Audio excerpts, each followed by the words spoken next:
And we're live. Hello and welcome to the fourth annual hexconference.com. I'm your host, Maddie Allen, and we've got a great show for you tonight. We are going to hear during these 3 nights in a row, we're going to hear from over 55 speakers, including many people who help make PulseChain the #1 DeFi chain in the world when it comes to community, when it comes to decentralization, and when it comes to the values that crypto started from. And so one of the guests that we'll have tonight, we're going to be welcoming Bitcoin billionaire Brock Pierce and many other guests who are just going to make this night so special. So go ahead and share this out, hit the like button, and do all those things to help bring even greater awareness. Typically, we have thousands and thousands of people watching on the replay. And if you were paying attention to Bitcoin in its 4th year, wow, you would be doing pretty well if you were a veteran at that point, or if you were just hearing about it. So real quick, I want to thank our sponsors who make this conference possible. It's texitcoin.org, Pateus.io, and Pulseland.io. We'll get to hear from all 3 of those groups over the course of these 3 nights. And as I said, many, many more speakers. And so I'm really honored to be hosting again for the 4th year in a row. This is my 9th online Hex and PulseChain conference.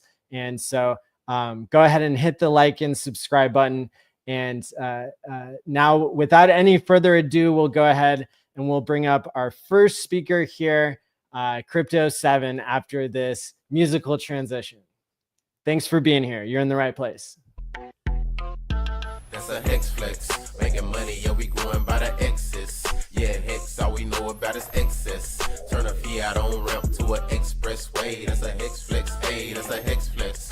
Making money, yeah, we growing by the X's. Yeah, Hex, all we know about is excess. Turn a fiat on ramp to an expressway. That's a Hex flex. Hey, yeah, we up next. Shut up with that scam mess, cause we up in Hex. They showed a lot of disrespect, now they can cut the check. They had a lot to say, well now they can't say nothing else. They had some gains, things changed, now it's nothing left. Hey, money went into some means, ended up and left. Hex is up and to the right, they up and to the left. Welcome, Crypto 7. Hi, buddy. Thanks for having me. My pleasure. You are a crowd favorite and longtime supporter of Hex and PulseChain. And so I'm going to let you take it away here until 40 minutes past the hour. Yeah, super excited for you to speak. Thanks. Thanks very much. Thanks very much, Maddie. It's great to see you back. Well, warm welcome, everyone, and to the first night of the PulseChain conference. And somebody said to me, what I'm going to talk about in this is where I think we are in the cycle, because I think it's important, and the markets have been a bit scared, a bit jittery over the last couple of days. So why I don't think that the cycle's about to end, because there are a lot of big channels now saying just that. There is a lot of anxiety in crypto. So I thought people would find that helpful. And then where Hex and PulseChain fit in with the cycle as we go on from here, guys. So I'm going to talk about that sort of thing. And the investment opportunity. I'm going to try and pivot this to investors as well. The huge investment potential in PulseChain right now, which I think everyone's sleeping on. And so that's what we're going to do. So let's do this, everyone. But before that, somebody said to me, you must thank Richard Heart. So I'm going to do that. I want to open the conference by thanking Richard Heart for everything he does for us all in his words, through his tweets and things, and through his actions now with this ambitious, bold marketing campaign, which is now in train. It's we're going to see the fruits of that very soon, so that's very exciting. So thank you very much, Richard, and thank you for everything you do. So yeah, as I say, there's been quite a lot of anxiety in the crypto space in the last couple of days, and what you tend to find is when the market makers want to pull the prices back a bit, when the bears want to try to take control, you tend to find there's not one FUD story, but there's a plethora of FUD stories. There's a multitude of them. There's at least half a dozen, and that's currently the situation.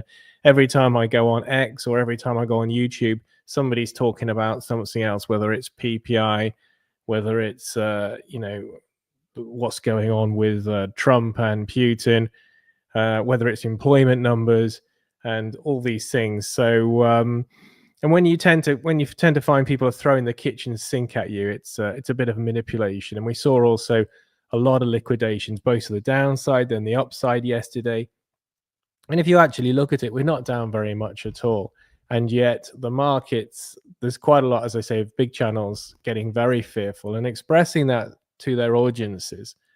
And I find that interesting. I think that's why, in fact, we are going to go into 2026. And incredibly, I've actually changed my mind 3 times on this in the last week. And I do that unapologetically. Initially, I thought we're going into 2026 because things are happening slower. We haven't even got Ethereum at all-time high. So we're going into 2026. Then in the last week or so, we've had so much retail coming in, 4 times more retail are coming in a day than we've ever seen in history. We've got a lot of retail coming in. And so I thought, well, no, this could actually fit just a normal blow off top, that things get really frothy over the next 2 to 4 months. We finish by December and all's good. But actually, what we've got to factor is that Donald Trump has a tendency to be controversial, to say controversial things. And it's not just Donald Trump, other things as well. And the crypto market seems to react very badly to the slightest thing. If we don't get full-throated support for crypto from the American administration in particular, we seem to get very anxious. Oh, yeah, now they're not buying Bitcoin apparently, and people are upset about that. I personally think it's a very good thing that we don't have the US government buying Bitcoin. And I think it would be a really straight optics wise, I think it'd be really weird if the people that print the dollar start buying a rival currency, because it's different to gold. You can buy posh properties in New York with Bitcoin. You can buy coffee with Bitcoin. You can't buy posh properties in New York with gold. You can't buy a latte and a cappuccino with gold. So it is different. And I think the optics of the US government buying Bitcoin would have been terrible. And I can see very well why that's impractical. It's also impractical because Bitcoin's like around 120,000. So I think it's a bit daft to be setting targets for the purchase of Bitcoin. But we'll wait to see what happens there. But I don't think that's a major deal at all. But so I personally think now that the crypto cycle is going into 2026. And I think that that's very reassuring. Either that or it all finishes now. And I don't think it finishes now. But more importantly, because as my friend Corey Geary says, I'm just a guy on the internet. It's not just me that seems to think that the cycle's going to continue well into 2025, but more likely 2026. And you can see from Richard's words and actions that Richard Hart very much thinks that the cycle is continuing into 2026 and that you mustn't get frightened out of your position. And in fact, he did a tweet, which I'll try and share now, if I can. I don't think it's letting me though. Is it letting me? It has let me. Great. Okay, so let me show you. So this is Richard Hart's very last tweet.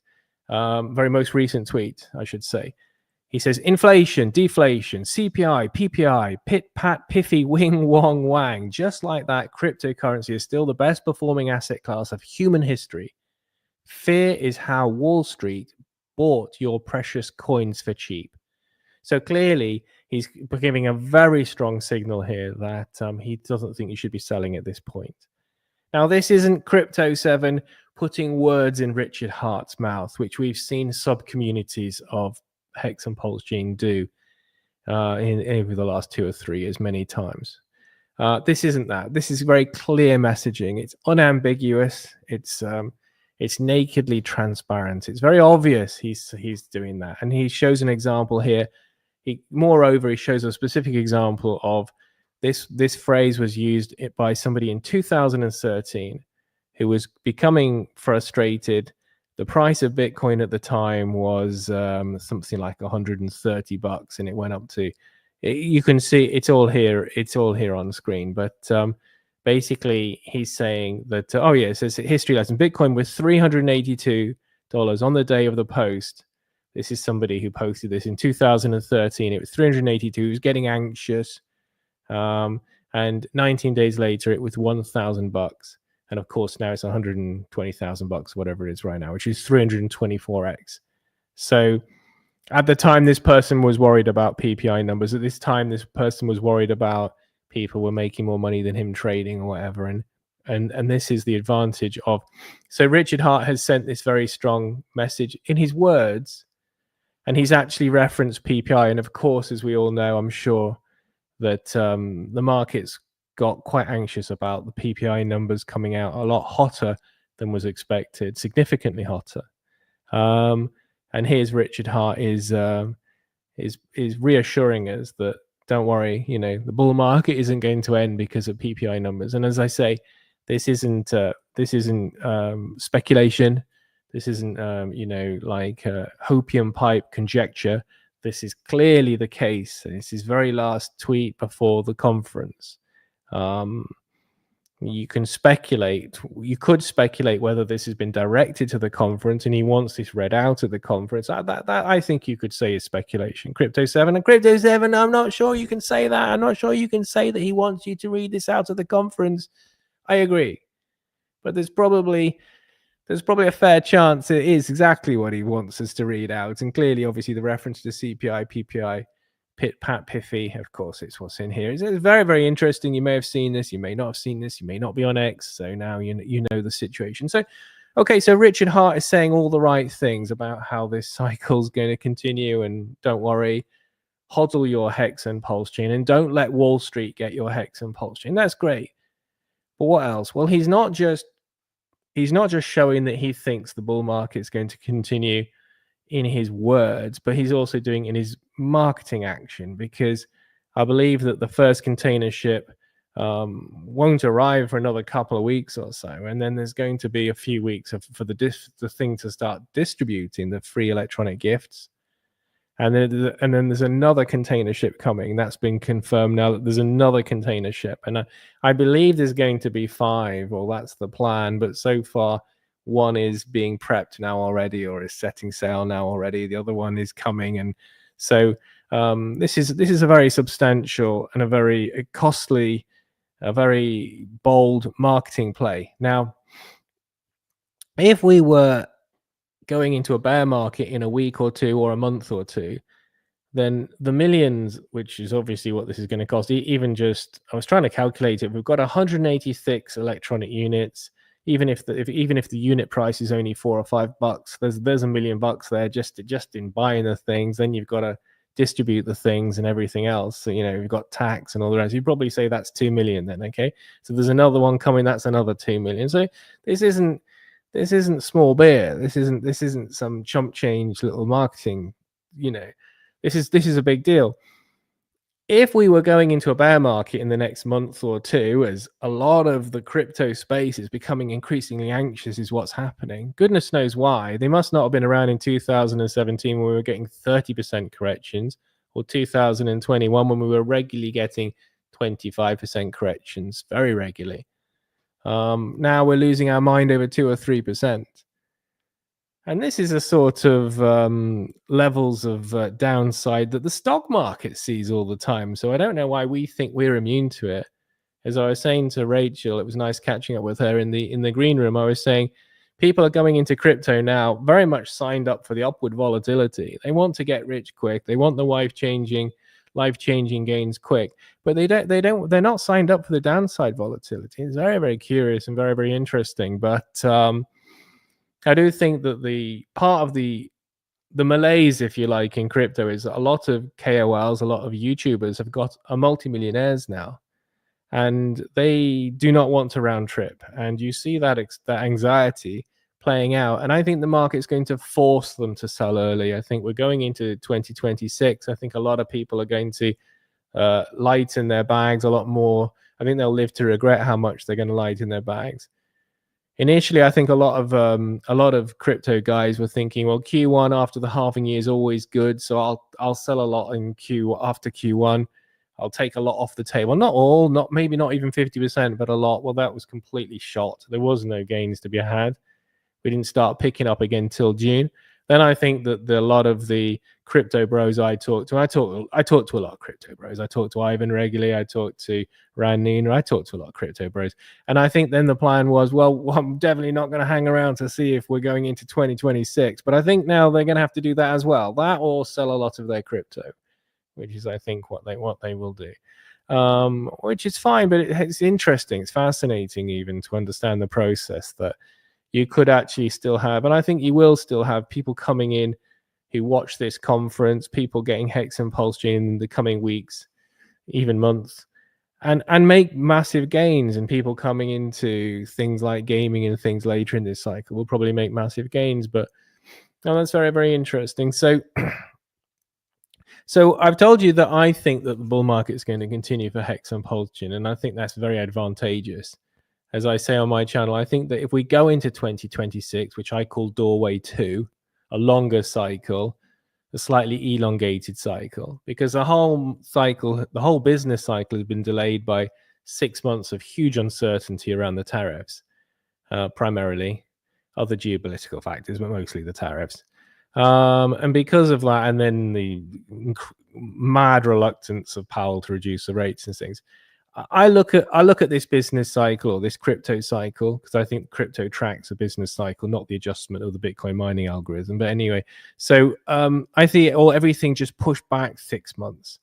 Ethereum hasn't even reached its all-time high. So again, I think that. But so you now know that Crypto 7, who's been in crypto for 10 years, thinks we're going into 2026. You now know that Richard Heart is showing very clearly, as I say, this isn't speculation. This is very clear from his words and his actions. He's showing, but make no mistake, be in no doubt that if we were to go into a bear market in a month or two, then all of this marketing plans from Richard will be completely useless. Completely useless. They'll be about as effective as a chocolate fire guard. They will be completely useless. So he must be thinking in his mind that we are definitely nowhere near the top. And he's saying it here in his very last tweet, which you could speculate. This is the only area of speculation for me, that is he wants somebody to read this out. And hello, Richard, and thank you again if you are watching. So Richard Heart obviously thinks the cycle is going to continue, but who else thinks the cycle is definitely going to continue? Well, clearly the institutions do. And if you can see this now, and I think you can, yes, you can. Good. Just making sure I can still share with them. So yesterday, just the American institutions, the Grayscales and BlackRocks, bought $639 million worth of Ethereum just yesterday. And of course, yesterday, as you know, we had the bad PPI numbers, we had the bad as in low employment numbers, we had all these things, and yet the institutions, none of them sold, and they all bought. Now, BlackRock in particular bought over $500 million yesterday. At a time when people were fretting, they bought over $500 million. Now, this means that if you're telling me, or if you hear anyone tell you, some of the big channels, for instance, who've got lots of money and are getting anxious, who've promised their girlfriends they're not going to round trip this cycle, if anyone tells you that the bull market's about to end, you've got to ask them to explain how BlackRock bought over $500 million yesterday. Now, BlackRock has got more assets under management than the total value of the crypto space. So now you're getting really quirky and really weird if you're going to say that the cycle's going to end when BlackRock's buying $500 million. The institutions have bought $2 trillion in the last week, I think, or is it $3 trillion? Hang on, let me just do quick thumbs up here. So 1.3, 1.2, 2.2. No, it's $3 billion. They bought $3 billion in the last 7 days. I thought so. $3 billion, give or take 100 million. We're not gonna split hairs over 100 million. So the institutions bought $3 billion worth of Ethereum. And of course, Ethereum is much smaller than Bitcoin. It was much smaller in the last cycle, and now Bitcoin's twice as big as it was in the last cycle, and Ethereum still hasn't caught up. So now it's much smaller, and that means it pumps up much faster. So for the cycle to be ending soon, BlackRock has to be offside. BlackRock's never offside, and BlackRock has got more money than the entire crypto space. So it's kind of pretty low IQ, shall we say. It's pretty low IQ to think that the cycle's about to end. So I think that's really encouraging. And I think it's encouraging because what it means is that, like Richard's Ethereum play, and if you can see this on screen, even after the last couple of rocky days in markets generally, and in Ethereum, of course, Richard is still over Richard is $106 million in profit on his Ethereum play, which is he's a very lucky guy. He's got really lucky here, I would say. He's got really lucky in the same way as he managed somehow to beat the SEC. And he's got really lucky here in the same way as he somehow managed to get a 10,000x or 1,000,000% gain out of his very first crypto. He's obviously consistently insanely lucky. And of course, it's not luck, it's judgment. It's judgment.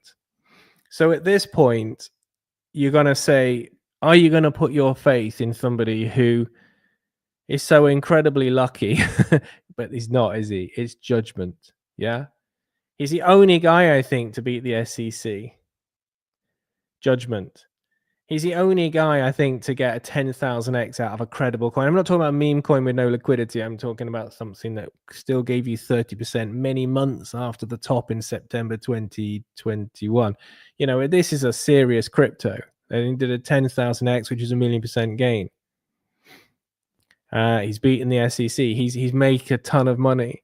I mean, there were a lot of people, you know, the keyboard warriors that were critical, very critical of Richard putting a lot of that sacrifice money into Ethereum, and they were very vocal about how they would have done it differently, what they'd have done instead. And of course, where are those people now? Are they apologizing? Now, what Richard could have done was he could have said, okay, if you guys are going to be this ungrateful, I'm going to go off and things. And he hasn't done that, you know. I'm going to go practice my jet skiing in Dubai. He hasn't done that. He stayed with us. And as I say, thank you very much to the person that said, hey, make sure you start by thanking Richard Heart. So, you know, thank you again, Richard Heart. So I think I've still got hopefully got a good decent amount of time. I think we didn't start until, so I think I've got another 15 minutes or so. So having established then, and I think it was important to set the scene, because unless you're reassured that the cycle isn't about to finish, then everything that I say subsequently is not really going to resonate with you, because you're still anxious about some big channel that's told you that Bitcoin might have topped. I mean, it's hilarious because first they told you that it wasn't going to go over the 112 it went to in December last year or whenever. Then they told you it's not going to go over 123. Now, because it's gone just a bit over 123, they're saying, have you heard this? Put a comment in if you've heard this. Now they're saying, oh, do you see how it's gone a bit over the prior all-time high, a bit like it did in 2021 when it went from 64 to 69, a bit like that, isn't it? So therefore, we're at the top. I don't think we're at the top.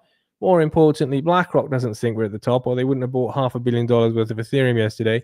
And Richard Heart doesn't think it's the top, or otherwise you wouldn't be talking about marketing container ships coming after the next two have come, because this is obviously stuff which we're not going to see fruition on for months. And so that's really, really, really reassuring. So having established that, I think that if we look at Pulse Chain, it's up about 70% in the last 30 days. Now, although that's obviously very good, you know, where can you get that in the real world? It's up 70% in the last 30 days. I don't think it reflects how much our prospects have improved in the last 30 days, anything like. Because I think that the prospects of getting rich in Hex and Pulse Chain, the prospects of getting to Monaco, have increased immeasurably. It's like chalk and cheese. It's like night and day, if I'm perfectly honest with you about it. Because the way that Richard arranged the marketing around Pulse Chain in his messaging and things was, we are the leverage play on Ethereum. We like Ethereum. We like Vitalik. Ethereum's great. Ethereum's much better than Bitcoin. These are the things that Richard's been saying over the last couple of years. Very much setting out our stall as we are the leverage play on Ethereum. We take the pressure off Ethereum, yada yada. Now, being the leverage play on Ethereum, when everyone had written Ethereum off even just 6 or 8 weeks ago, when Ran Nunes said that Ethereum was a dead chain and nobody was building on it, both completely false, by the way.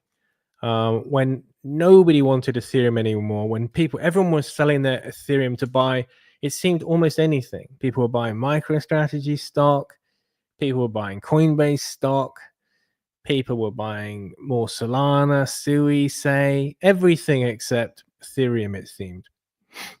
Now, in 6 to 8 weeks, the reputation of Ethereum has gone from 0 to hero. And what this means is, whereas if we had said, look, Pulse changed the leverage play on Ethereum 6 or 8 weeks ago, it was no boast at all. It was a bit like saying we are the best cabin on the Titanic. So just 6 or 8 weeks ago, pointing out to the investment community that we were the leverage play on Ethereum was like saying we're the best cabin on the Titanic. Now, because we've seen a complete 180, I mean, it's incredible. You know, as a marketing guy, I don't think I've ever seen such a reversal in such a short period of time. It is literally 0 to hero for Ethereum in the investment world. Everyone wants Ethereum now. So now when we say we're the leverage play on Ethereum, we're saying we're the marketing guys for Red Bull. We're making a proper boast now, you know? You know, we taught Max Verstappen how to drive. You know, it's a proper boast now. Whereas before it was like, okay, great. You know, I didn't want Ethereum to start with, so I definitely don't want the leverage play on Ethereum. But now people will. People very much will. Now, every time Tom Lee goes on CNBC and Fox arguing that people should be buying Ethereum, he might not know it, but really what he's arguing is people should be buying Pulse Chain.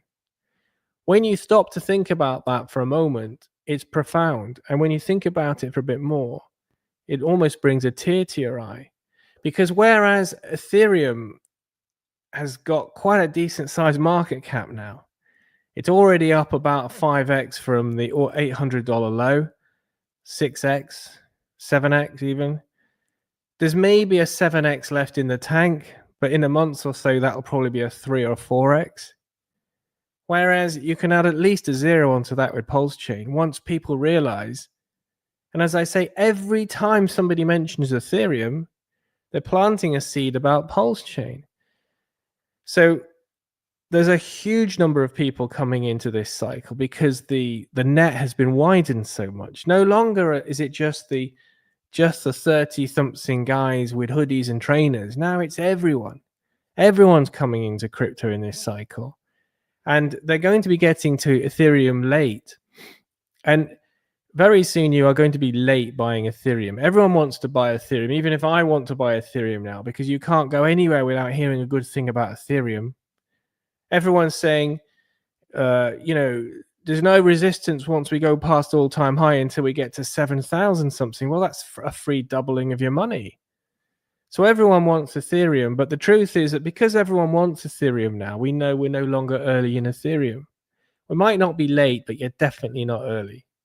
I think there's maybe another 5 or 6, 7 or 8 at the most X in it. You know? And as I say, we're going to go quite quickly. The thing that caught me out was I was expecting Ethereum to go to all-time high and then retrace to about 4K. But before we had a chance to go to all-time high, Bitcoin went to all-time high, and that's what caused the correction. It's not the things that people are saying. It's more just we were reaching resistances anyway. We were due a pullback, and now we're having a pullback. But the reaction from the crypto space, so it's great, so great to have a founder in Richard Hart, who makes it's very reassuring to hear it, to hear him sort of completely dismiss the anxieties. And remember, Richard has great responsibility. He's not going to be saying don't sell any crypto if he thinks we're near the top. He's not going to say that. He's not going to want to say that at all. And he's definitely not the kind of guy who wants to waste money Because if you spend money on marketing in a bear market, it's wasted money. Everyone knows that. Everyone knows that. Remember, Richard's had 2 years to contact some marketing agency and knock up some free electronic gifts and network distribution and get the things circulated. And he's not done it for 2 years because it wasn't the right time to do it. He believes it's the right time to do it now. He definitely doesn't believe it's the right time to do it in a bear market. So that's really, really encouraging. So we can see from the fact that there's about 4 times more people searching best altcoins on Google than ever in history, that there's going to be a lot of retail coming in. And that's at a time when we're not even in greed. We've gone back to neutral. This is what I'm saying, that the crypto market gets very anxious very, very quickly. And I think that's what's going to prolong the cycle and things. And it's going to be quite wild how many people are coming in. When they're coming in and Ethereum's already 8, 9, 10K, then although we're already hearing some wacky predictions, I think a lot of people will realize that, you know, Ethereum isn't going to 60K or 80. I mean, well, it could do, but I mean, I think that would be crazy. And if it does, then people are going to be definitely aware, becoming more and more aware of Pulse Chain, particularly with the marketing gifts and obviously the euphoria. Because the more greed that comes into the market, the more people want to take risk. I compare greed in investment world to having a few tequila shots in a nightclub, and the more tequila shots you have, the more you start to make very bold decisions, shall we say, guys. And I think it's exactly the same in terms of as the greed comes in, people go, oh, Pulse Chain, it's a leverage play, I'm all in. Used to have some trouble with the regulators. He said, oh, I'm definitely all in. That makes him a bit edgy. I like that. I want edgy. People are looking for edgy. People are looking for risk. But right now we're still in neutral. So people aren't really looking for risk very much while we're in neutral. So I think we've got a long way to go. And I think the timing's perfect. Remember that Richard is incredibly lucky, freakishly lucky, isn't he? I mean, first of all, he became a multimillionaire entrepreneur. Then he got into crypto in 2012. I mean, how lucky? Then he did a 10,000x coin. How lucky? Then he beat the SEC. How lucky? Then he knew to invest in Ethereum, which has paid off massively. How lucky? And of course, the truth is he's not lucky at all. It's judgment, not luck. Therefore, I'm going to follow this guy who's got great judgment and see all in Monaco. But yeah, I think that what you got to consider is we're the leverage play on Ethereum, but that means it goes first, then we go. And in 6 to 8 weeks, literally about that, Ethereum's gone from the worst thing ever to the best thing ever. And I think what we're about to experience is the same seismic shift, and it might happen quicker, but within the next 6 to 8 weeks, I predict that we're going to see the same kind of seismic shift. So much so that the big channels are talking nicely about us again.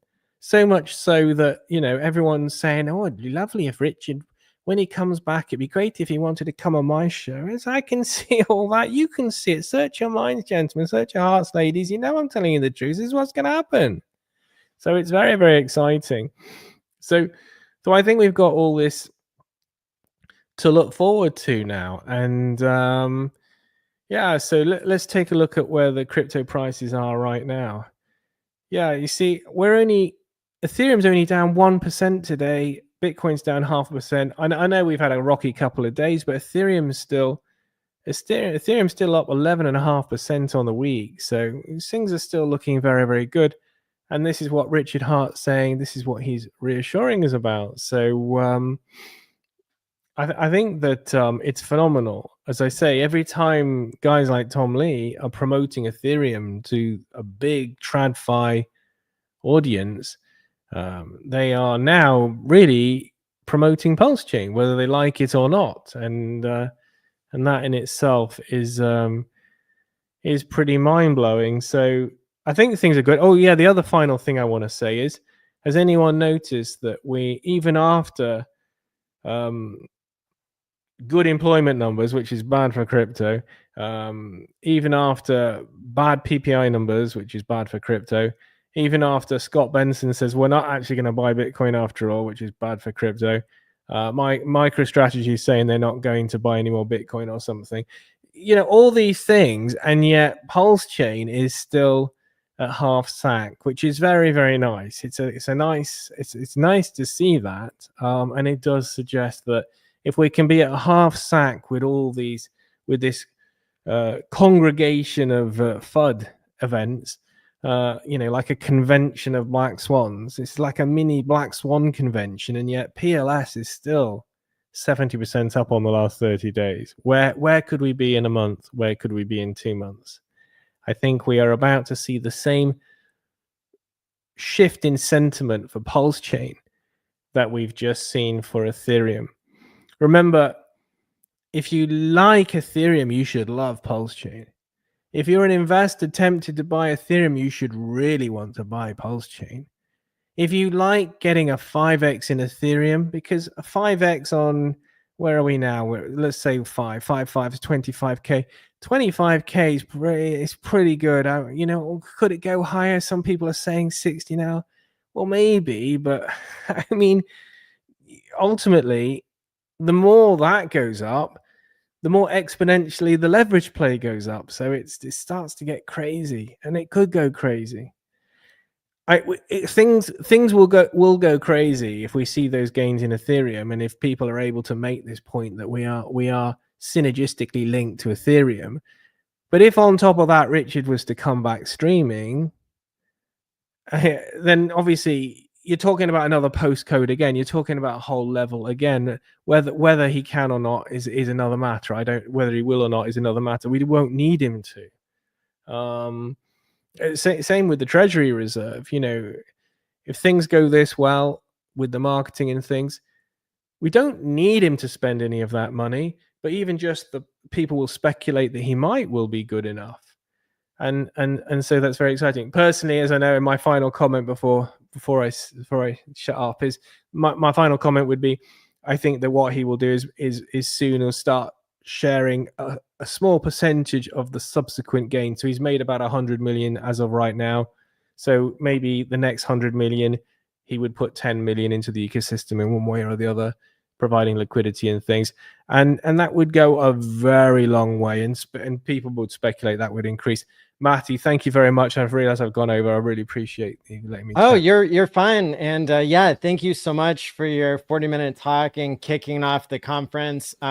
We have a quick giveaway of 2 of your custom watches. And yes. So I almost forgot about that. I saw Richard just reposted the link to the conference. So we got thousands of people watching. And I want to remind everybody that we have billionaire Brock Pierce coming on later tonight. And I'll be interviewing him for an awesome session. And certainly Crypto 7 and all the other speakers tonight are really making this a night to remember. So, congratulations, everyone, that Richard has reposted. That has made my year. That really has. Yeah. So I'm thinking one might see more colorful for maybe for female. One's more male orientated. And also somebody sent me these. These are fantastic. These are really heavy, thick metal. I think they might be solid gold, guys. Anyway, I'll put a whole bunch of these in with the watches as well. So they're so heavy I can hardly hold them up. Awesome. So I'm going to share my screen here, and I'm going to give you guys when did Richard repost? Thank you, Richard, for just a few moments ago. I think I looked up and I saw the number of viewers on StreamYard. It says it's 3,000, so we're going strong. And so if this conference is good enough for the Maverick Enigmatic founder Richard Heart, it's good enough for you guys to repost. Please repost, guys. Right. Yeah. Get the word out, and go ahead and comment right now the word Pulse Chain to enter for a chance to win one of Crypto 7's watches. We're also going to be doing giveaways tonight of Pateus coins. Of course, Pateus is the #1 aggregator on Pulse Chain to allow you to swap after you've used the Pulse Chain bridge. And you can learn about all this by going to pulsechain.com. If you're just hearing about Pulse Chain for the first time, or if you're a crypto veteran, you're going to want to hold your own keys and use a decentralized exchange with PulseX or with Pateus. And so that's really exciting. So we've almost instantly got 50 entries for the watches. I think if it's okay with Crypto 7, we'll do one now and we'll do one later in the program. And so that way people will be incentivized to keep watching. How does that sound? Sounds good to me. I'd rather you had the responsibility for it, but I agree. I think they should go to the people, and I've got loads of these. I think they should go to the people that tune in, put nice comments in, as many times as possible, repost. Awesome. Yeah, well, go ahead and everybody hit the like and subscribe button, and go ahead and type Pulse Chain in order to enter for the first watch giveaway. We're almost at 69 entries. There we go. So we're going to draw the first winner here. People love giveaways. And I hear that there's millions of electronic giveaways getting ready to be shipped out to people in the US. So the person who has won this first giveaway is the Algo. Nice. Go ahead and DM me on Twitter, MATI all in, and we'll get your information over to Crypto 7 to get that shipped out. And I want to thank Crypto 7 again for being on the program, even though it's the middle of the night there in Europe. You always show up for this community. So thanks again. Well, thank you, buddy. It's lovely to see you back. And I can't get over. Thank you, Richard, for reposting. Love it. And up next, we have Crispy Man of Hexfire.io. And so he'll be up right after this transition. Sacrificing all this bread like I'm Richard Hart. Got paid on big payday and I had a hit restart. Now I'm checking on my pulse just to check my heart. Checking my MetaMask moving. Look at the Hex, yes, mooning. Looking at why they be choosing. Peter is why they be losing. Pull chains out and they'll get me a check. He's gas up and got me a mess. Remember the times he died collect. Hex, I been eating, I'm dying in the best. Getting this back like a year ago. Getting this post, I ain't letting go. Swerving the ring like a Lambo. Getting this back like a year ago. Getting this post, I ain't letting go. Swerving the ring like a Lambo. Hey now. Hey, big hey now. Big hey now, Patty. That's right. So, you and I did weekly Hex and Pulse Chain streams for years on end. And so it's a great honor to have you on the 4th annual Pulse Chain conference. You're known as like the premier quant, or at least person who can get all the data off the chain for Hex and offer insights and everything. And so you're a very valuable community member. And I love that Richard just reposted this, so lots of people can hear what you have to say. I appreciate that he reposted. Yeah. I'll let you take it away here for the next 15, 20 minutes. Very kind of you, Maddie. Thank you. Thank you. Well, everyone. Hello there. All right. So what are we going to talk about? We're going to be talking about the Hex. The Hex. I wanted to start out with this for everyone who's out there, all the people who are Hex curious, Pulse Chain curious, all that type of thing. I'd like to thank the community for coming out and watching these types of streams, whether it's this effort or the other efforts that are out there. So with that, kind of a limited amount of time, I could talk about Hex for a very long time. So let's get into this a little bit. I'm not going to be sharing any pictures or any graphs or any little funny talking crispy nuggets, but I do want to talk about Hex and what we call the time-locked yield machine, right? The truth engine that's out there. So one of the things I'd like to really kick off with on this is to talk about how we often talk about having different tribes. And I think today in particular is a really good day to kind of address this. We've got BTC tribes, we've got ETH tribes, we've got DeFi tribes, we've got Hex tribes, we've got meme tribes, Pulse Chain. We have all these different tribes.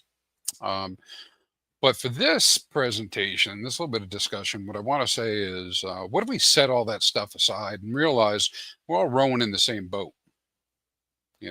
Particularly, what if we recognize that our strongest values were born from the same roots, the same wants and needs? I mean, I know a lot of us come into crypto with the idea, hey, I want to get rich. These guys did 1,000x. They put $1,000 in, they made $1 million. Yeah, okay. A lot of us get attracted that way, but longer term, I think what people are really interested in is taking care of their family, taking care of themselves, taking care of their community. And so this opens up a method for that. And so today I'm going to talk about hex, particularly because there's probably some people who are going to watch this that haven't even heard of hex before. Hex is not an isolated invention, but it's a continuation of the principles that Bitcoin brought into existence. And I think that's pretty important, particularly when we start talking about our guests later on today on this particular conference. It's got a predictable supply. It's immutable code. It's self-custody. The idea that money, i.e. hex, should serve the people, not the other way around. And it was born from the foundation rooted in Bitcoin's ethos of sound money. A lot of us who got interested in hex in the first place, we were in BTC to start with, Bitcoin to start with. Sure, there were other people doing other things too. But I mean, a lot of people got into it based on the idea that they were looking, for something that was going to take those principles and enhance the principles. And that's how Richard designed it. And so the big question he was trying to answer, and we now see, after 5 years of operation, is what happens if we combine, time-locked incentives with all these different pieces of Bitcoin to reward those who commit. And that's where we end up with the mechanics of hex, and in particular the supply and inflation model, right? Fixed inflation rate of 3.69%. All new hex is minted directly to stakers, no middlemen. Just like Bitcoin's halving schedule, the rules never change because it's immutable. And that's a pretty big deal in crypto. A lot of things we see, that aren't immutable, And the time lock commitment is a big part of this because stakes can last anywhere from 1 day to 5,555 days, a little bit over 15 years. When people do stake, they receive bonuses for longer pays better, bigger pays better. And all of the rewards, the yield, yeah, AJ, I see her, the puppy too. All of the yield is determined by the number of shares that you hold as a hex staker. The share rate only increases, right? So over time, and this protects the long-term miners from dilution. Similar to Bitcoin's difficulty adjustment, but locked in favor for those who have committed earlier than later. And with hex, a lot of people don't know this. With hex, we see difficulty adjustments almost on a daily basis, and sometimes multiple times per day. And that's as the T-share rate increases. All right, so the product market fit is excellent for hex, and the way it sets things up is for behavioral economics and alignment. To be, time locking creates the strong hands by design. You'll hear a lot of us who have been in hex for a long time, just really acknowledge the idea that, hey, listen, if we had access to all these liquid stakes, or all the liquid hex instead of it being staked, it might possibly have been used for something other than being left in our wallet, right? So the staking helps do that. It also provides a predictable supply in the future as things come out, and we can actually map that out. And when Maddie talks about the data that I have, you're able to really, look into the future and say, well, this is speculatively when more hex will be on the market than less. And then, of course, much like Bitcoin's halving, it creates a predictable scarcity because the T-share rate goes up, but the T-share count it could go up, but it normally is trending downwards. All right. And so again, like Bitcoin, hex runs without admin keys, right? The rules are there forever. Network effects, right? We see the network effects there that Bitcoin proved, right? And you need that for sound money. Hex shows the same pattern of adoption, on-chain activity, developer tools, culture of self-custody, all of these types of things that we believe as a community make Hex a better crypto and a more sound money. And again, to drive it home, community isn't just about a nice to have type of thing.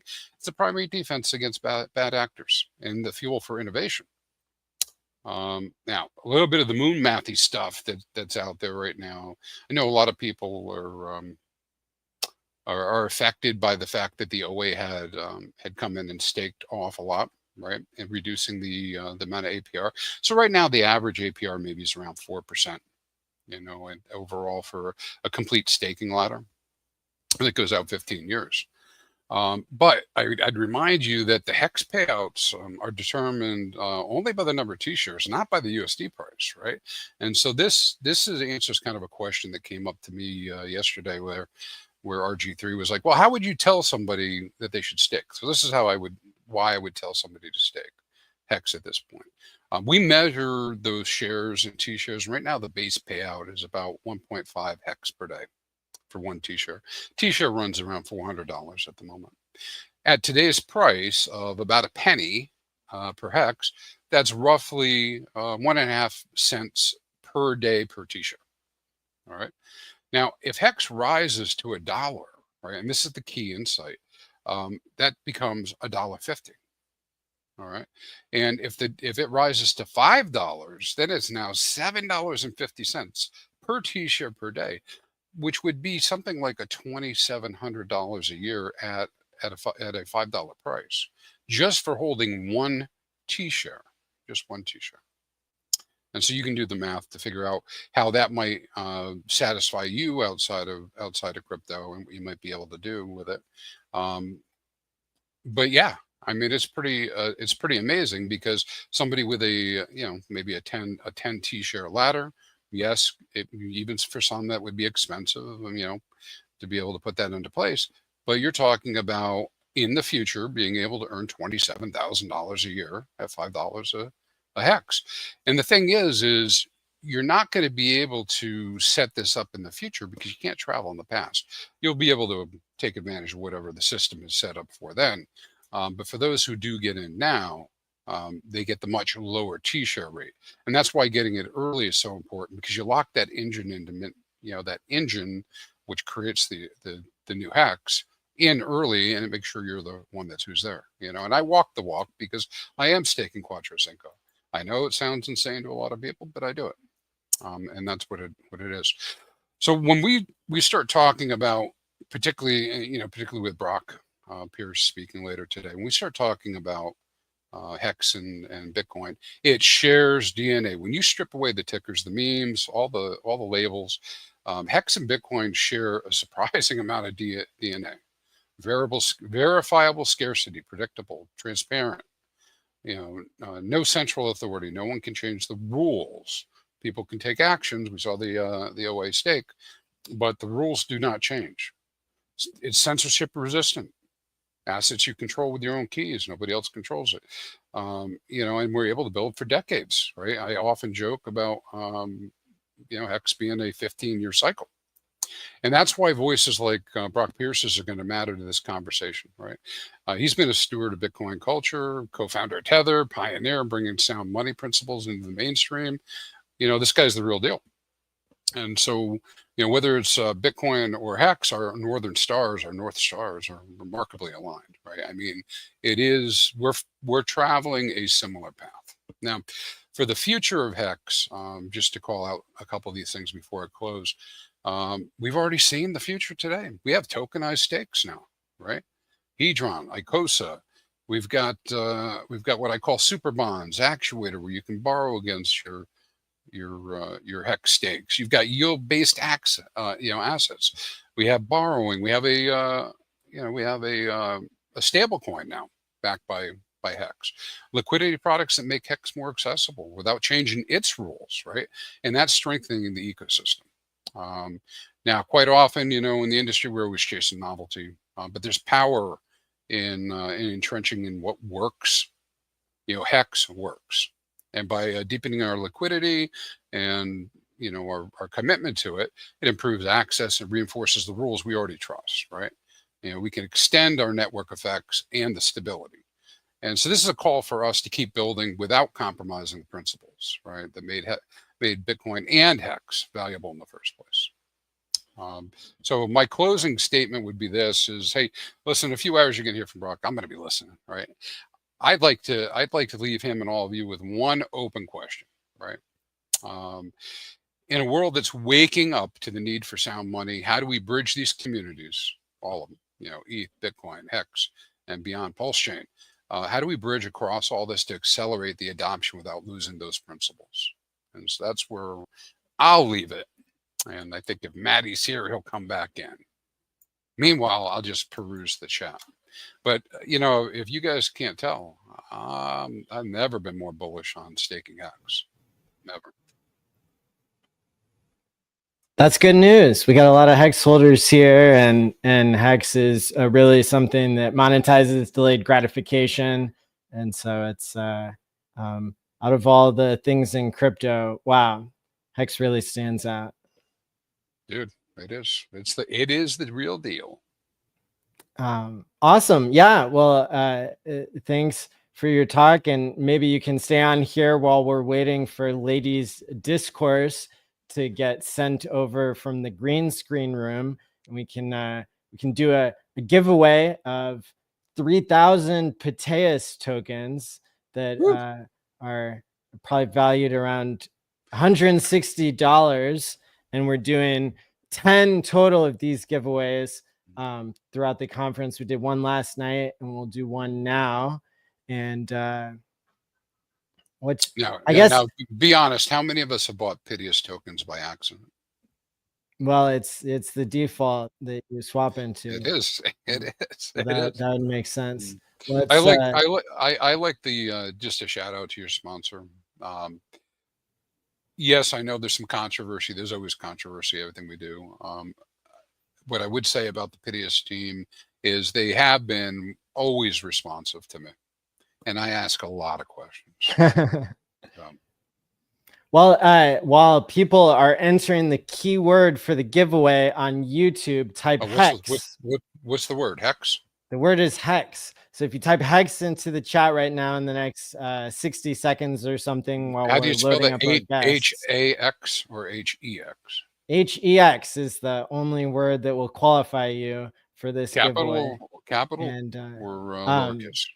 I think any case is possible, but I did all lowercase in my rush to give you the keyword. So I can see we've already got 45 entries, and we've got hundreds of people watching. Maybe it's up to thousands now that Richard has retweeted this and seems to be a fan of the PulseChainConference.com, the 4th annual.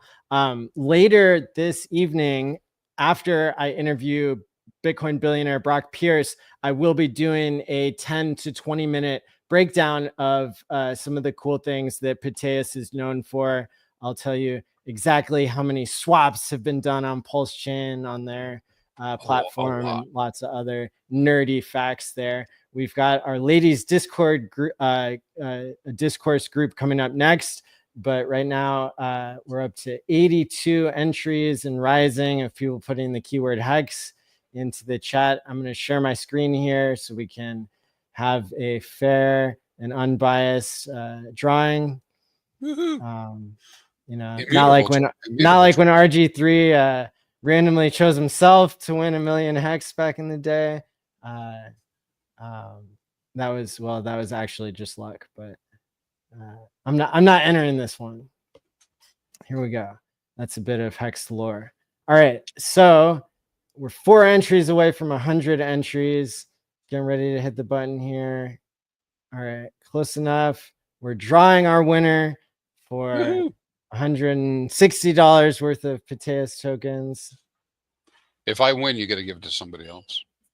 Ash. Oh, Ash. Hey, Ash. Good job. The randomly selected person out of 108 entries. So go ahead and DM me on Twitter, MATI all in on Twitter. DM me right now so I can get your address so we can send you those tokens on Pulse Chain.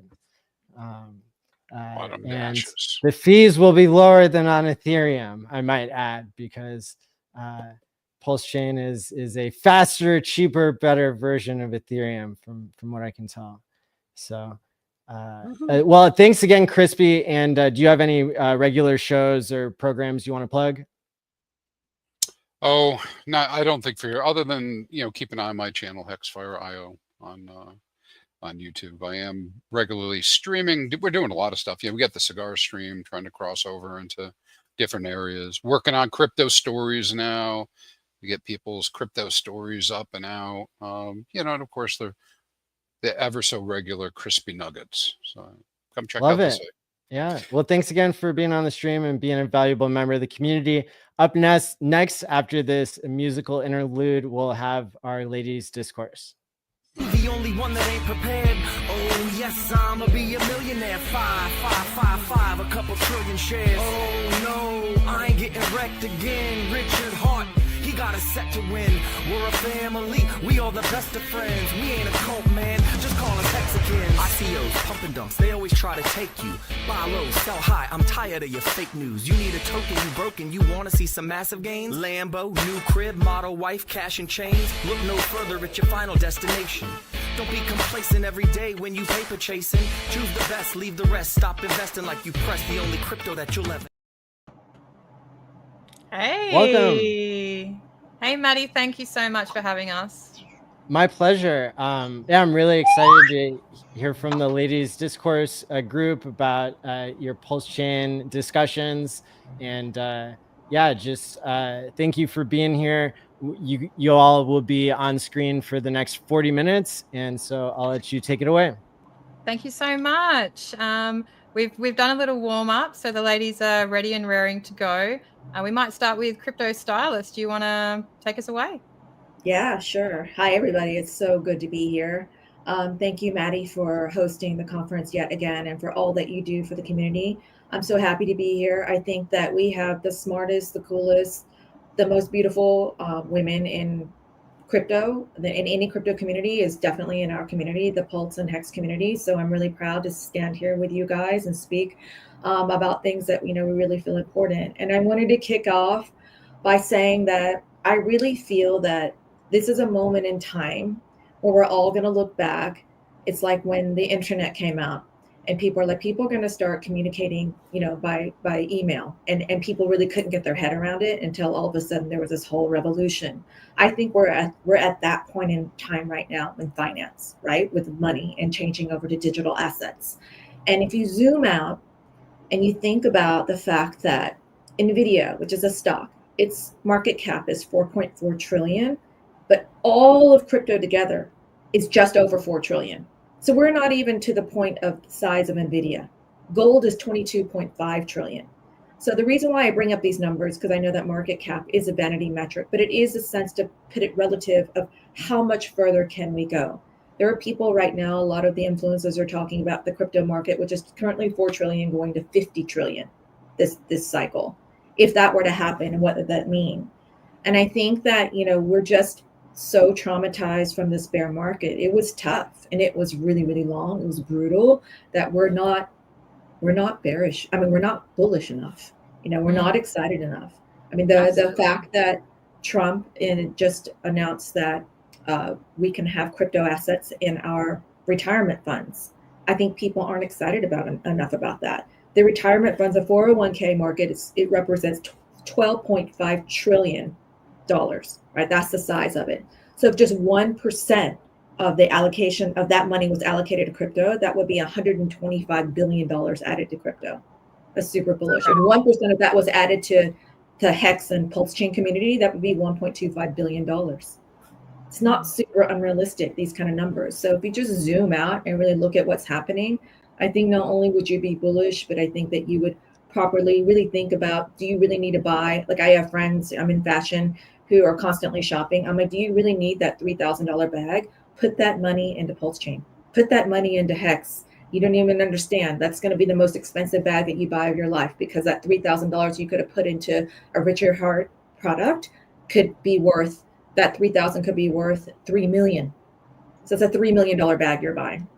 So that's really kind of the sentiment of what I'm trying to get people to see right now, because this is the moment, because Bitcoin has hit all-time highs and because the market sentiment is so positive overall, it's the time to kind of onboard people who were before more skeptical.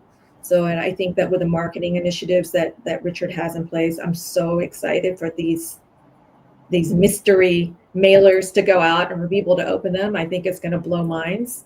And I think that, it's the time for us to really collectively harness this energy and this excitement and this positivity and really use it not only to attract attention to our ecosystem and crypto in general, but this is a time now to onboard those people who before were skeptical and felt sorry for you for being in crypto. Now they envy you for being in crypto. Get them to come in.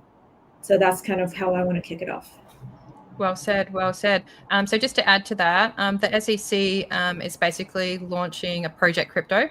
And what that means is that they're going to tokenize stocks and put them on the blockchain. This is incredibly bullish for Ethereum. And you guys would have noticed the Ethereum price went up $1,000 in the last week.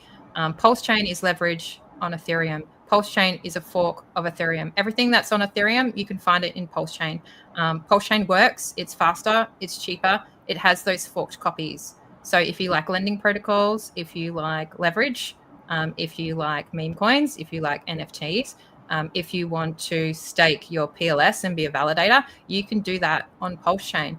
Pulse Chain has some incredibly bullish points that I'll go through. One of them is low liquidity. So you can imagine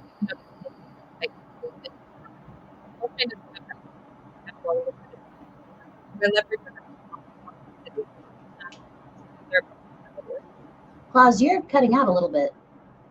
Oh, if I sit closer, you're fine now. You're fine now. Oh, thank you for letting me know. Yeah, again. Thanks for the signal. That Lindsay was good. Was the one to tip it off.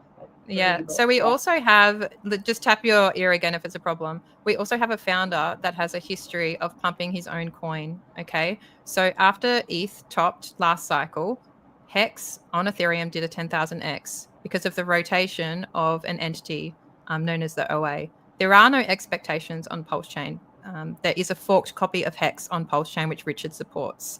Can you imagine if the sacrifice funds were in any way rotated into Hex on Pulse Chain, into that new chart? What would happen? So you can keep up to date with the sacrifice funds. Look into rh.com. It started at 600 million. After Ethereum went up $1,000 in the last week, that fund is now in profit, $146 million. So all the people hating on Richard, saying that he bought the top of Ethereum, well, who's laughing now? That sacrifice wallet, or the OA sacrifice wallet, is in profit, $146 million. I mean, some people might make the argument, oh, that's not your money, you sacrificed. And true, but what if just the profit was rotated? So you can do these calculations. There's actually a calculator where you can figure this out. But even with 80% sell pressure, if you just took the profit with 80% sell pressure spread over the assets, Hex on Pulse Chain would go to $10. The people are not bullish enough. You can play with this calculator, and if you use a minimal amount of that wallet, despite incredible sell pressure spread across 4 assets, the amount of potential that Hex has on Pulse Chain is absolutely phenomenal. And people just are not waking up to this fact. So to prove to people that are in traditional finance that this is true, you can actually go to strategicethreserve.xyz. You can see that the Pulse Chain SAC wallet is number 5. We are the 5th largest holder of ETH. Like, that is absolutely insane. And people have not woken up to this. So in the mainstream crypto, people have their bias and they're not willing to look at the numbers. They need to look at the numbers. Look into rh.com, strategicethreserve.xyz. Prove to yourself that what I'm telling you is true. I have other bullish points, but I might let you guys go ahead. Lindsay, you're muted at the minute.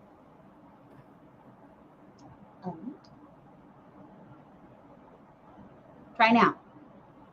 Nah, audio problem. We Lindsay, might go to you, Hug Pro. So, oh my gosh, what good timing of this conference and what's happening with Ethereum. That's insane. And I know that Richard recently tweeted a comparison chart of gold and Ethereum, and it looked similar in that Ethereum keeps like testing, the bounds. It's probably going to shoot up, right? I mean, and especially since we have the Trump administration, what that's happening with the what's happening with the retirement funds and the crypto there and the SEC, the win there. I mean, what the timing of the bull just starting in this conference and Richard being a part of it all now, it's just absolutely incredible. What a time to be a part of this. And I'm a big Hex fan, so I'm really excited about Hex in general. I got my Hex thing. I got my Hex, Hex flower on here, and both Ethereum and Pulse Chain Hex, but it's a Pulse Chain conference, and faster throughput than Ethereum, lower gas fees, and just Pulse Chain is fabulous. I love what's going on right now on Pulse Chain. Absolutely. Bella. Yes, it is just so exciting to be on Pulse Chain right now. And I was thinking that it's really cool that all of us were here when we still had to drive a half an hour over the bridge to get to Pulse Chain. I saw some post, with the addition of Liberty Swap, and it's like 3 minutes or less.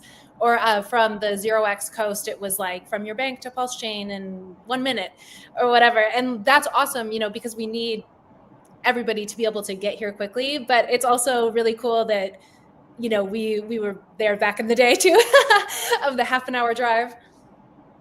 Absolutely. Lindsay, do you want to do an audio check? No, sorry. Nope. Oh, you have to meme your way through this segment. So you'll get it working in the middle of it. You'll get it, and you'll also become an expert in memes at the same time, and we'll communicate in that way. So you can stake your PLS. You can become a validator. Pulse Chain has over 50,000 validators. So when people talk about real DeFi, other chains will claim to be DeFi, and they simply are not. You can look at a Nakamoto coefficient if you want to be, have some numbers behind it. So the Nakamoto coefficient, or like the degree of decentralization of Ethereum, is 2. So there's only 2 people that control more than 51% of validators on Ethereum. So there's a couple of people that really control those validators on Ethereum, which is a little bit of a risk, right? If something happened to one of those people. So the Nakamoto coefficient for Pulse Chain is 6. We have 50,000 validators. The APR, last time I checked, was 9.5%. It's the same code as Ethereum. It's tried, it's tested, it's used by traditional finance. So it is a trusted chain. And yeah, we have everything that Ethereum has, and people can have confidence in the chain. It's been up and running now for, 3.5 years? And we have a very vibrant lady community. We have a lot of ladies in Pulse Chain, more than I could mention. And the men in Pulse Chain have been, I would like to shout them out, really supportive of the women. I've never felt so supportive by a group of men, and I did not think that would come from a group of people that were into cryptocurrency. So it's reverse discrimination, where we're held up on some kind of pedestal for being a woman. So that has been really delightful, and we're all getting a lot of airtime because of it. So shout out to the men of Pulse Chain to make that safe space for all of us. There are some points I would like to go through when it comes to real decentralization of Pulse Chain, and the fact that we actually are. So when it comes to being real DeFi, we're censorship resistant. So you can run the code from your own desktop. There are no middlemen. You cannot shut it down. So Pulse Chain is not held on a centralized platform that the government can take down. They can't turn it off. They can't debank you. So we truly are censorship resistant. We offer permissionless yield.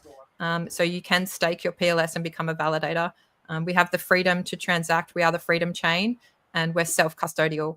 So we own keys to our own crypto wallets. So most people in Pulse Chain actually self-custody, and we have self-custody wallets that we use, which is different from most other chains that call themselves decentralized when the majority of their users have their keys on, they don't have their keys at all. It's their assets on centralized platforms that get taken down or can get taken down.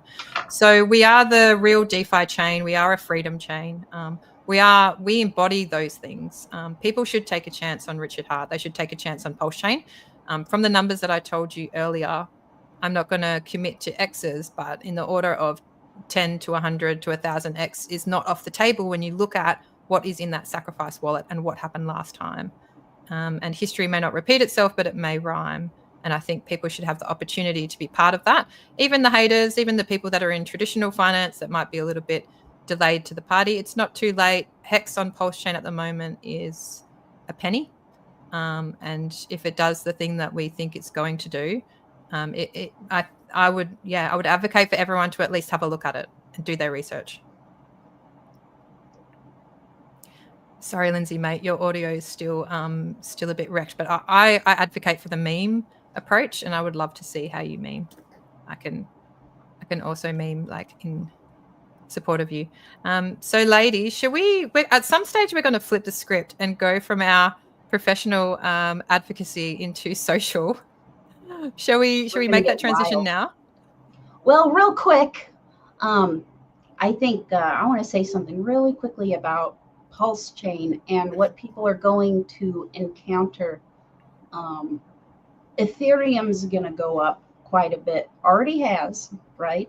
And so when people are going to get into the tokens on the Ethereum chain, right, they're really going to get more into it. Bull market, it's going to steady out. They're going to try to look for the tokens. They're probably going to run into the same challenges that Richard ran into with his creation hex of when it's, and you could say this about the NFTs too, when it's very popular and when you're on the chain and the gas fees can get astronomical and it makes it hard to do anything. It makes it hard to develop, it makes it hard to transact upon, and hard forking Ethereum takes forever. It took years to make Pulse Chain.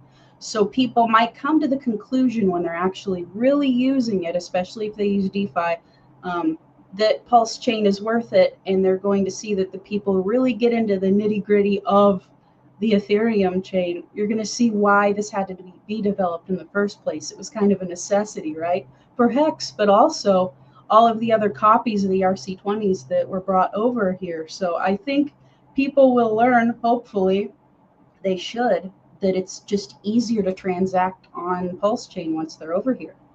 It's a no-brainer. Yep. And because it's so cheap to transact, there's nothing stopping people from just doing a few test transactions, just feeling their way around a little bit. Yeah, so things like Bateus.io is a good aggregator. PulseX, of course, is our decentralized exchange. They can check out the different aspects in that website. There's an information button on PulseX as well. So pulsechain.com is the only website I really want people to remember, because all of the links come from pulsechain.com. Do not Google any links because you'll be sent to a scam. Okay, so we're going to flip from professional into social. And if the chat wants to get involved, I can see the comments coming through. So please feel free to get involved in the chat in this section. So I'd like to start with an announcement, a very serious social announcement that I've had permission to just say. But Crypto Bella is actually new to Pulse Chain, and I have come to realize that this wonderful lady that's so beautiful and well-spoken is single and ready to mingle. And Crypto Bella, I'd like to ask you, what are some of the aspects of a potential partner that you're looking for, some deal breakers, and perhaps we can get some feedback from the crowd, you know, how we can help you with this. Okay, yay. Well, this is very exciting. I don't know if you guys know the Prairie Banana, but he's one of my good friends in the Pulse Chain community. And a few months ago, I was like, Prairie, what if Pulse Chain goes wild and I find a husband in the same year? Wouldn't that be so exciting? And he said that would be very exciting, and God can do anything he wants. And I thought that was so sweet. And so that made me, I know, isn't that cute? I love it that you put it out there to the universe and you're just like, you know what? I'm single. I'm looking for someone. Let's talk about it. That's amazing. Can you tell us a little bit about yourself? Because I actually didn't get time in the last stream to really just ask you about you.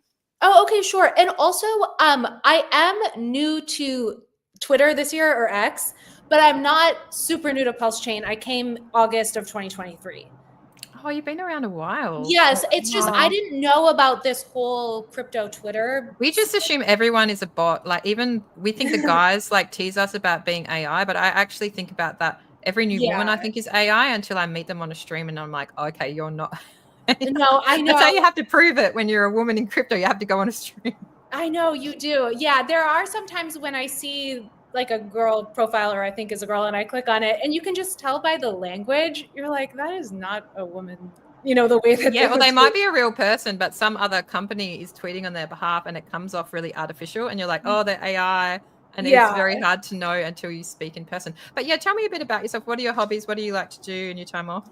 Okay, well, let's see. I love figure skating.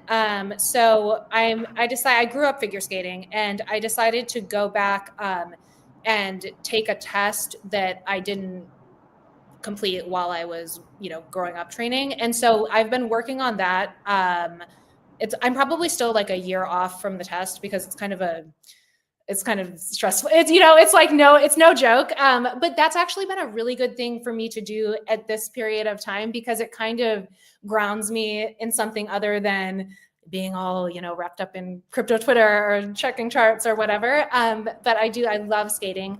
And let's see, as far as future husband, I love to laugh. So sense of humor is really important to me. All of my friends are really funny. And I'm so grateful for that because there are times in life that are not easy. And I don't know. I mean, my friends we've just kind of like laughed our way, through the dark times too. And I always appreciate people with a sense of humor. Let's see. Deal breakers? What? What are your deal breakers? Deal breakers. Oh man. I guess I need to make a specific list. But so I was on the dating apps for a while, and I don't know if you guys have had experience with them, like Bumble and stuff like that. But it was a really hard way to meet somebody, and I found the process very discouraging. And I felt like it was hard to get to a place of having conversations of any sort of depth with the guys that I was meeting. And I understand that when you first meet somebody, it's, you stay to like more superficial topics, and that's totally fine. But some of these guys, like, you are not going to get anything below the surface out of them. And I just I got frustrated with that. I would rather than hang out with my friends, have good conversations with them, feel the warmth of them. And let's see, my last date before I'm taking a break from the dating apps because it was just so annoying. But my last date was with this guy. It was only one date. And he talked the entire time about himself and his accomplishments and his success and his cars and all of this stuff. It was so off-putting. We were at a beautiful restaurant, like overlooking the ocean. It shouldn't have been that hard to make it at least a decent date. It must be so hard for the men because they're just trying to put their best foot forward. We've got some cracking suggestions from the chat here. So we've got Somi is a free man, lots of humor. Vivian says, you ain't getting my secret keys. Oh, that's disappointing, but yeah, okay. Somebody said, why aren't you talking about crypto? This is a crypto show. And then we've had some other suggestions come through, which is super funny. So ladies, do you have, before we go back to crypto, do you want to suggest or put forward any names for Crypto Bella that you think she should consider? And then we'll go back to crypto to keep everybody happy. Crypto Bella, I'll DM you. I'll DM you. Okay, I have some ideas. Okay, awesome. Nice. I have a serious class and kind of hook you up. That's all we have to do. Lindsay. I love it. She'll hook you up. Oh, Lindsay. Lindsay's got audio.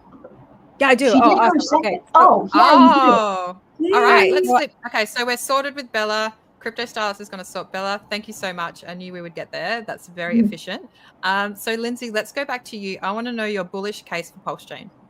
My bullish case for Pulse Chain is that the infrastructure has not stopped building in the bear. There was continuous movement, continuous community activity, and there's actually positive community activity outside of crypto Twitter, and even on crypto Twitter, whatever, people keep it spicy. We have new characters entering our ecosystem all the time, and your energy goes where your attention flows. And if we put our attention towards manifesting P.I. to a dollar, then let's go. Anything is very possible. And if that means pegging our decentralized stable coin looking situation to a blockchain to bring faith into others in this ecosystem, it really is about consumer confidence.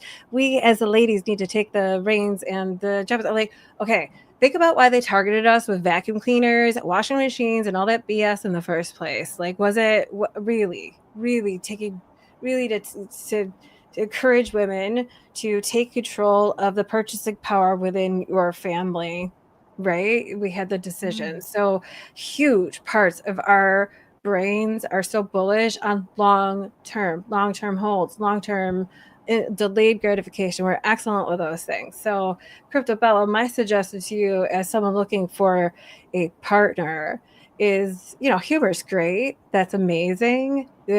Sit down and put a list together of your top 10 non-negotiables. What family, like humor's great, but like, let's be serious. Sometimes they're not always funny, right? Like they're not always funny. We got to balance it out with some things. Are you on the same page as your partner? Are your spending habits the same? Are your saving habits the same? What does retirement look like to you? Are you guys retiring together? Am I going to get on my horse and do all my jumping and go back and find my love in the garden, picking the tomatoes and helping those things? Because that's what I want out of life. So if that's some, like, what do you want? And you will manifest that person, that part of your life. Richard gave us a really awesome playground. Like Pulse Chain is a digital playground for us to allocate assets in any way we choose. Like there are lottery tickets, there's real world assets coming in. Speaking of trillions coming in the market, $32 trillion alone in real world assets. That is a huge narrative. Half of those craptos will fall off the face of the planet. We actually have code that we can take and work with and put real estate on the blockchain. There's projects in the making right now. I'm sure you've seen the tickers out there that are actually bringing these things to fruition. That is super exciting to me. That means that there's a possibility of putting a allodial title on the blockchain for us. That is unique to us as females, period, because there was not so long ago that we weren't even allowed to vote. And now we have the ability for a allodial title using technology that, in my humble opinion, we weren't really supposed to be able to get a hold of these things in the first place. I think the cat got out of the bag a little faster after 1965, the first crypto, well, I'll call it a crypto, but the first, cryptocurrency digital transaction took place in 1996. They started running that ball. Why do we see the stock market go crazy? Like this bubble is ready to burst. Crypto stylist, girl, you are so on point. We are not bullish enough about Pulse Chain because there's no freeze function. Global freeze functions. Go into some of these contracts and other blockchains. It'll blow your mind how fortunate we are to have found this here now and early, because nobody's coming in to turn off your faucet. And there's just so much opportunity out here to play, to learn, to grow, to meet someone, getting out on these conferences, making human and genuine connections. Because trust me, I've been around other crypto conferences and it's a little slimy out there sometimes. It is. But if you go to one of these conferences, anybody who's been in that situation, you have met a human. You have met we the people. And you're interacting with we the people, not just institutions and people that try to grind that wheel forward. We live in such a hustle culture. Hexco, Pulse Chain, wherever we want to end up calling all of our unique pockets of our universe that we've created here, the ecosystem. We, the people, the community, have the privilege of pushing forward with our own financial sovereignty and freedom with these tools. So I'll stop there. Absolutely. So Hodpro, do you want to talk about your favorite aspects of Pulse Chain, please? Oh, I do. I mean, it's Ethereum, which is wonderful, and it's just more throughput. It's as simple as that. It was created out of necessity to make the ERC20s more usable, right? You could transact, and it's absolutely incredible. And I think when people really start like going into Ethereum again and playing with it, much like they did with the NFTs, and then it got expensive, they're going to run into those issues and run into, okay, this needs to be forked with more throughput. And then they'll find, oh, that's very difficult and expensive to do. Oh, somebody already did that. It was Richard Hart. And now we can really use our ERC20s more often and more creatively now that it's not going to bankrupt you to stake and unstake. And I love Ethereum. I think Ethereum's great, and I'm still very glad that Hex is on Ethereum, just in case, because you never know. You never know what's going to happen in crypto. And I like that there's a copy of, or the original that was on Ethereum, but I love that there's the cheaper option to really keep it vibrant and alive on Pulse Chain, and not to mention the snapshots of all of the other ERC20s and NFTs that we also have on here, just in case the gas prices get prohibitive, which they do when there's more action on Ethereum. So that's my favorite thing about Pulse Chain. And there is a free airdrop for anyone listening that's outside the ecosystem and you want to sort of, put your toes in the water. GoPulse.com, there's actually a free airdrop checker. So you can check if you've got a free airdrop on Pulse Chain, and then come over to pulsechain.com and you can figure it out from there. and how to access your free airdrop. And you might find that that free airdrop is actually more significant than you realize. For example, wrapped BTC, the copy on Pulse Chain is worth about $800 per wrapped BTC. So that's incredible. So people should really check that out. Crypto Stylist, do you want to talk a bit about the stablecoin situation on Pulse Chain? You mean the stablecoin situation? I mean, I just mean in general. Oh, in general. Well, I mean, I will say this. I will say that I think it's really important that we, there's a lot of influencers saying that this is the stablecoin cycle because there's so much emphasis on that, and that's just such a hot topic, and it's so important. There's one reason why I think that Ethereum is such staying power, and when people were really doubting it, I always had a feeling that there's so much power behind the network, not only because it's 9 years old and it's proven, but also because 50% of the stablecoin supply is on Ethereum. So it really can't go anywhere for that fact alone. So I think it's really important that people pay attention to that, and that we really, figure out our way to have the stablecoin supply, a really, really strong stablecoin supply on Pulse Chain, because it is very important to be able to off and on ramp and to really be able to have true economic energy and to really allow people to stay within Pulse Chain and not have to go to other chains to get into the stablecoin and et cetera, then I think then it'll make it a one-stop shop. And I think that's what we're working towards now. Yeah. Very good. Very good. Crypto Bella, do you feel like we addressed your, do you feel confident going forward that Crypto Stylist is going to hook you up with your life partner? Okay, I couldn't quite hear during that part. So did you say you're going to DM me? Yeah, I'll DM you. I'll DM you. I want to ask you questions, but I don't want to do it necessarily on the stream. Yes, and to circle back to what Lindsay was saying, I didn't know Class was going to ask me that question, and so I do care about things in addition to sense of humor. I do care about sense of humor, but I also would like this person to have a good heart. I want kids, so hopefully they want kids. I just wanted to clarify. Good to know, and it's good to put it out there. What I might do is give a quick overview of the products that actually are on Pulse Chain. So Pulse Chain is a fork of Ethereum. So PLS is the native gas token that's on Pulse Chain. So when we say Pulse Chain, we're often talking about the whole chain, but PLS is the native token.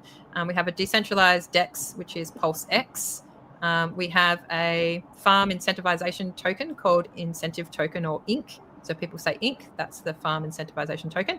And we also have HEX, which is a copy of HEX that's on Ethereum, the one that Richard supports. So we have HEX on Ethereum, which is a new price chart.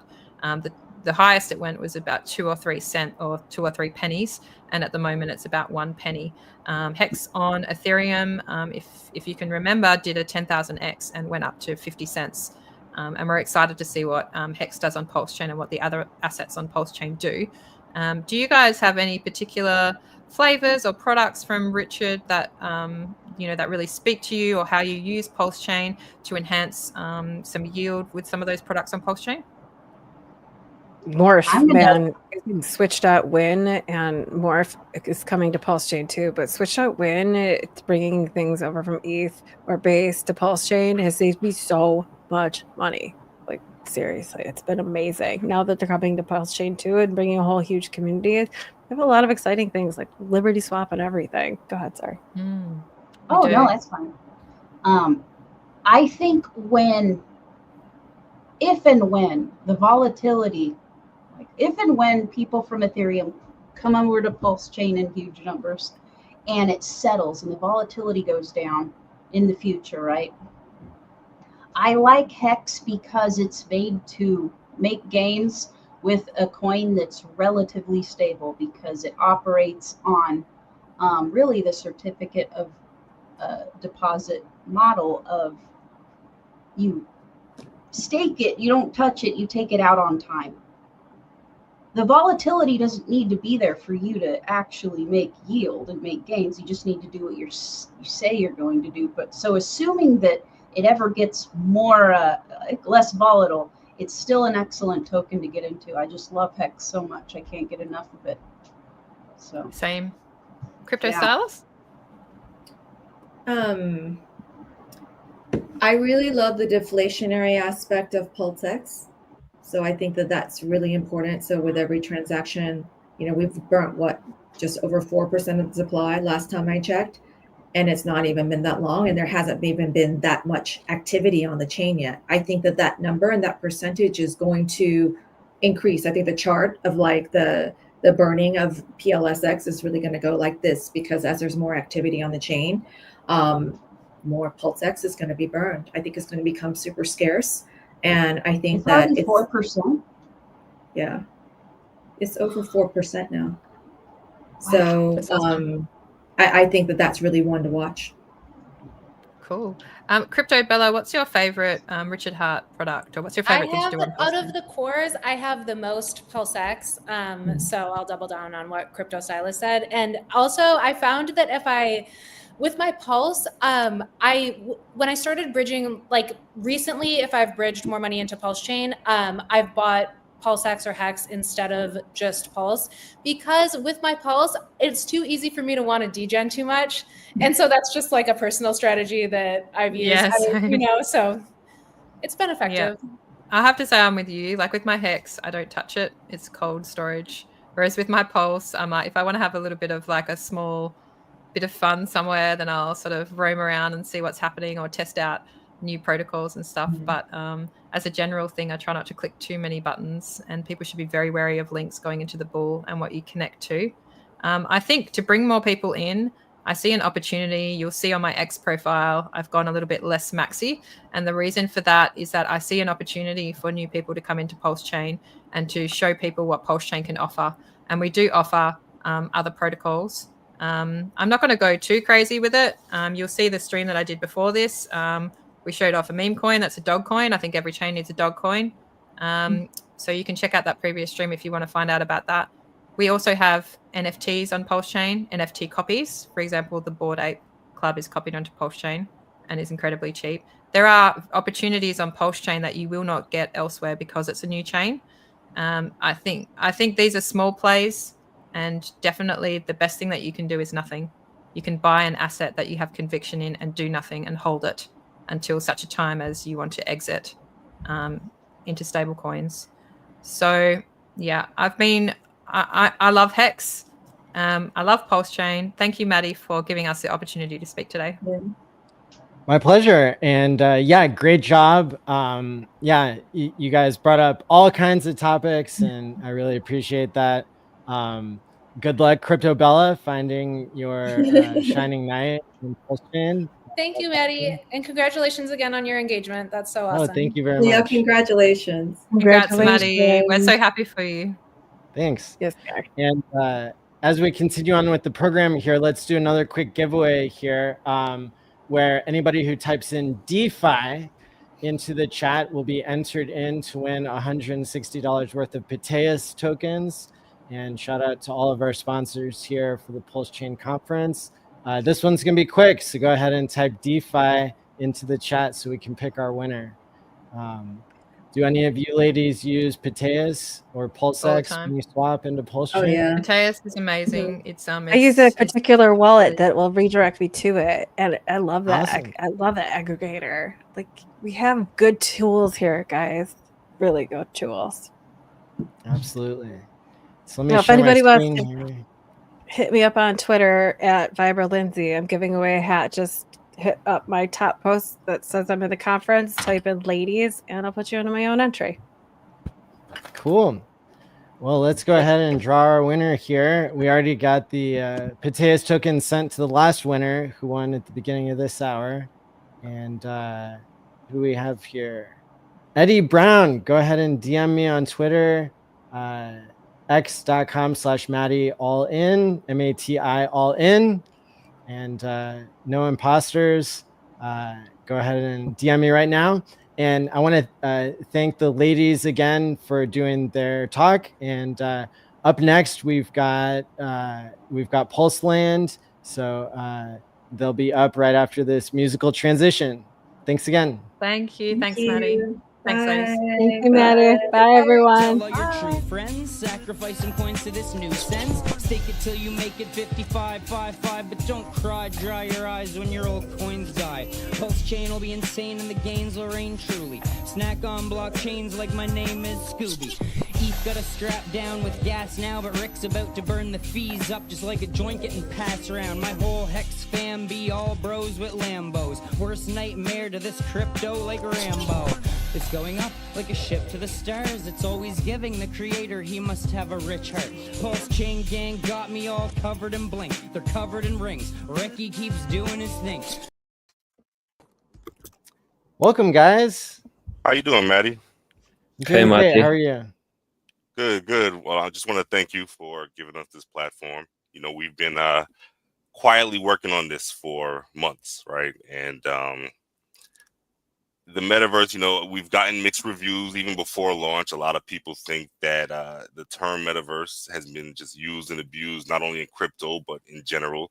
And it might be an expired, you know, thing to do online. But I think that gaming itself, as long as it's fun, as long as it draws people in, can bring new eyes to our blockchain. And that's why we built this. So before we start everything, and I'd like you to meet my, you know, co-founder, Yanko, as well. Hey, Mati. Nice to meet you. Yeah, welcome. You guys are here to do the sponsored talk from pulseland.io. And as the host of the 4th annual Pulse Chain Conference, I want to thank you guys for help making the conference possible. Thank you. And I hear that this might be your first time speaking on the conference or on YouTube. And so I want to welcome you, and I can stick around to help guide things or jump off the screen, whatever makes you guys most comfortable.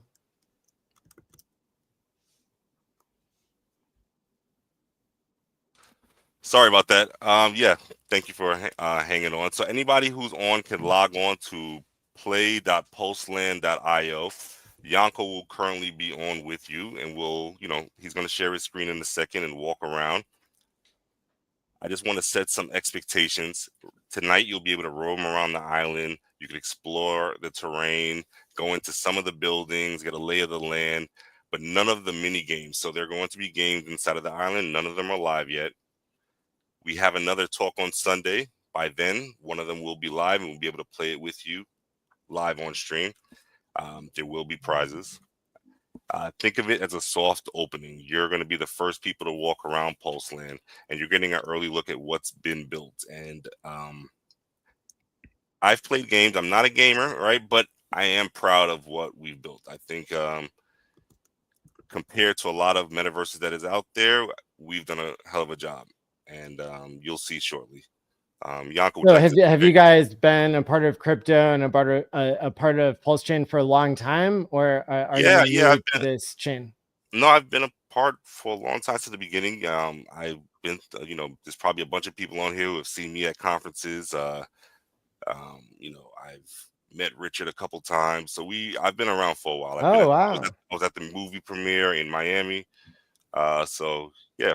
I've sat in your DeLorean. You probably don't remember. We met a few times. Okay, yeah. Now that you mention it, yeah. Right. So, yep, I've been around, and Yanko's been around as well. So, you know, it's in our best interest to bring people over here. Let's just say that.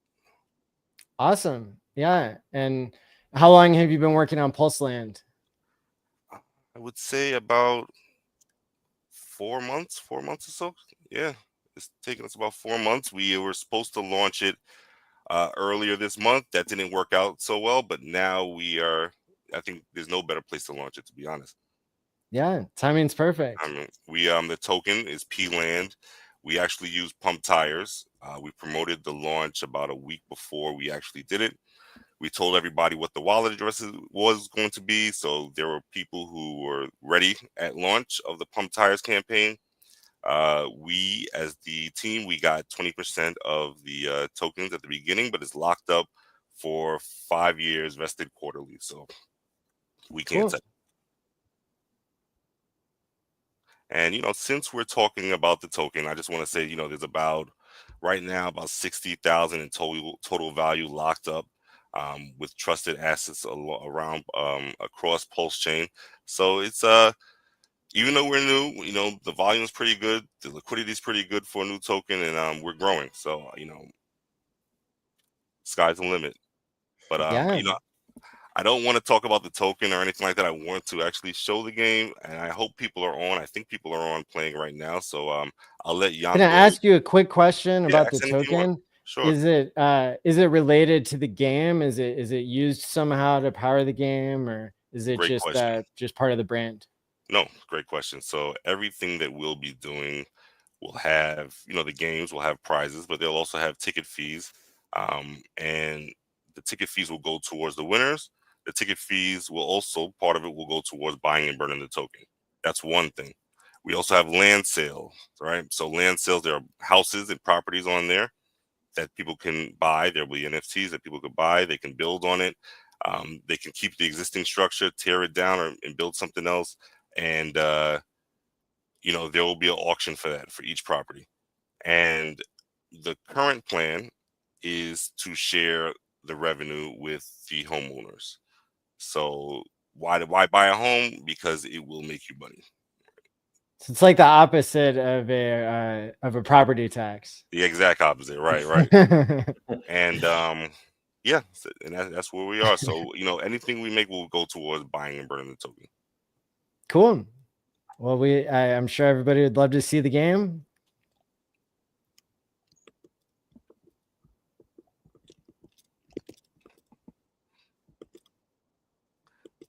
And a really quick note, in web games, especially on browsers, there wasn't a good way to create conversations, voice conversations, right? A lot of the things that are out there to do it were either outdated, or you couldn't really separate the conversations based on where you are in the game, right? Properly. So Yanko actually built from scratch a way to, just like in real world, if I'm talking to you close up, you hear me. If I'm walking away, my voice gets dimmer and dimmer, so you can you hear conversations over there, but you really can't hear it, as well as you can hear conversations over here. And as you play the game, I think you'll see how cool it is. This is something that will also be selling to other game developers, and the revenue from that will also go towards buying and burning the token. Cool. Yeah, I just kind of a random fact. So I wish maybe, I guess, I had been into gaming my whole life, because there's 3 crypto billionaires that I know of that got into crypto because of gaming. Right. Richard Hart, well, maybe not because of gaming, but it played a big part in their crypto story. Richard Hart, Vitalik, and Bitcoin billionaire Brock Pierce that we're having on later in the program. And so it's cool that we're able to showcase a crypto game, given the huge history of people in crypto being gamers. Right. And I don't know if you've seen the video, the promo video, but there may or may not be a certain blockchain founder in the game somewhere to be found. Maybe maybe he's twerking somewhere, I don't know, or doing something else, but just explore. Who knows who you'll see. Cool. Yanko, you can, if you'd like to share your screen, go for it. Yep.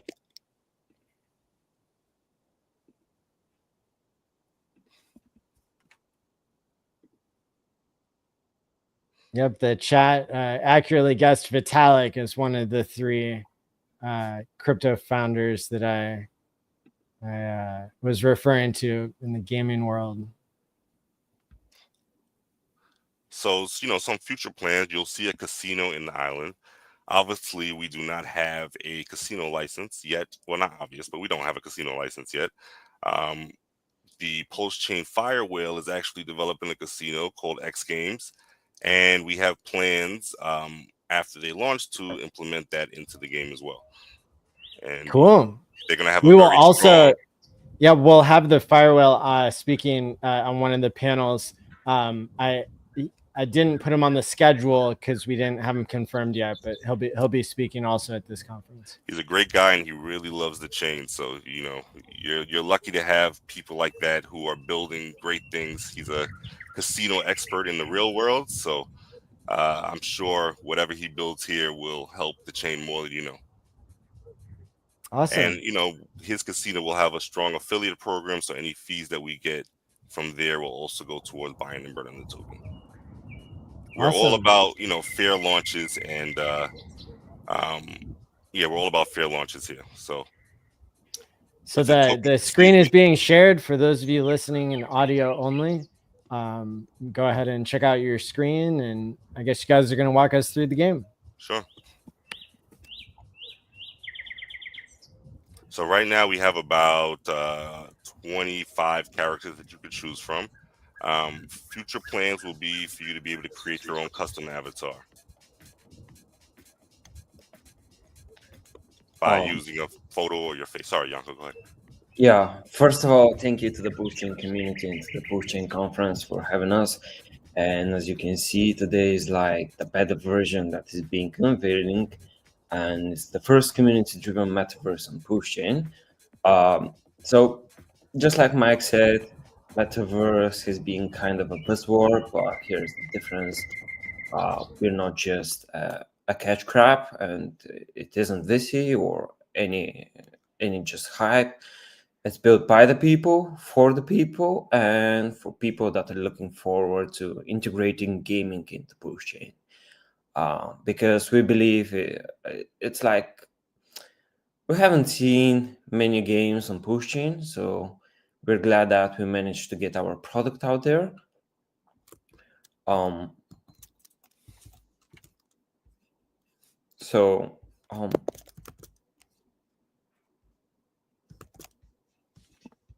Are you able to see my screen, by the way?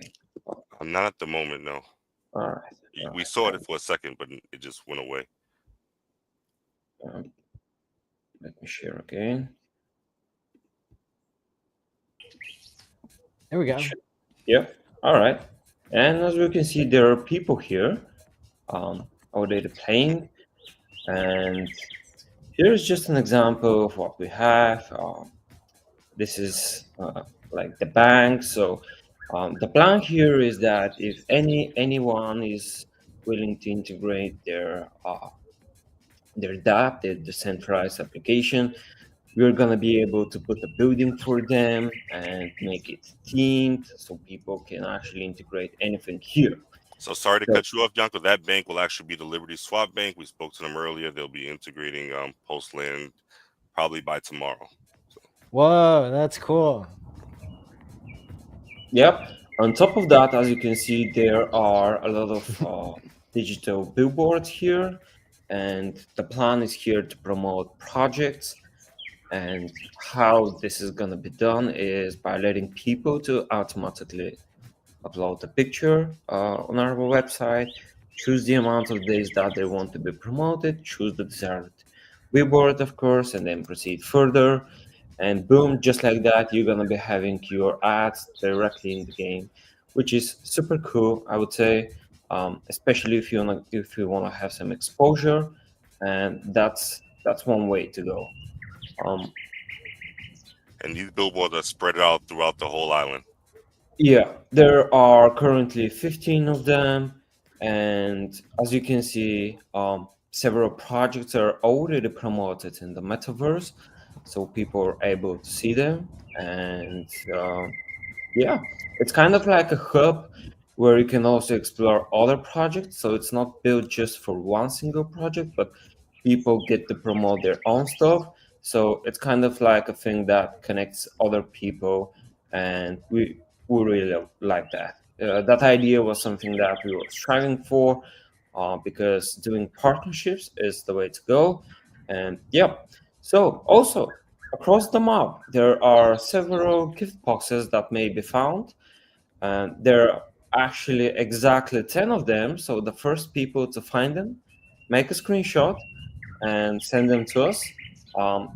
That's gonna earn you some prizes, so feel free to go there, explore, and maybe find those gift boxes.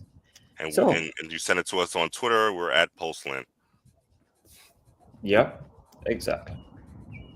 Cool. And also about the game, Mike just said that we're gonna be having those mini games where people can participate and win some rewards, which is actually super cool.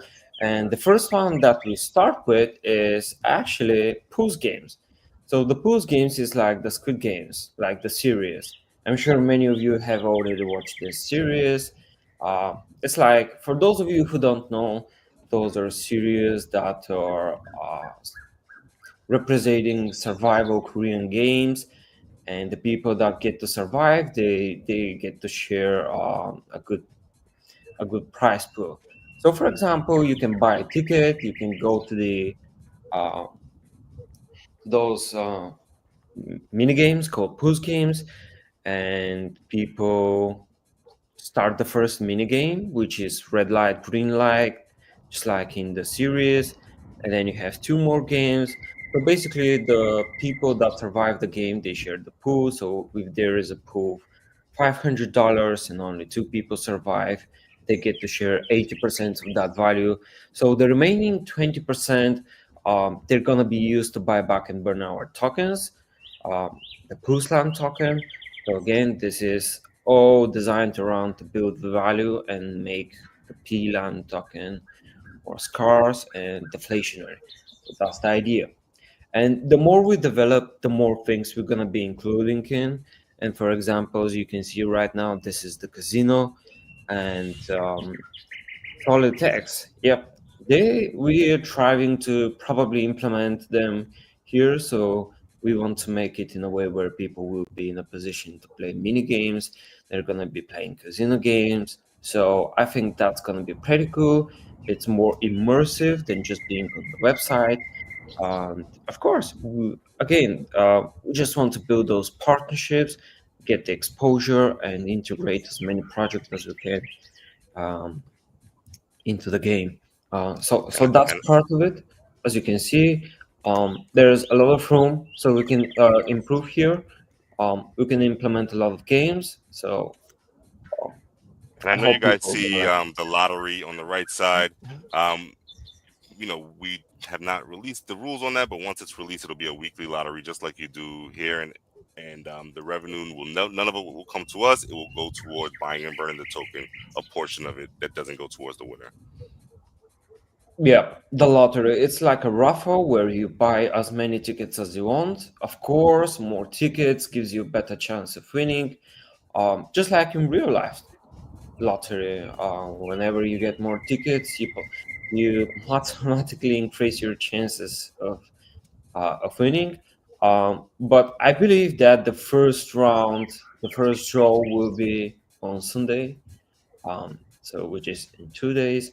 And it will be super interesting to kick off the first round. Of course, we're going to provide some funds so people will have better rewards, potentially winning better rewards. It's going to be just one winner, of course, but yep, you can see here is a small neighborhood with a lot of houses. To be more precise, there are 32 of those houses, so people will be able also to buy a home. Currently, if you want to explore the home, of course, so you can know what you're buying, you can just go near it, click E, and the door will open just like that. And you can explore and see what it looks like. And we designed those homes, just like Mike said earlier. If you're, here is a tree. But just like Mike said earlier, you'll be able to get a home and get part of the revenue in the future. That's the plan. That's what we want, because it's not like being a taxpayer like in real life. You get to share some of the revenue if you're a homeowner. Sorry. So that's pretty cool, I think. And I know we're running out of time, but I just want to once again thank you and congrats on your engagement as well. We're gonna keep improving this game. I also wanted to thank some of our trusted advisors that's been I know I've been annoying, but they've been advising us. You got Randy Hilarski, Crypto Sloth, and Trayvon James. They've been great, helping us along the way. If you go along, you'll see some billboards for their projects as well. You have No More and Lazy, so definitely support them as well. And we'll be here Sunday again to give you some more updates. Yeah, that's great. Thanks again for supporting the conference. And one of your advisors, you mentioned Randy Hilarski, he's been added to the schedule for later tonight. So I'm looking forward to that. So again, thank you both for speaking, and we'll look forward to having you back for another 10 minutes on Sunday. All right. Thank you. Appreciate it. Yeah. Thank you so much. Yeah. And after this musical interlude, we will have Superman up on screen. Thanks, guys. Thank you. Insane staking on ETH and Post. We on 2 chains. How the coins didn't fit. What was I supposed to do? Not stake and stay broke with you? Shit. Bar Hex for 4 years. Trying to DCA. Got Post chain, Post X. Trying to DCA. Now the world gon' see. Rich already changed the game. Which is why the hell you see me DCA in the Post chain. Bar Hex for 4 years. Trying to DCA. Got Post chain, Post X. Trying to DCA. Now the world gon' see. Things will never be the same. Ever since we launched our own thing on our own chain. Bar Hex for 4 years. Trying to DCA. Got Post chain, Post X. Trying to DCA. Now the world gon' see. Rich already changed the game, which is why the hell you see me DCA it in the Post chain. Bar X for 4 years. Trying to DCA. Got Post chain, Post X. Trying to DCA. Now the world gon' see. Things will never be the same. Ever since we launched our own thing on our own chain. You other Sammy Chicas need to get your crypto coffee to wake up and out of ditches, so you go from rags to bitches. Hello. Hey there. Hey, Maddie. Good to be here. Yeah, thanks for joining. And you know, I've been trying to brag about your record in streaming, but you're gonna have to help me get it right. So I said that you might be the person who's done the most daily live streams in the history of Hex. Is that accurate? Can you tell me what your stats are? Probably pretty accurate. Yeah. So last 6 years, I've been obviously Hex OG, Pulse Chain OG, and streaming virtually every day. Only a few days off here and there. For a bit of rest and relaxation, but yeah, pretty much. And I used to do 2 times a day. So there we go. Wow. Well, that's amazing. An amazing record of consistency and longevity. And so on behalf of the Pulse Chain community, I want to thank you for putting so much content out there. And if not everybody knows you and follows you, please let them know how to do so, and we'll have you speak for the next 15 minutes here. I'll let you take it away. Fantastic. Thanks, Matty. Cheers. Thanks. So welcome, everybody, and great to be here. My name's Superman, and of course, I'm the host of the Crypto Nights show, pretty much the most southern influencer in the Pulse Chain community, right down at the bottom of the world in New Zealand. And yeah, been pretty much going at it for six years, but really, we're going to talk about you and the community, because you guys are really what make everything happen. And what happened in the community, the community really just gets everywhere, right? So it's very, very exciting to see what you guys are up to. And so what the Crypto Night show decided to do was to move on not just doing live streaming, but move into doing publications and news for Pulse Chain as well. And so that's been a huge hit, and we're going to talk about that now. The other thing, of course, we also has gone into doing is promotions to help teams get seen around Pulse Chain. It's quite easy for the large teams to get seen, like Patias and places, people like that. But for the medium and small size teams, they really need a lot of help in getting their ideas out. They have a lot of great ideas, and so we help them to get them out, whether it's a farm or a DAO, whatever it is. We're out there to help and get them be seen. So it's been a lot of fun from that point of view, and that makes a more rich DeFi environment on Pulse Chain, and really, really exciting to see that play out. Now, obviously, if you guys want to get out and do promotions and help, Pulse Chain and Hex expand and all the cool things that are happening in our DeFi community, then all you have to do is, just spread the word. You can repost and things like that. There's the simplest things you can do that really go a long way. So that network effect is fantastic, right? So really got to get out there and do that. We just saw, obviously, the Pulse Land 3D there. There's lots of cool things happening on Pulse Chain, and it's only going to get better from here. We've got so many big launches coming up in the next few months. So that's going to be a lot of fun. But I'm here really to talk about the main news publication that we've just started off, which is the Monster Thread. The Pulse Chain Weekly Monster Thread. Obviously, I'm not by myself. We have a team. One of our promotion leads is MBS Crypto. He's out there working hard every single day. He's the editor-in-chief of the Monster Thread. And, of course, it's a great publication. So we're going to bring that up too and talk about that. So you can see it here. We're just going to present that in a minute. So let me share that as well. And that is a big, big deal, because it's really enabling people to learn about Pulse Chain every single week. by covering all the cool things that are going on there. So you can see here's the monster thread. This is week number 14. So 14 weeks in a row this has been out. And, the first week, it was very exciting. It's like, how's this going to do? How's the community going to receive it? And, of course, it's been a huge success. The first week, we got 16,000 views on it. It was amazing. And, of course, this week, number 14, we're heading towards, dare I say it, 50,000 views on this. So we're going from week 1 with 16,000 views up to almost 15. I think we're going to hit 50 this week on the weekly monster thread number 14. And what's it about? It's not about me. It's about you guys. It's about the community. And it's a privilege to do it with MVS Crypto. It is a lot of fun. And of course, we get all the hottest stories from around the Pulse Chain community, whether you're up in England, whether you're in Africa, whether you're in South America, whether you're in Australia, you're going to have a chance to get onto this monster thread. It is absolutely amazing from that point of view. So everybody could be put on there. So you just never know. If you're doing something newsworthy, something cool, whether you're climbing a mountain or whether you're launching the latest DeFi project, you will get here on the monster thread. It is a beautiful thing. And we're looking to just continue to grow it week after week after week. And of course, the bigger it gets, the bigger place that people have got to go to. So if we have a lot of people in DeFi, they kind of understand a lot of things quite well. They get to read about all the cool things that are happening, including what's happening with activities, people climbing mountains, as I say, people being champion horse riders, like some of C7's children, whatever it is, they're going to get in there. If you're the latest DeFi project, GameFi project, you're going to get on here as well. And of course, we also have, in addition to all the news, we have some of the top protocols that are really active on Pulse Chain right now, from farms through to GameFi, etc. So there's a lot of cool things going on in the monster thread. So let's have a quick look at some of the cool details. We obviously have Richard Hart, of course, the founder and leader, amazing leader in the Pulse Chain community, and Hex, of course, founded these amazing ecosystems and communities. And the number one thing that Richard always says is, that really surprised him to the upside is the community, right?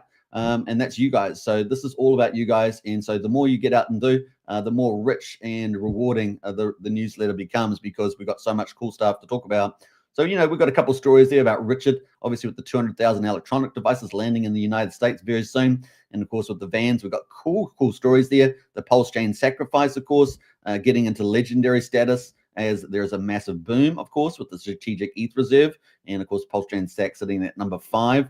And of course, looking really good. We're starting to get really good recognition from the wider crypto community, like Cointelegraph. It is really amazing. We're adding on new influencers like Empress, Crypto Empress, coming with 135,000 followers. We've got new, obviously, on-chain, cross-chain bridges coming onto Pulse Chain, like LibertySwap, which has come onto the scene like a storm and doing really amazing things there as well. So you can kind of see new, great, big influencers in the house there, new people, and it could be anybody. We've got influencers, we've got people just from the community out in the middle of nowhere, living in nowhere, and it can get into the monster thread. We've had so many people on this thread. It's been amazing. We've got David Feather doing YouTube videos on running nodes just to help you with technical side of crypto. We've got Internet Money helping you to do wallets, and of course out there, dealing with some of the big players like Change now for transfers. So there's so many people. We've got Ivan on Tech, of course. Every so often we'll talk about Pulse Chain, and so we got him in there with over 500,000 followers. It really is exciting what's happening in the space. We're obviously getting ranked up very well on the DeFi. We've had some really cool things happen in the charts with, quadruple golden crosses right now, getting ready for the next big move. It really is exciting what is happening. We've had big new influencers like Xavier come on into Pulse Chain just in the last week or two. And of course, Real Xavier has got an entertainment audience. So it's not even a crypto audience, it's an entertainment audience, but he's coming in strong into the Pulse Chain community. And you can see that out there as well. He's got 480,000 followers, does an amazing job out there. So we've got a whole new community of people not even in crypto coming into the chain, and it's really exciting to see that sort of stuff. We obviously have President Trump running a very strong digital and crypto strategy. All that sort of stuff is flowing into crypto generally. We've got artists in the channel. So I talked about, mountain climbers and ice skaters. Whatever you are, you can make it into the thread. We've got a Mo Mindset. They're doing artwork, and of course he's out there promoting it at festivals, on BBC News, all this sort of stuff. It is really exciting what you guys, and that's all about you, are doing out there, which is pretty cool. So yeah, Mo Mindset absolutely crushing it. We've had, like I say, in other editions, we've had all sorts of people, champion horse riders, through to mountain climbers. It's all in there, and you can get in there as well. Now, we also had Maddie, of course, getting engaged, and what a beautiful thing that was. I mean, I cannot say, such joy for Maddie, who's really committed just amazing amount of time and passion into the Pulse Chain community. And so we've got his engagement in there as well this week, which is fantastic. And what a beautiful, beautiful photo and a beautiful moment there with Maddie and his fiance. So, there's lots of different things that make it into the Monster Thread each week, and it is very, very exciting. We obviously got the Pulse Chain Conference in the edition 14 and the SEC liquid staking as well, allowing liquid staking there not declared as a security. So there's all sorts of stories that make it in there. They're people stories, they're DeFi stories into the Monster Thread, which is pretty amazing. But we also obviously have some of the hottest teams on Pulse Chain on there as well. Is basically a good way of everybody seeing who's out there doing what. We have farms if you want to earn passive income. We have all that sort of stuff. We have meme coins, anime series on the chain. You can see people like Somi covering these animes. It's amazing. And I must say a big shout out to Hog, because they're doing a great story synonymous with Pulse Chain. As we rally through, they're going to be doing some great stuff with all the characters. They're taking all the people from the community and doing some really, really amazing stuff. So it really is exciting, guys. And from farms through to anime, Pulse Chain's got it all. It really is incredible. Ecosystems with high yield like Radon, many cool things. Emmet Farms out there doing it again, crushing it with sustainable tokenomics. I mean, this is a really innovative in Pulse Chain, and we're getting a bit of everything there. It really is exciting. You can see RhinoFi, innovative tokenomics at the frontier. A Yeet meme, we've got the memes as well. You can't miss out on the memes in crypto, and they're all there with the beats, the music beats all the way from Africa. It really is. We're far and wide on Pulse Chain, and it's a beautiful thing to see as well. So it is pretty exciting. We've got another memes, Beef World as well, doing pretty amazing stuff. So you can see all this rich art coming out of the Pulse Chain community, and that's what it's all about. It's a people's chain. It's the DeFi chain. It really is the exciting chain, I think. And yeah, so many cool things. We've got Frank White there, of course, with the whole ecosystem. So we've got people providing information in Pulse Chain, and that's amazing, right? So we've got Midgard out there. We've got PLS Start. You can find out the whole ecosystem on Pulse Chain just with that. And of course, we have huge influencers coming on, like the Crypto Paradise team with their Surf project and all that sort of stuff, really giving a daily show. So not only am I a daily show, but we got Crypto Paradise now, huge KOLs coming on doing daily shows as well. So Pulse Chain is really starting to what I call the inflection point, and we are about to have some really exciting things up. Obviously, Richard Hart is back in the mix, leading the way, and we're following there and supporting him across here with the Monster Thread. It really is a beautiful thing, guys, and you guys should be really excited. And if you are doing something out there, we'll find it. That's all I'm going to say. We'll be looking, and if you're doing something cool, we'll put it in there. If you're if you're helping somebody if you're serving food at the local food place, and we get a good picture of it, you'll be ended up in here as well. It really is about people. And of course, DeFi on Pulse Chain pretty much is the way to go. And we've got projects like Pulseland out there coming to town very soon. Projects like Unity coming as well. We've got so much more to talk about. We've got Oracles coming. It really is a fun time out here on Pulse Chain. And I just watched earlier the ladies in Pulse Chain. What a wonderful bunch of people they are as well. Absolutely doing incredible things. So a big shout out to Crypto Class, Hod Pro, and the rest of them. An absolutely amazing job you're doing out there. So yeah, it really is a fun time in Pulse Chain. And of course, this is the number 14. We've got number 15 coming out next Monday, which is only in like 2 days' time. So look forward to that coming out, and that's huge. Not only do we have the Monster 3, but we will have other publications coming out as well. We're doing a lot of educational publications. So this will be about how do you download a wallet? How do you get into Pulse Chain? How do you do farming? How do you get into DeFi protocols? What is NFTs? Things like that. We're going to be doing a lot of that sort of education. You're going to see more articles going out here and there. We've already been doing that. It's just started, but that's the next phase of what we're trying to do around education. So not only news, which is very important for onboarding people. If you want people to get up to speed on what's happening in Pulse Chain around the world, then the Monster newsletter is the place to be. You can share it around. It's easy to do, and you're helping out promote as well. Some people say, I don't know how to promote. Well, that's easy to do. Just repost it, send it out to some friends, and it's a great way from them to get up to speed with what's happening. If you're very busy in life, it's a great place to get up to speed as well. But we've got educational publications coming out next, and they're going to be absolutely huge. We've already put out a couple on farms, but we'll be crossing a lot of different categories in Pulse Chain and showing people how to get on board. And all you have to do is repost those as well. Maybe it's just how to download a wallet. That's simple. How to buy, through some of our bridges onto Pulse Chain, maybe the official bridge, maybe through a Liberty Swap, whatever it is, you can do it and we will be able to provide the information. We're just going to put lots of it out there, really simple, really easy to use, and all you have to do is repost it. That's really some of the stuff that's happening. And of course, this is not just to the Pulse Chain community, but we are going beyond that to influencers, to platforms beyond Pulse Chain, to bring in new people to Pulse Chain. Just like Liberty Swap has 40 chains are coming into Pulse Chain. If you're not aware of that, 40 chains coming into Pulse Chain, we're going to be out there spreading the word out into those chains and those communities to come to Pulse Chain, because Pulse Chain is where it's all going to be at, and we know it. So it's going to be pretty awesome. Obviously, Pulse Chain, a fork of Ethereum, so it's got all the bells and whistles. And as Maddie said earlier, it's definitely faster, and it's a place to be with DeFi innovation. We got so many invaders on Pulse Chain, and of course, they're going to be seen as well with all the promotions and publications and news that we're actually covering on the Crypto Night Show. And of course, I guess you guys have the chance of really making Pulse Chain great. So get out there, be yourselves, flourish, be creative, be involved, spread the word, all that good stuff. And man, Pulse Chain is going to be a massive, massive success. And of course, Richard Hart there is on the frontier, just really leading the way. And we're excited about where Richard's going to take Pulse Chain. So I hope you guys have enjoyed that. That's a lot of cool stuff happening with the Pulse Chain Weekly Monster Threads. A big shout out to MVS Crypto, the editor-in-chief, and of course to all the team and the Crypto Night Show. Keep up the great work. To all the artists out there, there are a lot of artists out there doing a lot of cool stuff. I appreciate everything you guys do. And if you're not on other platforms as well, getting on TikTok and all those other platforms, there's a lot of space for Pulse Chain to grow. So very excited about where we are going to be heading. And I just want to say a special thanks to Matty Allen, because he's running these conferences year after year after year, and it takes a lot to organize. So big shout out to you, Matty. You're doing an absolutely amazing job, and we definitely wish you well with your fiance and future wife there. I think it's going to be absolutely brilliant. And as he says in his DeLorean, we're back or something like that. So it's going to be pretty cool. I hope you guys have enjoyed this review. And of course, you can watch me on the Crypto Night Show live daily, 8 p.m. Eastern. And we're streaming on 3 YouTube channels and, of course, on X.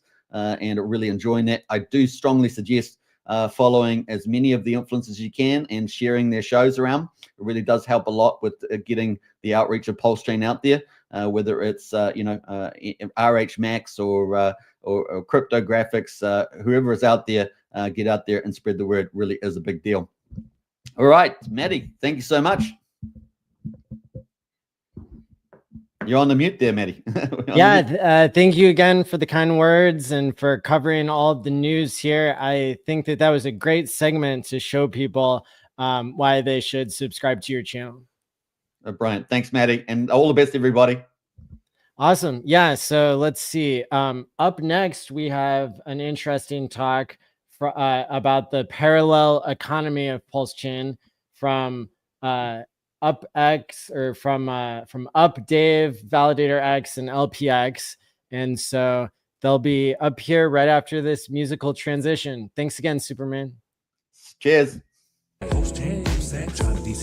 the world gon' see things will never be the same ever since we launched our own thing on our own chain. Bar Hex for 4 years, trying to DCA. Got Pulse Chain, Pulse trying to DCA. Now the world gon' see Rich already changed the game, which is why the hell you see me DCAing in the Pulse Chain. Bar Hex for 4 years, trying to DCA. Got Pulse Chain, Pulse trying to DCA. Now the world gon' see things will never be the same ever since we launched our own thing on our own chain. Bar Hex for 4 years, trying to DCA. Got Pulse Chain, Pulse trying to DCA. Now the world gon' see Rich already changed the game, which is why the hell you see me DCAing in the Pulse Chain. Bar Hex for 4 years, trying to DCA. Got Pulse Chain, Pulse trying to DCA. Now the world gon' see things will never be the same ever since we launched our own thing on our own chain. Bar Hex for 4 years, trying to DCA. Got Pulse Chain, Pulse trying to DCA. Now the world gon' see Rich already changed the game, which is why the hell you see me DCAing in the Pulse Chain. Bar Hex for 4 years, trying to DCA. Got Pulse Chain, Pulse trying to DCA. Now the world gon' see things will never be the same ever since we launched our own thing on our own chain.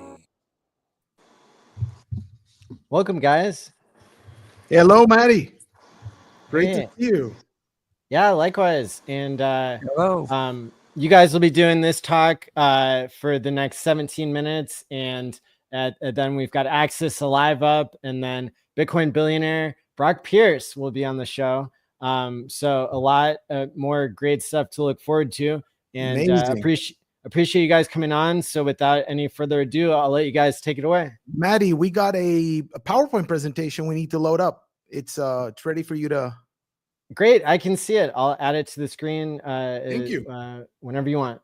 Yep, go for it. Maddie, thank you so much for this invitation. And honestly, a shout out to you for all the work and energy you put to create these Pulse Chain conferences. Hey, everyone, we're excited to be here and to share what we have been building for the Pulse Chain community over the next 17 minutes. Here's what we're going to cover. A quick intro to PlusX. Some of you have heard about us and the PlusX team, and a deep dive into 2 game-changing utilities we've built. These aren't clones or repackaged DeFi products. These are exclusive to Pulse Chain. Pulse Chain builds. Now, our mission on PlusX is to build a true and free parallel economy on Pulse Chain. Richard has created the tracks for a digital economy that's free from regulation. And PlusX is building the applications on those tracks that will bring individuals and communities true financial freedom. Now, we are 6 co-founders. Artem, who's not here with us, is our CEO. He's been in crypto since 2017, specializing in market making. Haunted is the founder of Up and Up X tokens, which are part of the PlusX ecosystem. Dave was here. We call him the professor. He's a retired math professor and wizard in cryptography. Bas, he's not here. He's our traditional finance veteran, expert trader. Doc, my brother, he's here. He's a crypto analyst, UX UI designer. And I specialize in marketing. I've built and ran marketing campaigns for Fortune 50 companies, and I'm super excited about Richard's marketing campaign. Now, we've been part of Pulse Chain and Hex for years, and we're building for many cycles to come. Now, Maddie, the first app I want to introduce all of you to is Validator X. Validator X delivers the highest yield of any liquid staking protocol on Pulse Chain, and according to Grok, the highest on any EVM chain. And to tell you more about it, I'll pass it on to Doc. Hey, thank you very much, Jay. What's going down? So before we dive into Validator X, I'd like to give a quick snapshot of the PlusX ecosystem as it stands today, which we're looking at on the slide here. Currently, we're running over 4,656 validators, which is around 148.9 billion pulse. Additionally, there's approximately 13.6 billion pulse held by the ecosystem inside of our lending vaults. 3,677 of those validators are from our public Validator X protocol, which has been running flawlessly since launch. We run an additional 979 internal validators. So with regard to the pulse in our validators and vaults, at the current pulse price, that's approximately $8.2 million. And at SAC rate, that'd be around $16 million worth of pulse. Additionally, we've got approximately $3.8 million worth of assets that have been deposited into our AMM tool, LPX, for a combined total value of approximately $12 million at current prices. So these numbers aren't just vanity metrics. They directly reflect the level of confidence our community has in our ecosystem. So on to Validator X. As previously mentioned, we're currently running 3,677 validators. I like to think of it like this. If you've got seeds in your pocket, why would you keep them there when you could use them to grow a forest? This is essentially how I feel about Pulse. Why would you let the Pulse sit stagnant in your wallet when you could stake it in Validator X and multiply your Pulse units with zero risk of impermanent loss? Next slide. What is validating? You can think of it like it's the backbone of Pulse Chain. Validators are responsible for proposing new blocks, verifying transactions, and keeping the network secure and decentralized. You're essentially staking Pulse, and in return for that, you earn rewards for honest block production. It's about as low risk yield as you can get on Pulse Chain. Basically, you're earning the native gas coin and you're strengthening the network at the same time. However, solo validating requires a technical know-how, hardware, ensuring your system maintains complete and constant uptime, and you need a minimum of 32 million pulse for each validator. You also have no automated compounding when you're solo validating. So Validator X, it solves these barriers to entry. It enables anyone to earn validator yield, and the system automatically compounds the yield for you. With Validator X, you can stake any amount of Pulse, even 1 unit, and you start earning right away. There's no deposit fees, no withdrawal fees, and no lockup periods. Since launch, Validator X has maintained 100% uptime, and it's delivered an APR just north of 20%. This is the highest liquid staking yield on Pulse Chain, and from our research, the highest liquid staking yield on any chain. So 91% of all of the yield that Validator X earns flows back to the stakers. This includes 91% of the block yield, the attestation yield, and the sync committee yield. We didn't just match the competition here, we broke the record for the lowest liquid staking fee in all of crypto. So let's take a look at this real quick. This is showing the rate of the validator growth in our system. As you can see, it's increasing at a nice pace. We've got people joining the system as they learn about it, and this coupled with our automated compounding enables this impressive growth. With regard to the compounding, so each time 32 million Pulse is accumulated, a new validator is automatically spooled up.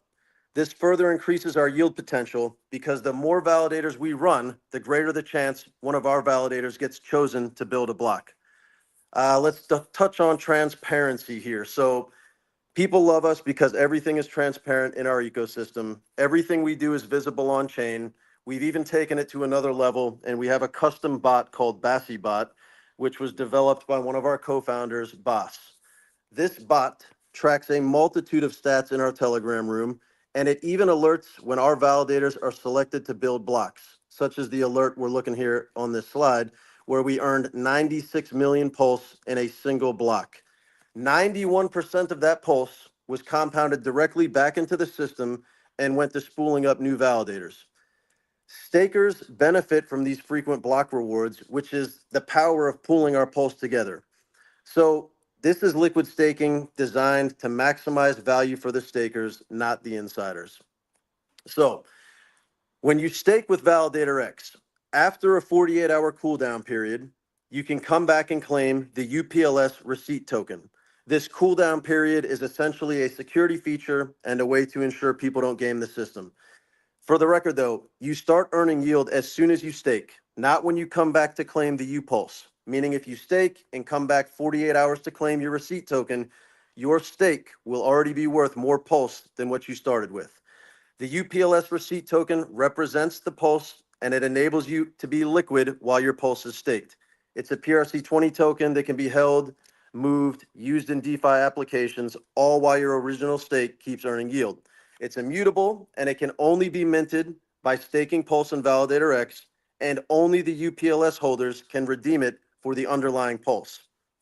So here's the UPLS rate. Unlike most tokens that inflate and dilute over time, UPLS only appreciates as more Pulse is earned and compounds into the system. This is why UPulse constantly goes up in value against Pulse. Next, we're going to look at the user interface. As you can see, it's clean, sleek, and easy to interact with. You simply input the amount of Pulse you wish to stake, hit the stake button, and then confirm the transaction in your wallet. It'll show you the amount of UPulse you'll be able to claim after that 48-hour cooldown period has passed. One other thing quickly we're going to touch on is Validator X, or VXS. I like to think of this as your personal yield automation tool. With VXS, you're essentially building your own smart contract on top of Validator X.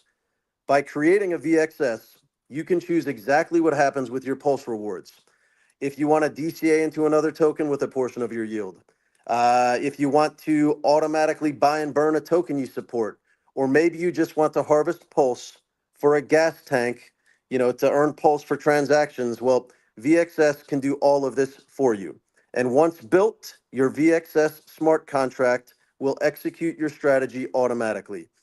VXS unlocks a new level of strategic control for liquid stakers, and no other liquid staking protocol delivers this level of freedom and flexibility. So in closing, this is truly a set it and forget it yield producing system, and we believe there's never been a better time to get started staking with Validator X. And with that, I will pass it over to Dave for a talk on LPX. Hello all, my name's Dave, and you just heard Doc explain the yield opportunities you have using Validator X. You let your Pulse earn your yield. But what about earning a yield on the other assets you hold? Well, look no further. We're talking about LPX today. It's a new liquidity protocol that actually works for you. You're holding RH, whether you're holding RH Cores, just launched a new token, LPX helps you earn a yield. It supports your chart, all without being glued to your screen. LPX is a game changer for PulseChain. Existing LPs work for everyone else. They allow others to do as they wish with your tokens. You assume the risk. LPX is different, and today I will explain how LPX works for you. But first, let me give you a little background. A centralized form of LPX was used by our team while acting as market maker since 2017. Our team has worked with hundreds of tokens during that ICO craze, and they figured out what really works. Now we've taken that profit logic and built it into a smart contract anyone can use. You do not need to be a whale anymore to be a market maker. Now you simply join or launch an LPX. So the tasks handled by the LPX: chart protection, dump protection, token growth, and yield. So what does an LPX do? It sets a trading range and just waits. If the price moves up, it sells. If it dips below that range, it buys. Simple. That's it. No emotions, no FOMO. It just keeps rotating profits into stronger positions. We've all bought the highs. With LPX, you're now buying the lows. And these next few slides are going to clearly illustrate the buy low, sell high structure of the LPX. This chart is an internal LPX working on the UpX die pair. It's a 15-minute chart. Look at how it handled this sideways market. Selling on strength, buying on the dips. When I first saw the LPX selling tokens, I was anxious, but then I watched it buy back more than it sold. It became obvious that LPX is a game changer. With every trade, it builds yield. And it's not just the sideways markets. It holds up in every kind of market. Now here's a downtrend. LPX doesn't panic. It waits, and then it starts buying. Once price drops out of the zone, and because it's sold into strength, it has the dry powder to support the chart. That kind of logic actually helps stabilize price, and it boosts confidence. Now this next one's a 1-hour chart. When the market is pumping, LPX doesn't jump in all at once. It sells gradually, locking in profits without killing the momentum. Then when the dip comes, it's ready to buy again. We have all felt the perceived pain of buying tops. Now with LPX, you're selling those tops and you're buying the bottoms. LPX is agnostic. As you've seen with these few slides, the market maker works in all market conditions. Look what happened when a shark exits in a single click. The next block, and the LPX goes to work buying to protect the price. This chart is not a 15-minute chart. This LPX is making a buy on every block. This is a block chart, not a 15-minute chart. And having the confidence of this protective well working for the community is massive. This protective force is what we want to see for all tokens on PulseChain. Some are thinking about the risks with liquidity. What about impermanent loss? We've heard of this. Yep. It is a big concern everyone has with regular LP. But LPX doesn't expose your tokens like V2 and V3. LPX only enters the market when there's profit to be made, and the no trade zone adjusts automatically to match the current conditions. LPX is a market maker. As such, you will want to think about the big picture and understand that this protocol is not a get-rich-quick game, but a way to earn a nice yield. Let's take a look at one of the current LPXs. We launched this early last month. This is the Ink Die Pool. The chart shows the price action at the top, and the impermanent loss is below in red. What I want you to notice is that the impermanent loss over time will trend to zero well before the price returns to the starting price. This is a key feature of LPX, the mitigation of impermanent loss. Ink was at $1.40 when this started. And after a 42.9% price gain, the impermanent loss is zero. In traditional V2s, IL does not go away until the price gets nearer to the starting point. By design, LPX will increase your token count while pushing the price of your token higher. LPX is smart liquidity and an arbitrage engine. LPX does not require a busy chain to earn yield. It feeds off price movement. So the more volatile your token, the more LPX can earn. LPX is not waiting for volume. It looks for opportunities to secure a profit from both arbitrage and market swings. Volatility becomes your ally. Our current LPX offerings have in excess of $4 million in total value working to make a yield for the members of PulseChain. And unlike other liquidity systems, you do not need to pair tokens. You can just use what you already hold, the tokens you love. You've got Pulse, Hex, a meme coin. Great. Put it into an LPX. No need to match it with anything else. That alone makes it so much easier to get started. Joining an LPX is simple. You let the tokens you love earn you a yield. But if you want paired liquidity, you have that option. LPX will work. LPX comes in many forms and configurations: single-sided, dual, directional, and liquid. Now, our time is limited here today, but please come visit us for a deeper dive into the options and mechanics of the LPX. You will want to learn about the no-trade zone design, the dynamic ratcheting of the no-trade zone, compounding yield options, how IL is mitigated, and understanding the profit logic engine that injects liquidity when it's profitable, and how LPX protects your assets from well manipulation. We like to say, LPX, more yield, less risk. Now, here's where the money is, right? Here are the APRs our LPX users are experiencing. For the most part, nice double-digit yields. All of these LPXs were started single-sided. And notice the UPulse die pair. It has yet to launch, but when it does, the folks using Validator X to earn a yield that Doc had talked about, they can take their receipt token, UPulse, to earn additional yield. So you make 20% over on Validator X with your Pulse. And then the receipt token comes over here to LPX and hopefully get another double-digit yield. You know, we want to let your tokens work. So we will release phase 2, and with that, you will see many additional tokens working.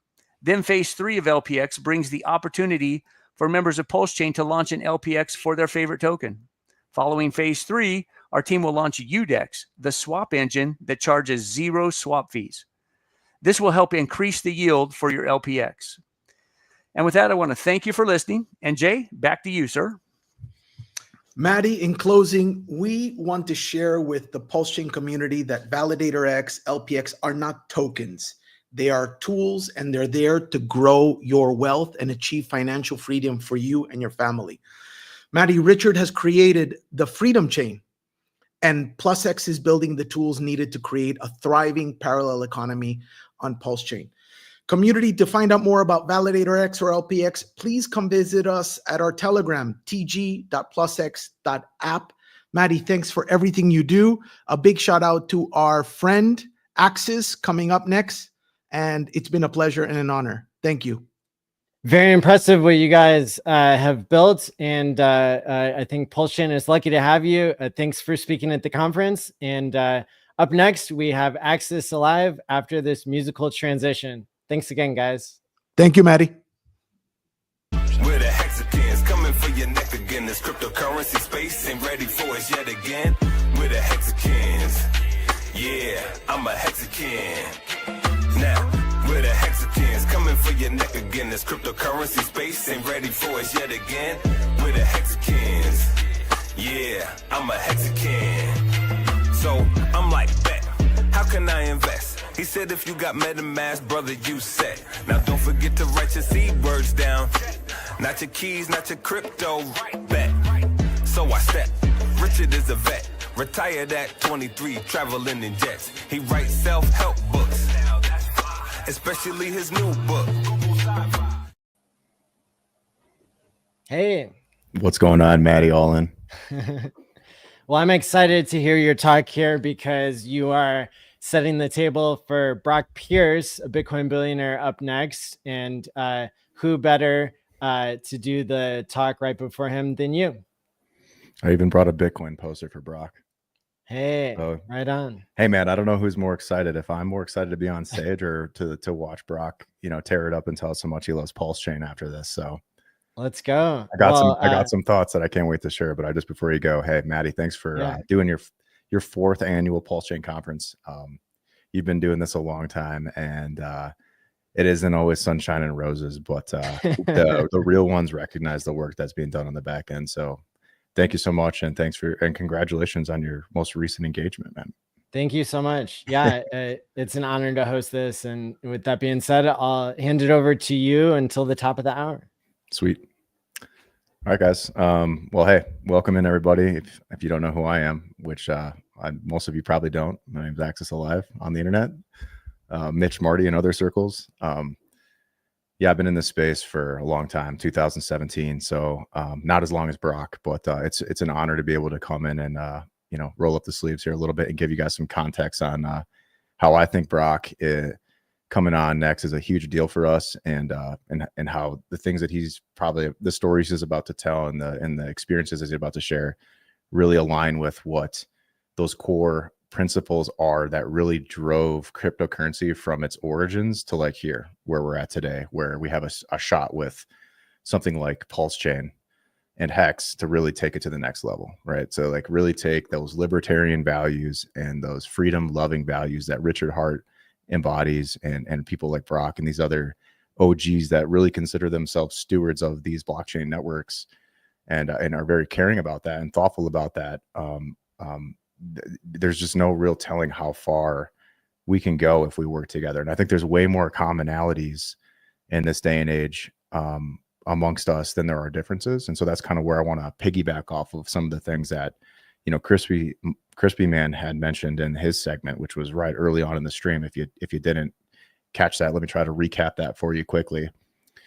So, Crispy's big thing was like, all right, so we have this thing with Hex, which its origin story is actually really a Bitcoin origin story at the core, right? Because it was trying to bring all these important components of the tech from Bitcoin into a new era that was even a stronger and more sound form of money than even Bitcoin is, right? So what Bitcoin may or may not suffer from in the future is something like that the code can be changed at a later date, and it likely will have to really stay competitive with newer networks, because these newer networks get all the advantages of learning from what Bitcoin just can't quite do technically, and take the space forward.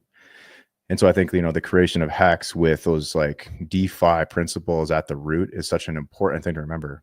And this was all spawned out of like things like the BTC free claim. So Richard tried originally to bring the Bitcoin movement into this new paradigm, which was this immutable locked code that really embodied long-term values such as like the time lock mechanic of Hex and staking. I don't think as many people of us maybe really appreciate enough how underpriced or mispriced the Pulse Chain and Hex token prices are right now, considering how they are, where they're sitting fundamentally and technically. So like it's a ripe opportunity zone for investment, first and foremost, at a minimum, but on a maximum, it's like technically sound and from a economic and from a technical perspective. When I think about what makes Hex great and what gives Pulse Chain value, it's its ability to learn from what came before. So you had Bitcoin and Ethereum, which are like the two best in breed crypto assets on planet Earth. And going back to April, people were saying a lot of negative things about Ethereum, but now things have started to change. Obviously the price changed. And then the common consensus is that the tech got better, but that's not really the truth. The tech has been getting better for 6 or 7 years now. I don't know if you guys saw what gas prices were today. I'm seeing 0.3 GUI right now on ETH. So the gas fee problem on its own right has largely been solved for now, right? And so I think that really opens the doors for Ethereum to become the backbone of the crypto economy and maybe even the broader economy. And that sets up Pulse Chain sweetly, because we can act like basically in a weird sort of way, Ethereum then becomes like a test net for what Pulse Chain can do at a later date safely. But Pulse Chain also gets all the price upside of the aha moment when the industry starts to really adopt and recognize the opportunity that's here. And it would only take, I think Crypto Silas was on earlier and had mentioned like it would only take a very small amount of the prospective money flowing into crypto to hit Pulse Chain to have really outsized returns, which then would amplify the network effect. So I think a lot of traders out there are probably looking at this as an opportunity once Pulse Chain starts breaking key levels in price. And that's where you'd see a lot of actual real users coming into the space, right? And we have all these other things that are starting to stack, right? That are bullish situations for the blockchain itself, and for our future. And like some of these things are like the things that have not yet been priced in, such as like the legal troubles that are left over from not so much the SEC case, but some of the other stuff that caused FUD events. Without going into detail, like we're right now we're trading right below the Interpol resistance, right? The Interpol FUD resistance level on price, and that's looking pretty sweet. You know, some consolidation in this price range for the short to mid term is totally healthy and expected before we go take that level out. And then I think you could really start to see the gears ramp up and see market makers make a move that pushes this into a territory where now it's interesting for the overall crypto market to start to pile in.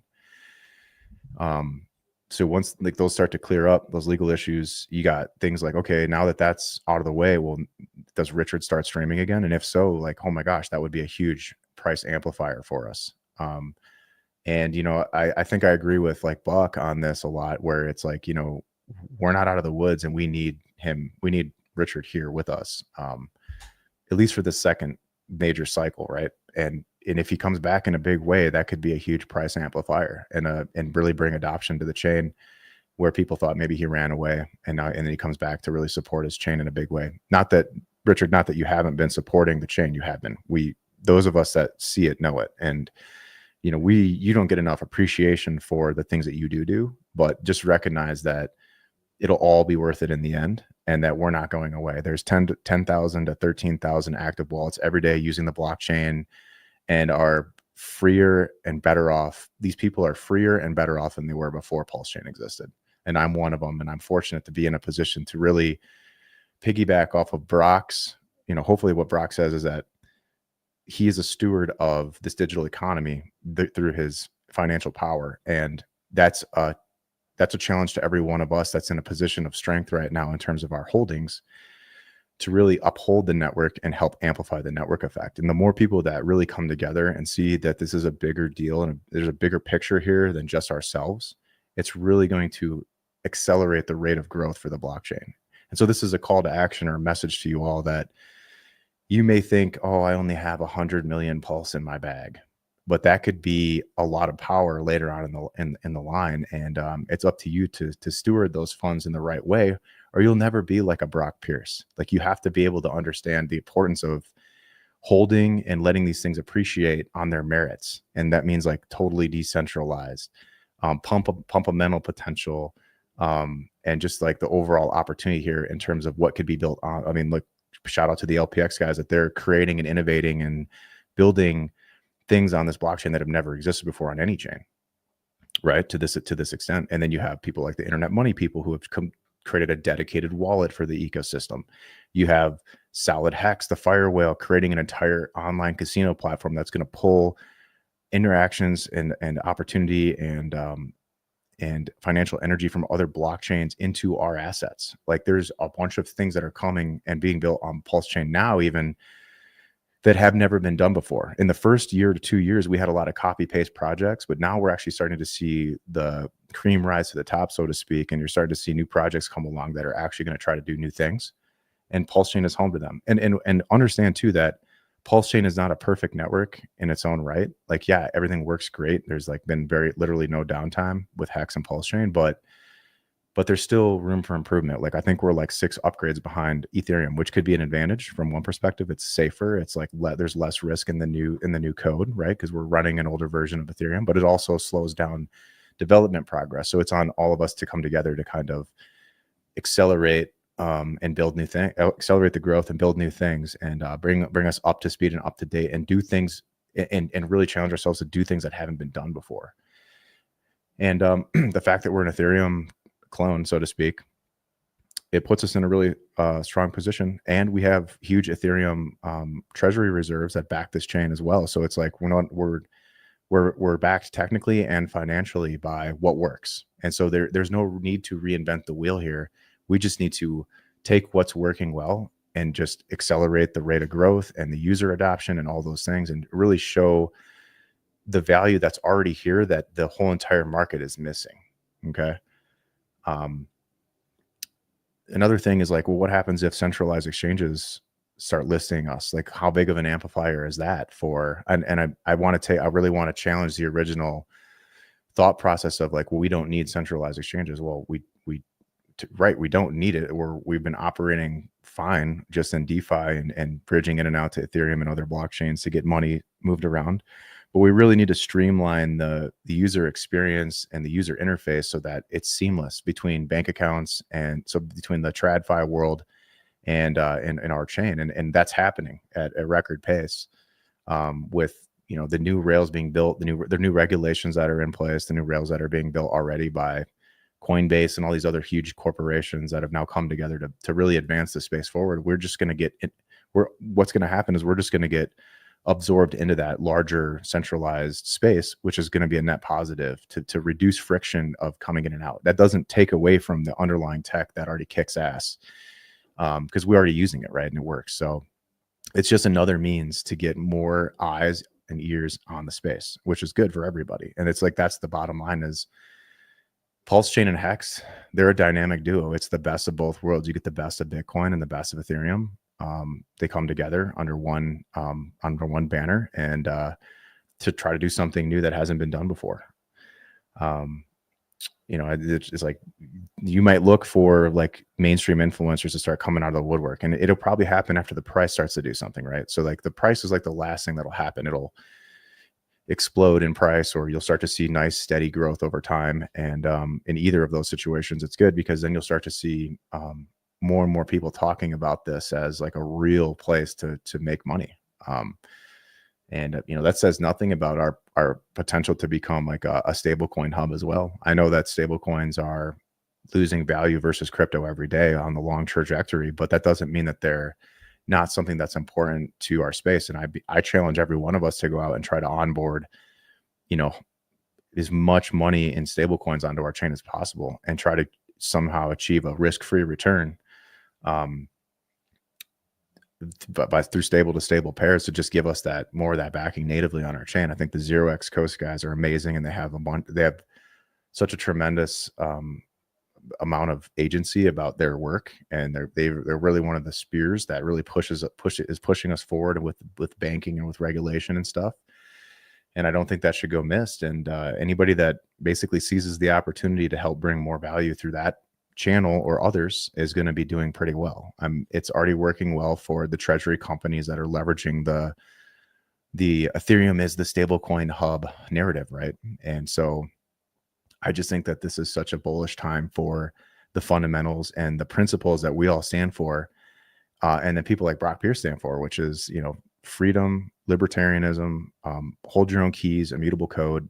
All these things are really important to really changing man's relationship with his money, his time, and his government, that's one of my favorite Richard quotes. I don't know if that's your quote, but if it is, like, props to you. That's a really important piece of why I got into cryptocurrency, was to reduce my need to rely on society for things, but let the blockchain rely more on the blockchain to free us from the chains of the old system.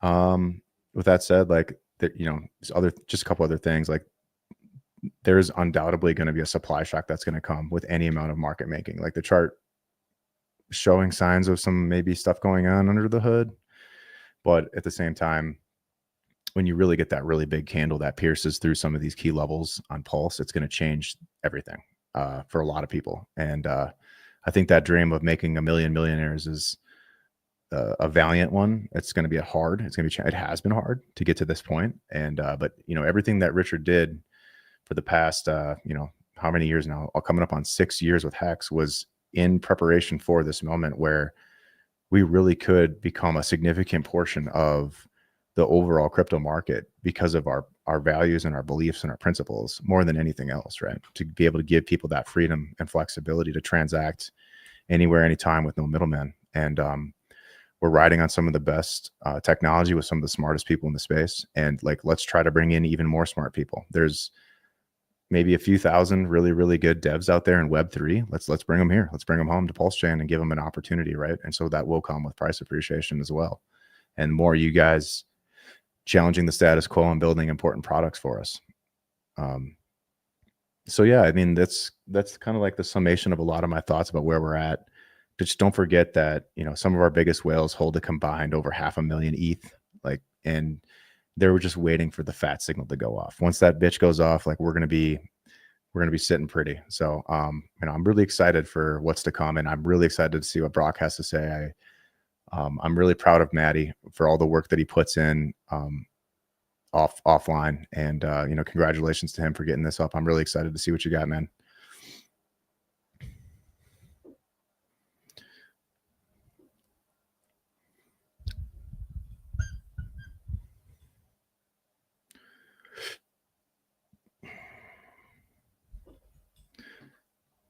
What's the chat saying? Also, yeah, thank you guys for all the support over the years too. That's not something I can easily forget. I stand on the shoulders of giants, and I feel like I'm a really great opportunity here to share a strong message, and I hope it resonated with a lot of you as well. Don't forget, guys, that we have one of the strongest communities in, I would say, and what I mean by that is like, no one's been through more pain and suffering than the Pulse Chain people, and we're still here. So just imagine what it's like when we're sitting pretty on like a 5X or a 10X, how much better that's going to be, and how much we're going to all be coming together. We're going to be, a lot of those 2020 vibes of coming together and meeting at these events and finding our community, right? A lot of, in the OG days, there wasn't many of us, but we were just those ragtag soldiers out there fighting for our bread every day. And, a lot of us come together now, and like, I feel like the next time it's going to happen, it's going to be a lot bigger. And one last thing was like, when we're talking to like some of these larger players out there, like it begs the question of like, what are they interested in? I'm really curious to hear like, what are they interested in? What are they seeing? Where are they seeing the space go forward? And by getting those kinds of answers from influential, strong people in the space that have been here for a long time, we might be able to drive our chain forward into the future in a really powerful way. So thank you so much. Yeah, thank you so much for that great talk. And without any further ado, I will go ahead and play the 47-second music intro to bring up Brock Pierce. Thanks again, Access Live. Cheers. Rock. Congratulations. Thanks. Let's talk about the highest appreciating asset class today. It's crypto, not stocks and bonds. Boy, this ain't for play. My word plays to educate the children around my way, so they can get out the hood. No, I don't want to stay. Education's critical in my life, pivotal. Could have been in jail or dead. Yeah, it's just that simple. But back to investing. Here, take some notes. Never go all in like jumping off a boat. Dollar cost averaging. Google that term so you can keep your shirt on, so you don't get burned. Now there's a risk to all investments. This you should know. You can take yearly profits and get ready to blow. Brock, thank you so much for joining. Hey, well, good to see you again after Ron Paul's 90th birthday in Texas. Yeah, that's right. I had the honor of meeting you for the second time there at that event last weekend, and definitely cool to celebrate Ron Paul's 90th. Very appropriate with all the end the Fed chanting. Right. Absolutely. And I've got so many questions for you, and really excited to do this interview. So thanks again for joining us on the 4th Annual Pulse Chain Conference. Yeah, well, it's a pleasure. So your journey from child stardom in the Mighty Ducks and first kid to becoming a crypto billionaire is legendary. Any Easter egg stories from those acting days that shaped your entrepreneurial path? Well, absolutely. I mean, I was, basically a born entrepreneur. I was building, every sort of lemonade stand type of business as a child while acting simultaneously. But I was a phenomenal gamer. And it was that led me into most of my life. It was collecting Magic the Gathering cards and playing, and baseball cards and Star Trek collectibles, and understanding what numbers there were markets for. And when video games became networked for the first time, I recognized that, just because something was intangible didn't make it less valuable. and ended up running most of the world's markets for World of Warcraft and Final Fantasy and EverQuest and Second Life and all the things. And so my acting career led me to being an internet entrepreneur at 16. In 1997, I raised $88 million to build the first streaming media sort of business, the types of things that, you know, are allowing us to talk now. But this is a very long time ago, Internet 1.0. It's part of the reason I like to say I'm the oldest, youngest guy in the biz at the ripe age of 44. But yeah, no, it's been incredible, you know, ride watching the evolution of Internet 1.0, Web 2.0, and you know, being here still again, you know, on the forefront of Web 3.0 as we demonopolize or decentralize the Web 2 tech giants. Absolutely. Along with many other things.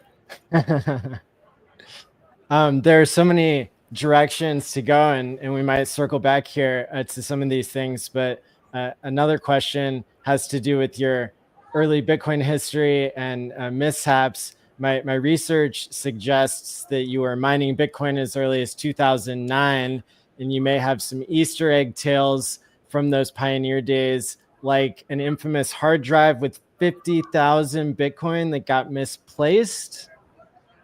I mean, there's a lot of stories from the early days that we tend not to talk too much about. I do often tell some of the stories that are interesting and, you know, just generally not as well noted. You know, to talk about mining.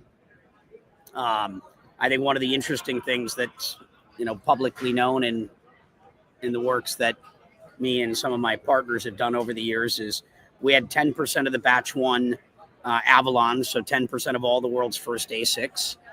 You know, we were the first ones running the big ASIC mining, cornered the market on all of Ethereum mining when Ethereum went from $2 to $4, bought out every wholesale, you know, premium GPU in the world to build the largest Ethereum mining operation.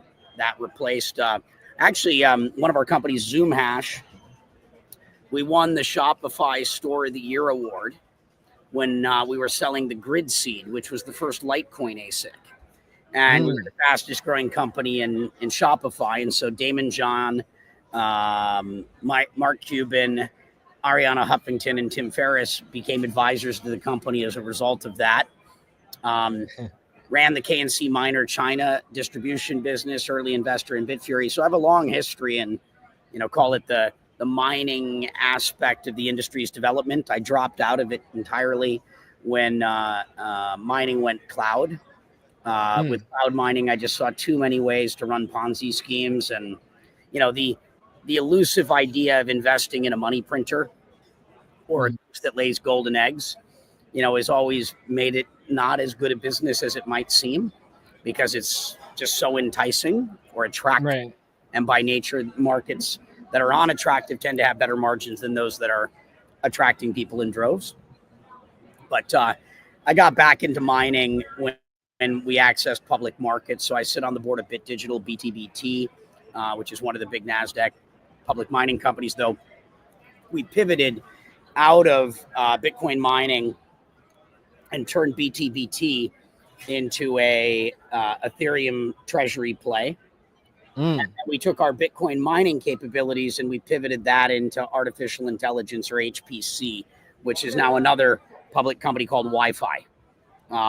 The skill sets required to be a crypto miner is knowing how to access large quantities of electricity cheaply and run a data center of specialized hardware, which is the exact same skill set required to do high performance compute. But the AI business is a lot better.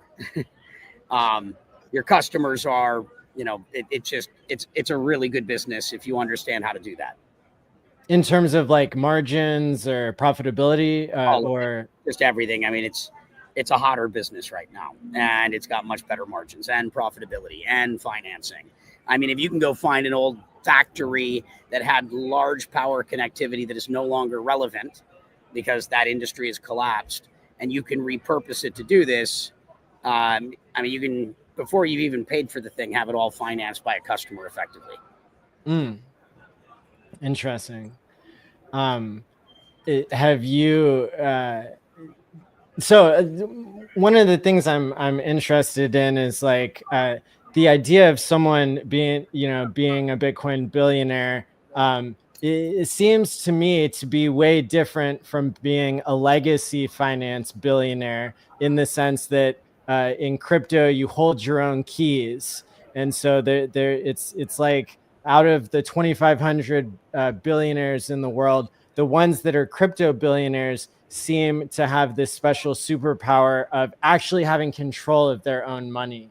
Have you noticed any difference between that, or have any comments? Well, I mean, if you were very successful in crypto, your life has been far more complicated all these years until this year. Because if you were high profile and successful in crypto, the odds of the government investigating you, coming after you, threatening your life, liberty, and your pursuit of happiness was very high.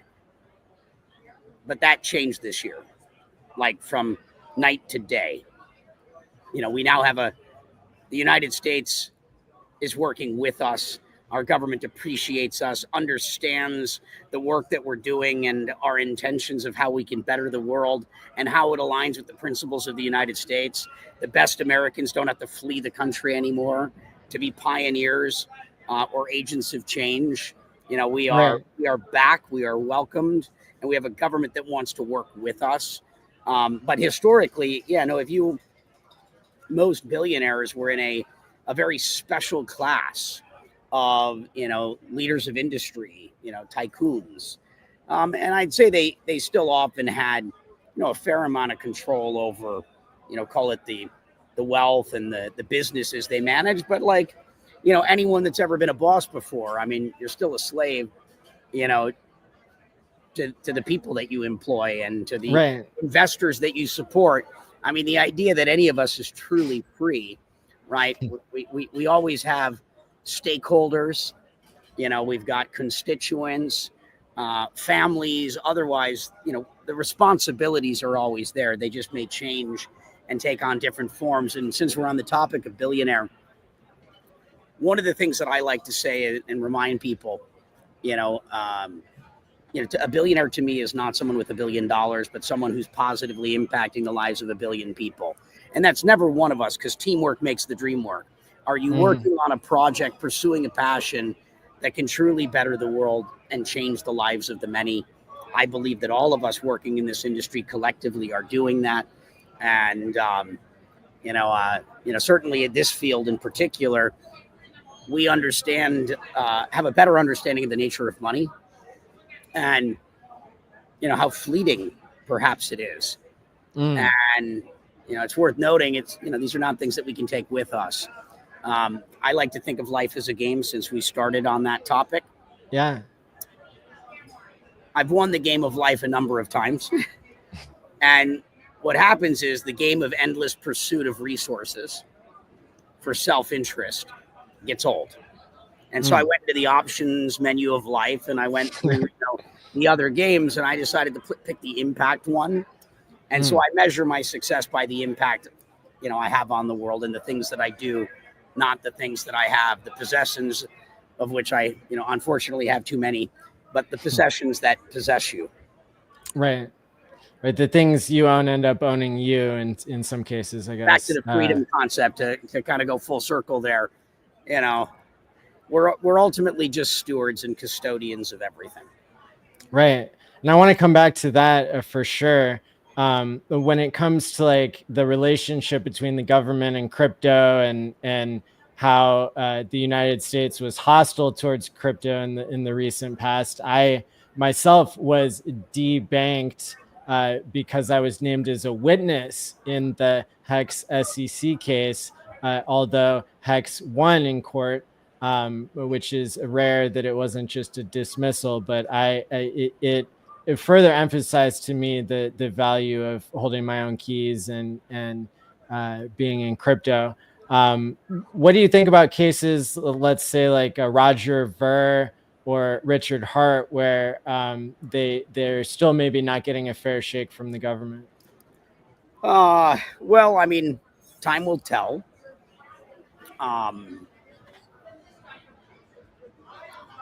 We are definitely far better than we were. But, you know, the reality is if a process had already started, right, the wheels are already in motion. Once a charge, you know, has already happened,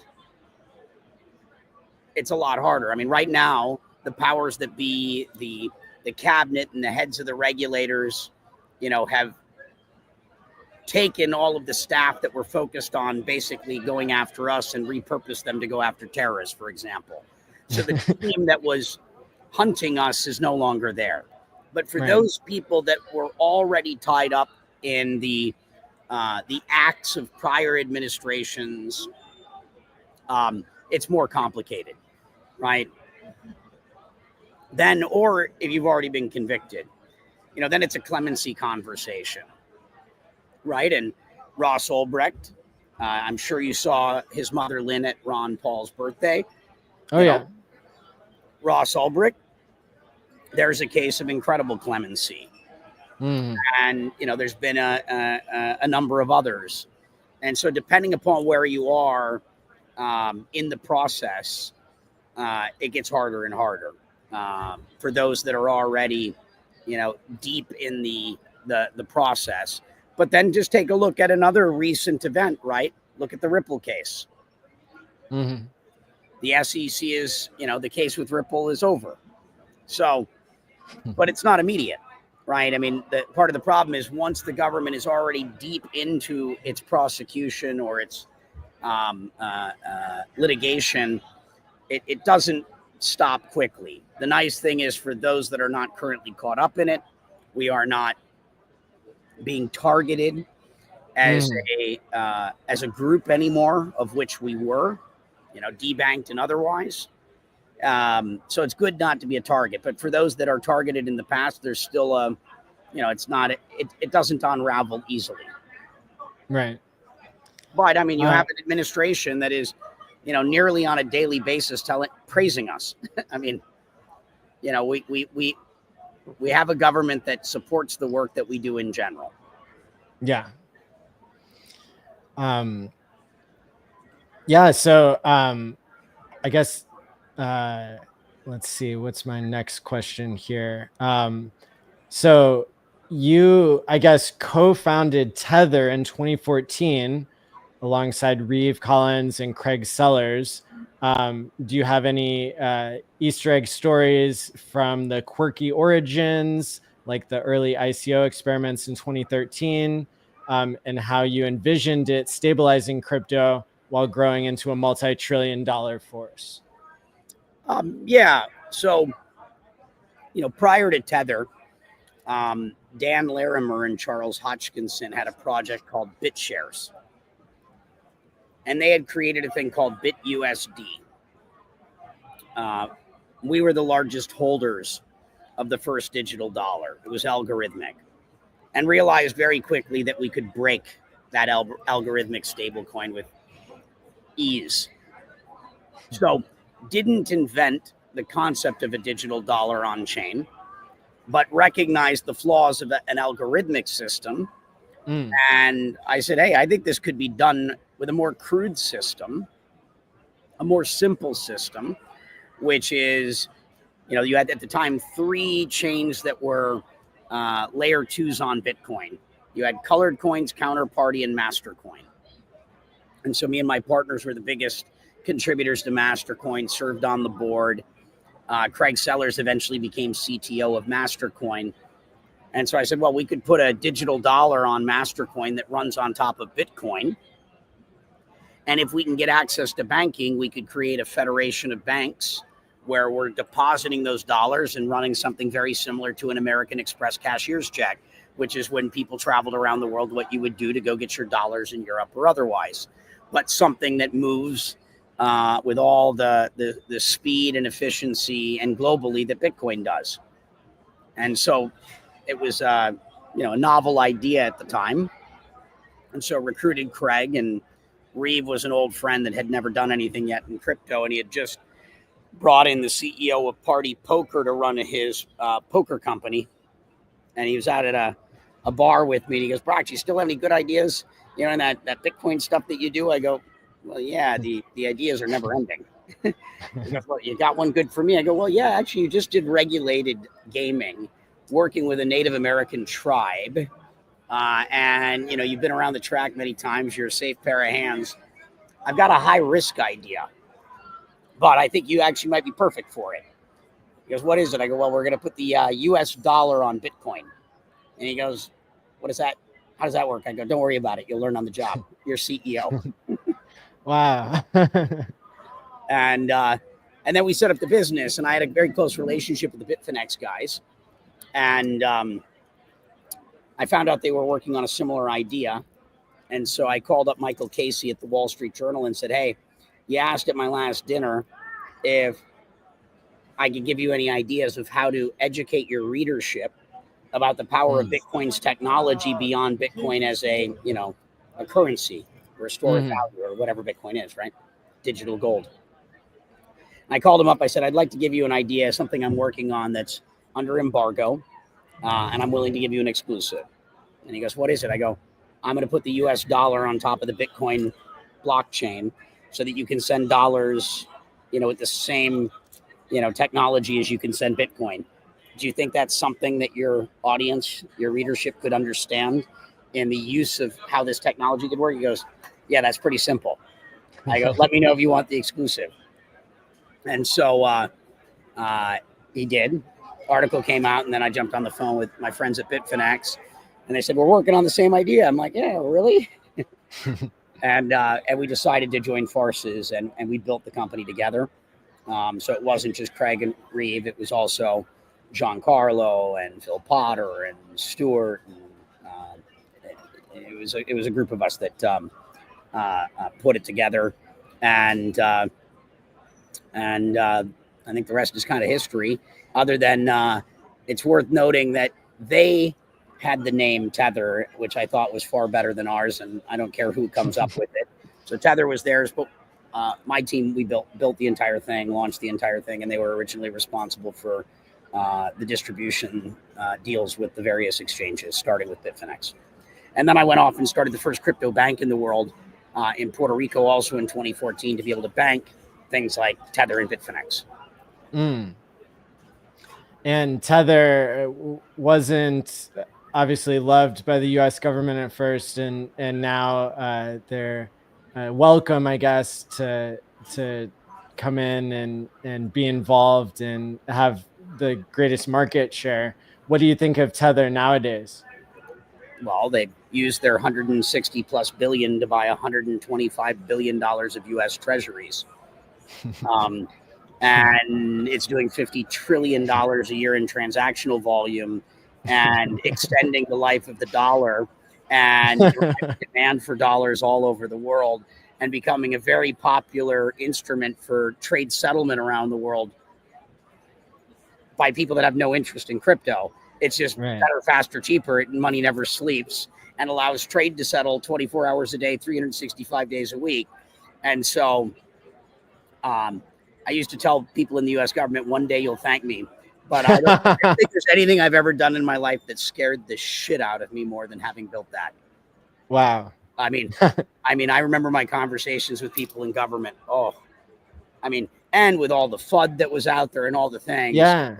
Oh, that was the project I always knew would be my Achilles heel. I was very nervous building it, because before they understand why it's good for them, what do you try to do? Circumvent, manage dollars. What's the affiliation? This is what the government does. Banks looking at you. Until they understand why what you're doing is actually very good, it's a very scary proposition.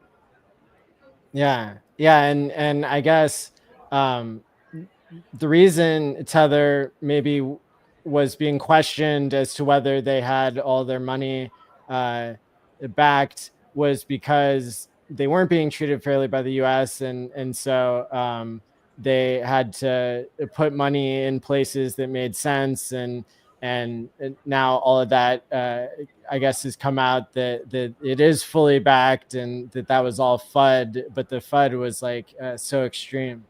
Well, I mean, you've been debanked, so you'll Right. appreciate this. Do you know what it's like trying to bank billions of dollars in crypto in 2015 and 2016, 2017? There's few people in the world that could do it. And if you told people where you banked, you'd probably lose your banking. Right. So it was just the nature of the industry back then. Everybody wanted transparency, but if you were transparent, your business would be over. Yeah. And so it was the nature of the beast. And so a lot of people threw stones, but no, Tether has always had its assets. I mean, when you have a great business like that, why would you jeopardize it? I mean, it was never really a logical argument, but it's very easy to, when you can't thoroughly answer. And they did get law firms to say the assets are all there. But Yeah. the Big Four auditors wouldn't take them on even if they wanted. I mean, Tether was trying Right. to. If you were a crypto exchange, you couldn't get a real auditor. No one in the industry could. The big auditors wouldn't work with any of us. Yeah. Tether was just getting most of the criticism for the same thing that all of us in the industry faced, and exchanges, et cetera. But Tether just got more of it than anyone. And nothing was really there. I mean, the one thing that Tether did do that certainly didn't help them, or two things. They were never very good at communications in the past. Mm. So if people are questioning you and you're not very good at communications and responding to those things with, the right answers, it makes people think that, their criticisms are perhaps more right than they are. Mm-hmm. And then there was one thing that, probably should have, I believe should have been done differently, which is when Bitfinex lost one of its main bank accounts and their money was frozen, Tether gave a loan to Bitfinex, two very separate companies, similar related parties behind both projects. But they should have just said, our bank accounts got frozen to the community. We'd like to ask Tether to bail us out and provide a loan. And the whole world would have been, yeah. But because they did it without saying anything up front, then all of a sudden, oh, look at that, we got you. It's the sort of thing, the same action, depending upon how it's presented, will be met with applause or criticism. And so back to the fundamental problem is Tether in its past was not great at communication. Yeah. What was it, or I guess, what year did it become apparent that Tether would end up, isn't Tether like the most profitable company per employee in the history of the world or something? Something like that, it's making like $5 billion a quarter in profit. Did you see that early on, or were interest rates being low? It was in my original business plan. Wow. I said it's a binary outcome, like Bitcoin. It'll either be a huge success or not. But if it is, and crypto continues to be a huge success, it has, this kind of extraordinary potential. But, I saw that from the beginning. Now, whether you execute and actually get the market leading position and the industry develops in all the ways that you think, there's no way to really know that at the time. But you wouldn't go do these things or get involved in the industry and the things that all of you do, or, be bullish about these things if you don't have strong conviction. So I had strong conviction, but that doesn't mean I know, right? Yeah. That's not, there's no certainty there. Then you need a lot of elbow grease and hard work and sleepless nights. And for that business, a lot of courage too. Right. Yeah, absolutely. Yeah, I've been impressed by the Hex and Pulse Chain community sticking together, even though there were like 30 or 40 subpoenas sent out that all had consequences. People didn't stop streaming, including myself, and that takes courage, I think. My favorite virtue. Awesome. Yeah. speaking of your visionary tendencies, I guess you've predicted at one point that Bitcoin could hit $1 million or more. Do you have any price predictions these days? I mean, I think I was probably one of the first people ever suggesting that idea. But I didn't say it historically in the context of I think it's going to be, you know, as a, hey, it's going to $1 million. People would ask me about what is Bitcoin's future. And I said, well, it's a binary outcome. Bitcoin likely is going to go to $1 million or zero. You know, either the idea is right, and due to its architecture of scarcity, you know, it is going to keep going that direction for a variety of reasons if consensus continues to form around it as this digital store of value or digital gold. If that continues to, that trend continues as it so far has, you know, $1 million Bitcoin at some point is inevitable, or it would be, you know, something is wrong with the idea that I haven't found yet and we haven't found yet, but I'm not going to rule that out at the time. This is 10 years ago. You know, whether that be quantum computing or something else, or more likely that it gets usurped by something that's better, faster, cheaper, which was the argument of Ethereum, something that had, you know, more, a greater feature set, maybe more utility.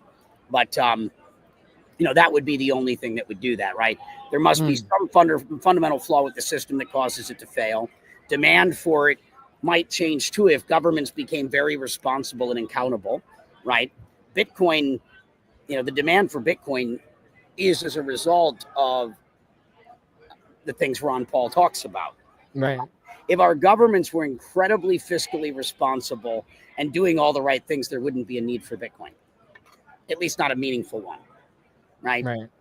The meaningful demand is the debt. It is the continual money printing. It is, you know, endless wars. It is all of those things, right?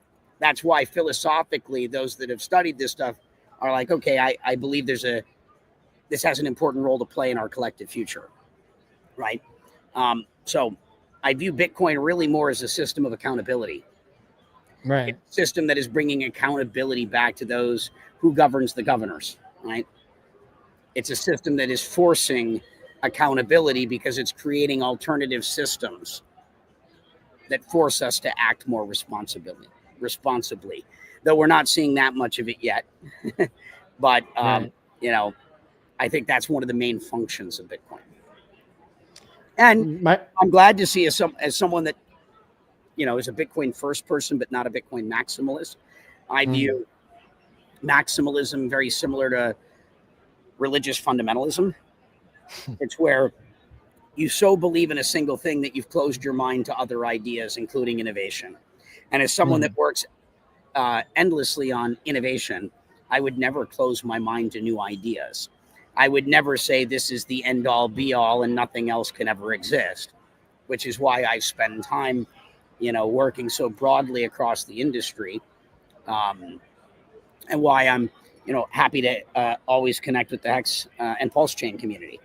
You know, I've always been, you know, inclusive and support everyone's vision of building new systems in a better world. It's, you know, we learn from each other, and whatever the outcome is of any one of these projects, we're adding to the collective repository of knowledge that could, in theory, replace all of the things we're working on.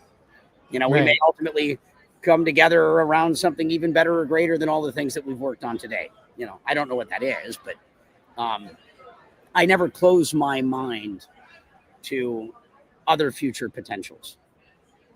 Competition is good, and that's a strength to be open-minded. Yeah. Absolutely. Yeah. So being not a Bitcoin maxi, that's an interesting topic. I mean, I'm a very strong Bitcoiner. I've probably evangelized it, you know, as much as almost anyone alive. But I also welcome all the other ideas and enjoy spending time working on other ideas. Working on Bitcoin by itself would be boring to me. What do you think it is that leads some people down the path of tribalism in crypto? I think it's self-interest in promoting their bags, pumping their bags. You know, it's hard to overcome your self-interest. You know, when you, for whatever reason, decided I'm going to back up the truck on this particular thing, and it's the primary driver of wealth creation for myself, it's your natural instinct to then attack anything that threatens your future, often without really doing thorough analysis of fairness, or to, Right. or to have an open mind and say, okay, yeah, well, I picked this because I thought this is an important feature and why this might be the better thing. But, oh, you guys have that angle, you know, and be able to sit down and talk about our differences and learn from each other. You know, I think it's important to sit down with people and spend time with people that think differently, see differently than you. It's how you learn. When you only hang out with people that share your view on the world, you're not going to learn a whole lot. I mean, it's preaching to the choir, hanging out with people all drinking the same Kool-Aid. I think Yeah. it's important to spend time outside of your comfort zone. It's where you learn most.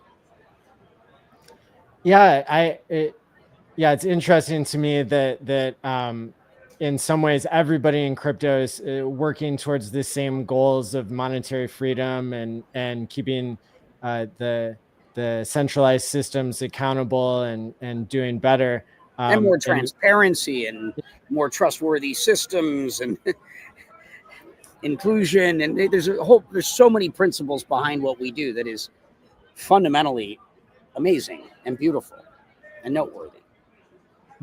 There's this there's one principle that I learned from being a Bitcoiner that Safety talks about in the Bitcoin Standard, where it's this idea that over time, when humans had harder money, they made greater things that last longer, and that there may be this effect. My background is as a psychologist, and so I'm deeply interested in like the macro psychology of money.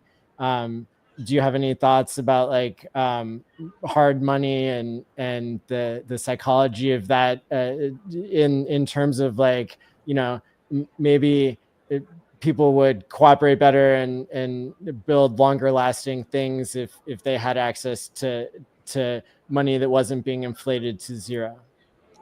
I mean, I don't know. I can't speak specifically to the correlation of those two things, but I can speak to in the past, we lived in a world that was slower, and therefore you would devote potentially your entire life, you know, to that magnus opus, that your life's work, versus today chasing whatever the next shiny object and on your phone with the attention span of a gnat. How with short attention spans are you going to build, you know, collectively and frequently as a generalization, you know, great things? And then I also like to look at, I think it's actually one of the things that, you know, we as Americans did that harmed the world. It came out of World War II, right? I don't know if you've ever seen that pyramid, good, fast, cheap, pick two. Right. You can be fast and good, but it won't be cheap. You can be cheap and fast, but it won't be good. You can be, you get the point. And so pick two. In World War II, the Germans were building great things. And what we did is we got very good at, you know, fast and cheap and not necessarily good, but we were able to build faster production and through greater output win. And then we supersized it, you know, with McDonald's and things. And we got very good at fast and cheap, but not necessarily good. And I think it's important that we as a society and a culture get back to building good things, things that last, things that have more purpose and meaning. And so I hope it's more of an awareness of like, what are we contributing our lives to? What is our purpose? What is the meaning of our life? And how do we contribute to those great things? You know, certainly in the past, you know, in the ancient past and the not too distant past, but we used to do that a lot better than we do today, with the exception of what we're doing with technology. You know, I mean, most of the homes we build today, it's developers that build garbage that, you know, won't last very long, but it's fast and cheap. and won't necessarily retain or store value very well over the long haul either.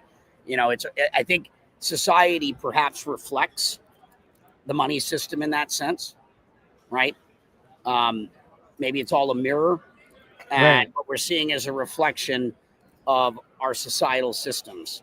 And if our societal systems are fragile and filled with those risks, perhaps so are all the things that we societally produce. And yes, perhaps as we go back to harder, sounder systems that are built to last, perhaps so will we do that in all the other facets of life. That's a beautiful concept, and I hope it's right. But I've not studied the direct correlation there enough to be able to say that with any certainty. But it sounds like you have. So I'd turn this around and ask you the question: what have you learned in your psychology studies of this that would add to my answer or your view specifically, rather? There was a paradox that really impressed me when I worked in a neuroscience laboratory that was studying people quitting tobacco smoking. And I went on to work with other forms of addiction. And the thing that always confused me was why it was that people could quit smoking if we paid them enough money. Back in $2,005, college students would quit for about $1,000. And of course, they had to have the right tools and support and everything. But it puzzled me why people could spend more than $1,000 a year of their own money to continue smoking and want to quit.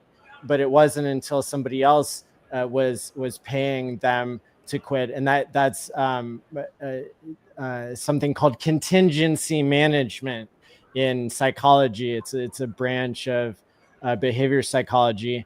And it turns out that contingency management for some human behaviors has a stronger effect size than talk therapy. And so the instant that I learned about Bitcoin, I started envisioning a tool for people to be able to pay themselves to quit bad habits or to start good habits.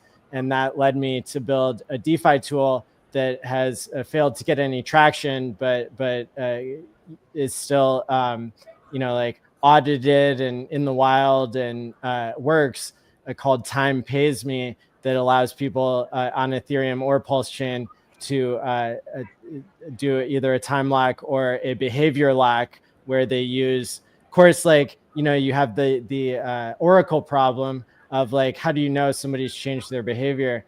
And so we solved that by giving people a key that they can give to friends that allowed the friend to be a behavior validator and to validate that I've so for example, I wanted to be motivated to write a book chapter about Time Pays Me, and so I time locked I behavior locked $10,000 in Ethereum, and I gave the code to some people.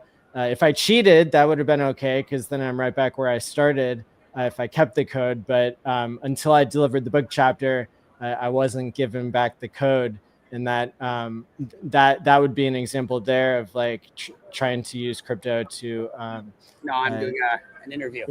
Improve people's psychology. By the way, I'm in a hotel lobby in Times Square. Oh, wow. I was just at the first MMA fight in Times Square, which is Fightcoin and a bunch of things my friends are all working on here. And so, that's so cool. I'm just here at the after party doing this. Thank you. Yeah, thank you so much for being on the stream. Yeah. Well, I told you I would. And so I take my commitments seriously, as we all should. That's a big deal. Yeah, so I think that there are a lot of people out here, especially who are watching this stream, who care very much about the values that the cryptocurrency community brings. And I certainly got interested in Hex when it launched, because it was the first example that I saw of people changing their behavior using crypto. So people who are trading and losing all their money could time lock.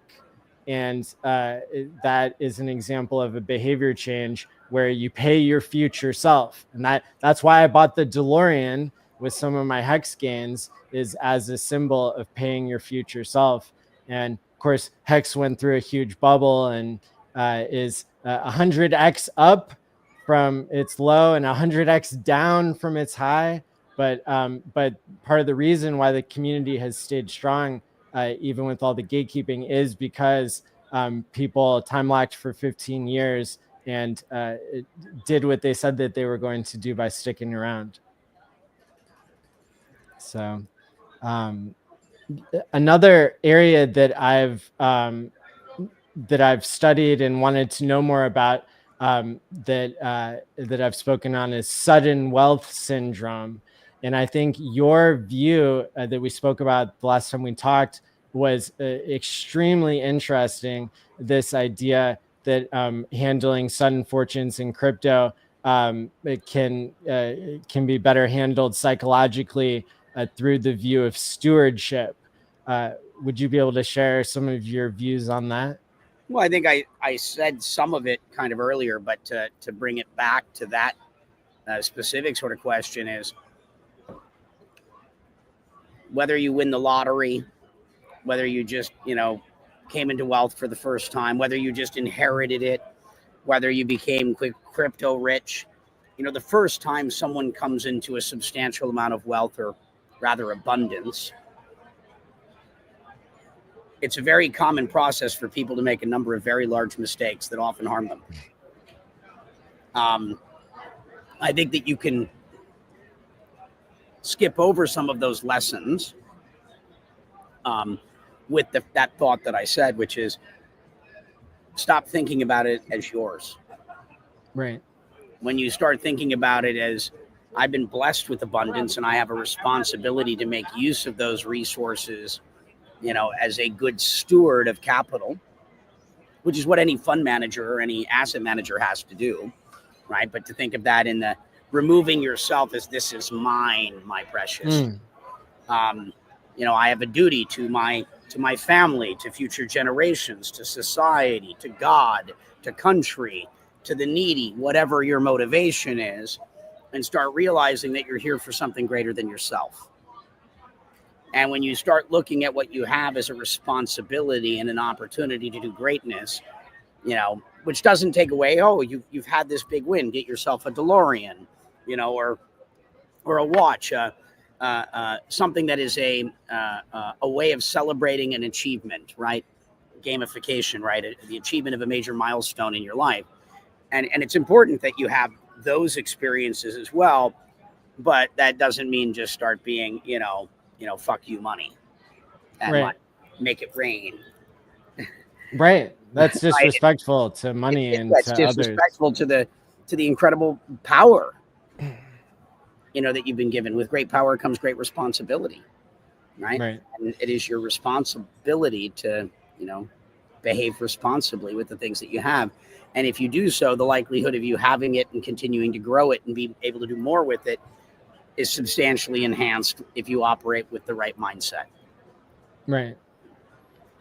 One of the things that I guess is debatable is whether Richard Hart's Gucci bag marketing campaign was whether that was respectful or not. And I know that there were a lot of us in the Hex community that were upset by his kind of campaign, and some people estimated that he didn't want to pay $20 million to Google or to Facebook for advertising, and got more views out of walking out of a Louis Vuitton store looking like he just robbed the place or something. But what perspective do you have on Richard Hart and his outrage marketing? Well, I mean, Richard Hart is indisputably, a great mind that has accomplished great things. I'm not a big fan of that style of marketing, but I won't disagree or doubt its efficacy, right? I mean, when Lambo, there's a big part of, as I like to say, people get into crypto often with the intention of getting rich. And then once they arrive, they learn the philosophy and it changes their life, right? And there's certainly the attraction of, easy money and quick wealth has clearly helped build this industry. It's indisputable, right? And that is an aspect of what we are, right? That's part of the allure that attracts everybody and gets people interested in learning all the things that make us truly interested and driven to do the work. Facts. But the veneer of our industry is money and wealth. So I don't disagree with the marketing strategy that I'm sure it benefited the ecosystem and attracted people. I mean, that's a big part of what this industry does in its beginning, right? And then once you're in, you learn it's a little bit more than that. Well, a lot more right. than that. Oh yeah. So it's not my particular cup of tea, just personally. Like, I wouldn't do it just because it doesn't align with my philosophy, but that doesn't mean I wouldn't encourage others to do it if it benefits the ecosystem. So I'm not here to judge. It's and it probably was a net benefit, and for the amount of money he was spending to do it, I'm sure it served its purpose. And I think that in watching his evolution, he's going through his own learning too. And, I'm of the opinion that he is. I'm not I wouldn't be here if I was an anti-Richard Hart person, right? Right. I believe that we're all going to win together, and I support anyone trying to do great things and build great things. And, always curious to spend time with them and their communities. And, I believe we're all in this together, and, I support everyone's, unless you're scamming people, which that's not what this is, right? That's a different thing, right? Do you think that what's your opinion on like the fact that Hex and Pulse Chain have never gotten a centralized exchange listing, and so like we have evolved as like this really strong user base of DeFi individuals? What do you see as like some of the factors that go along with that? Well, I mean, I'd ask you, in the community, why is it that you've never been able to get those exchange listings, right? I mean, look at Doge back in the day. There was nothing unique about any of its technology. The only thing it had was a community. Right. But communities are powerful, and Doge has proven you don't need anything more than that to be able to achieve great things. So why is it that you think that this community has never been able to get into those centralized exchanges? Why is that? I'd turn that around and ask you.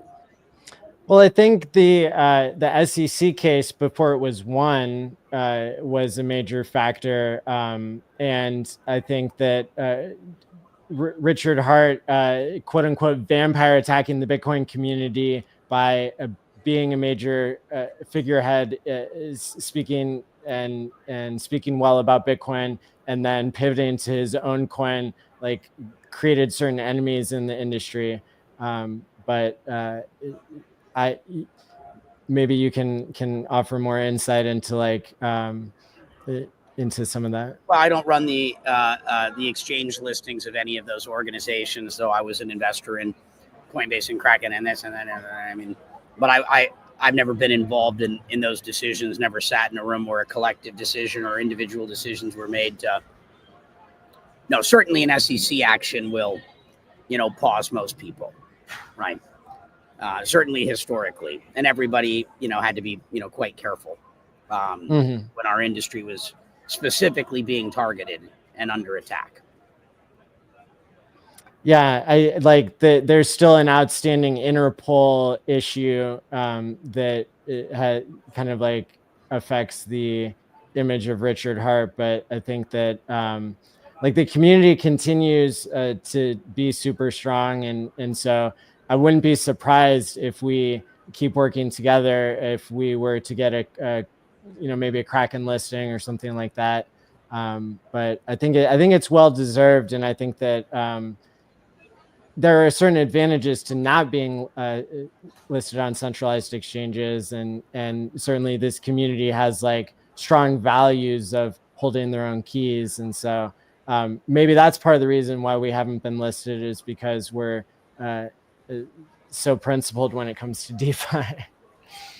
Yeah, I can't speak to why that is, because I just don't know, and I'm not gonna Yeah. Well, I usually know what I speak of, or at least have a strong opinion.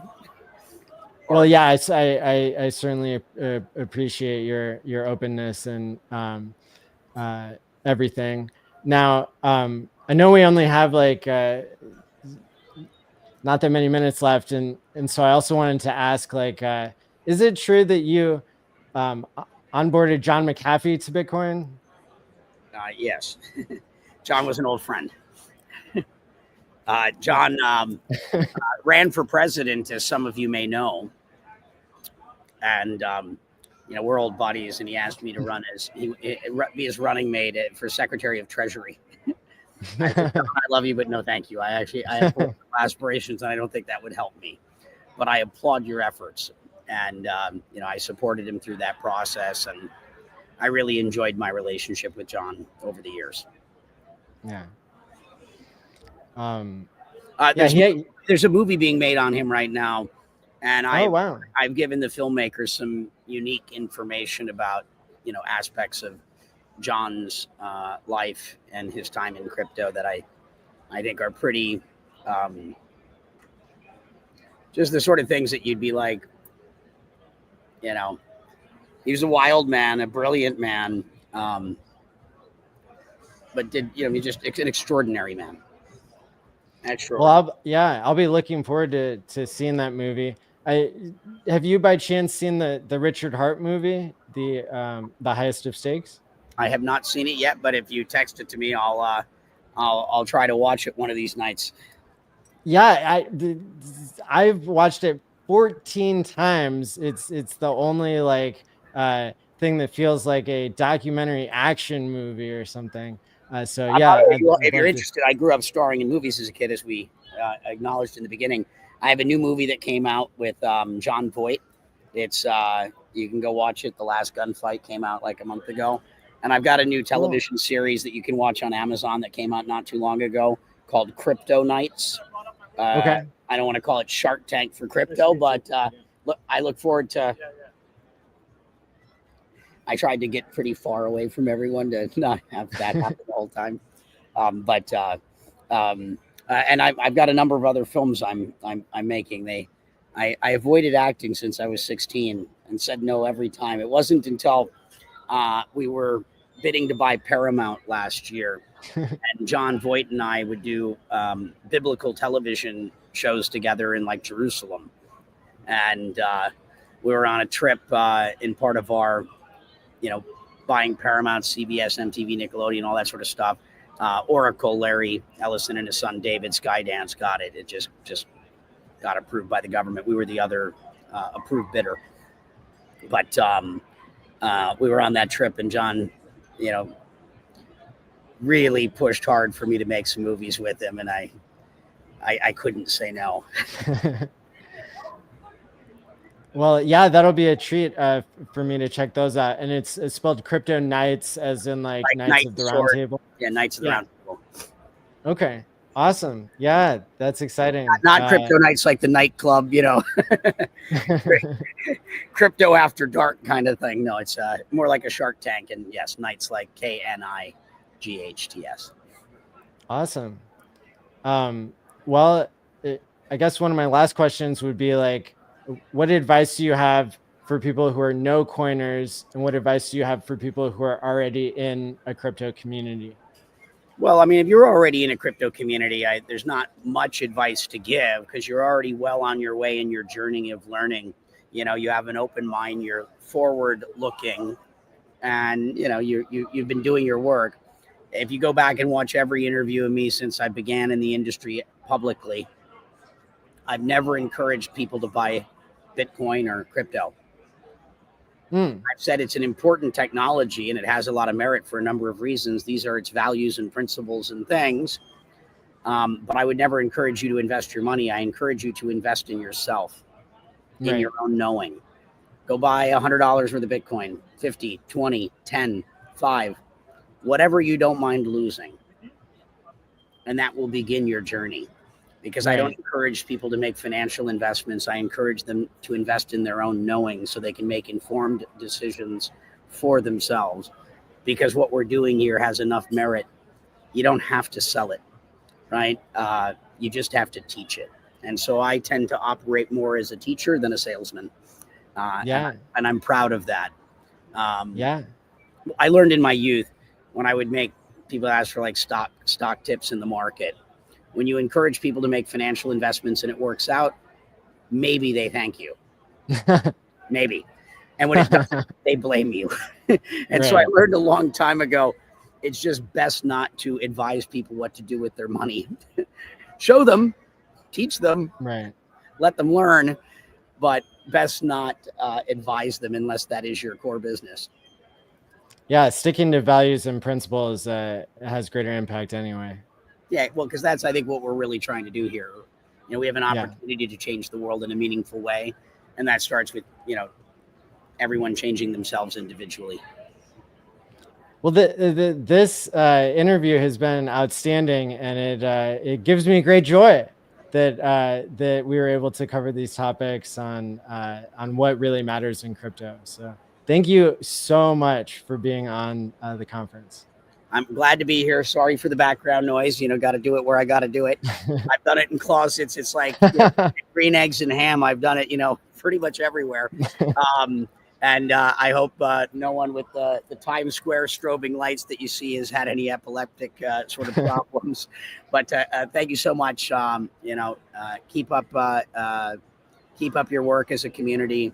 You know, I've been watching you guys, you know, the entire time, and so, you know, applaud you for all of your effort. Teamwork makes the dream work. Yeah. Keep dreaming. Well, that means a lot. Thank you so much, Brock. Take care. Good night.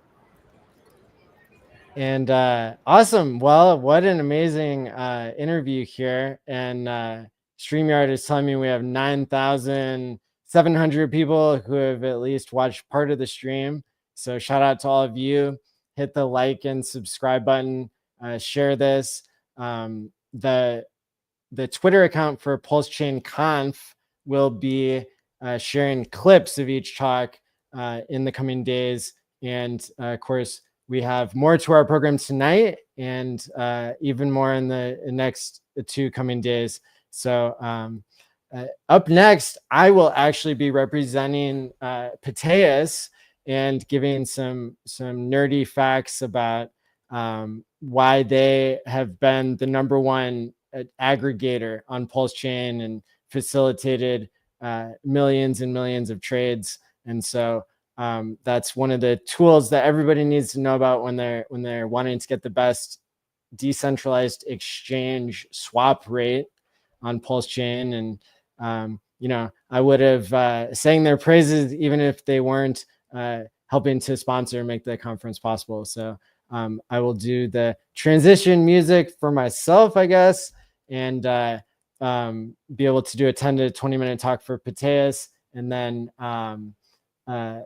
after that, we'll have Randy Hilarski on, an OG who knows a lot. And then our stage manager, Rachel, will finish out the program today with how to buy Pulse.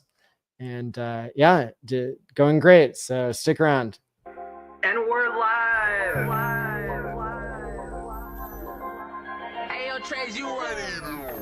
And we're live. We're live like Maddie Allen. We're live like Maddie Allen. And we stick in the hex, cause you know it's the best. We're live like Maddie Allen. We're live like Maddie Allen. And we ripping the hex, cause you know it's the best. We're live like Maddie Allen. We're live like Maddie Allen. And we stick in the hex, cause you know it's the best. We're live like Maddie Allen. We're live like Maddie Allen. And we reppin' the Hex, cause you know it's the best. We're live like Maddie Allen. Crypto Twitter been crazy. All these weekends on my timeline, you should try to pay me. We're live like Maddie Allen.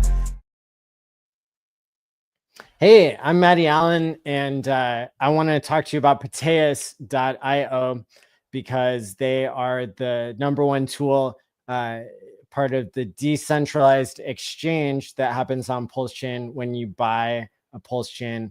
And of course, Pulse Chain is the gas token for the Ethereum clone that's faster, cheaper, and has more YouTubers who don't get paid and volunteer and make up this amazing community and this amazing conference.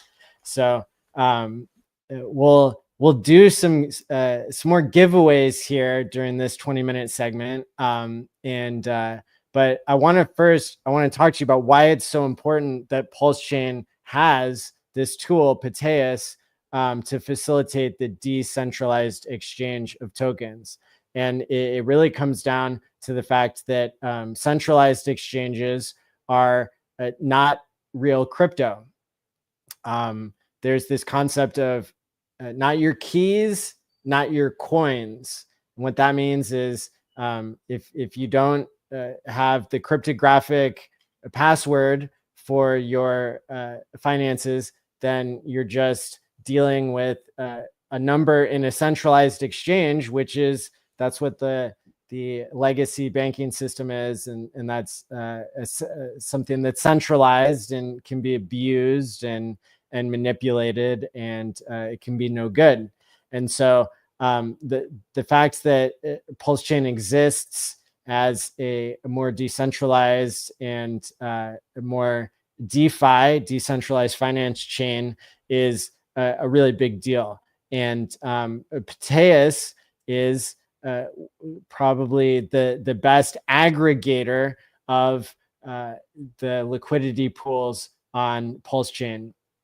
And so what does that mean? Well, when you trade in a centralized exchange, you're begging permission from a middleman to allow you to access their centralized database, and then you pray that they quote you the right price, and the price comes from a market maker in an order book. And the thing in crypto that created the DeFi revolution just 5 years ago, but also, 5 to 6 years ago when Uniswap launched, but also, you could say it took crypto 10 years to get to that point of decentralized exchange. The way that decentralized exchange works is through smart contracts that allow they allow market makers to put assets into liquidity pools where the smart contract proves the price of the asset without a middleman and without a central authority. And so if somebody puts $1 million of Bitcoin and $1 million of wrapped Bitcoin and $1 million of Ethereum into a liquidity pool at a certain ratio, they're proving the price without a middleman. And that's a big deal. That is a world-changing idea, and something that I think is one of the coolest financial inventions of all time.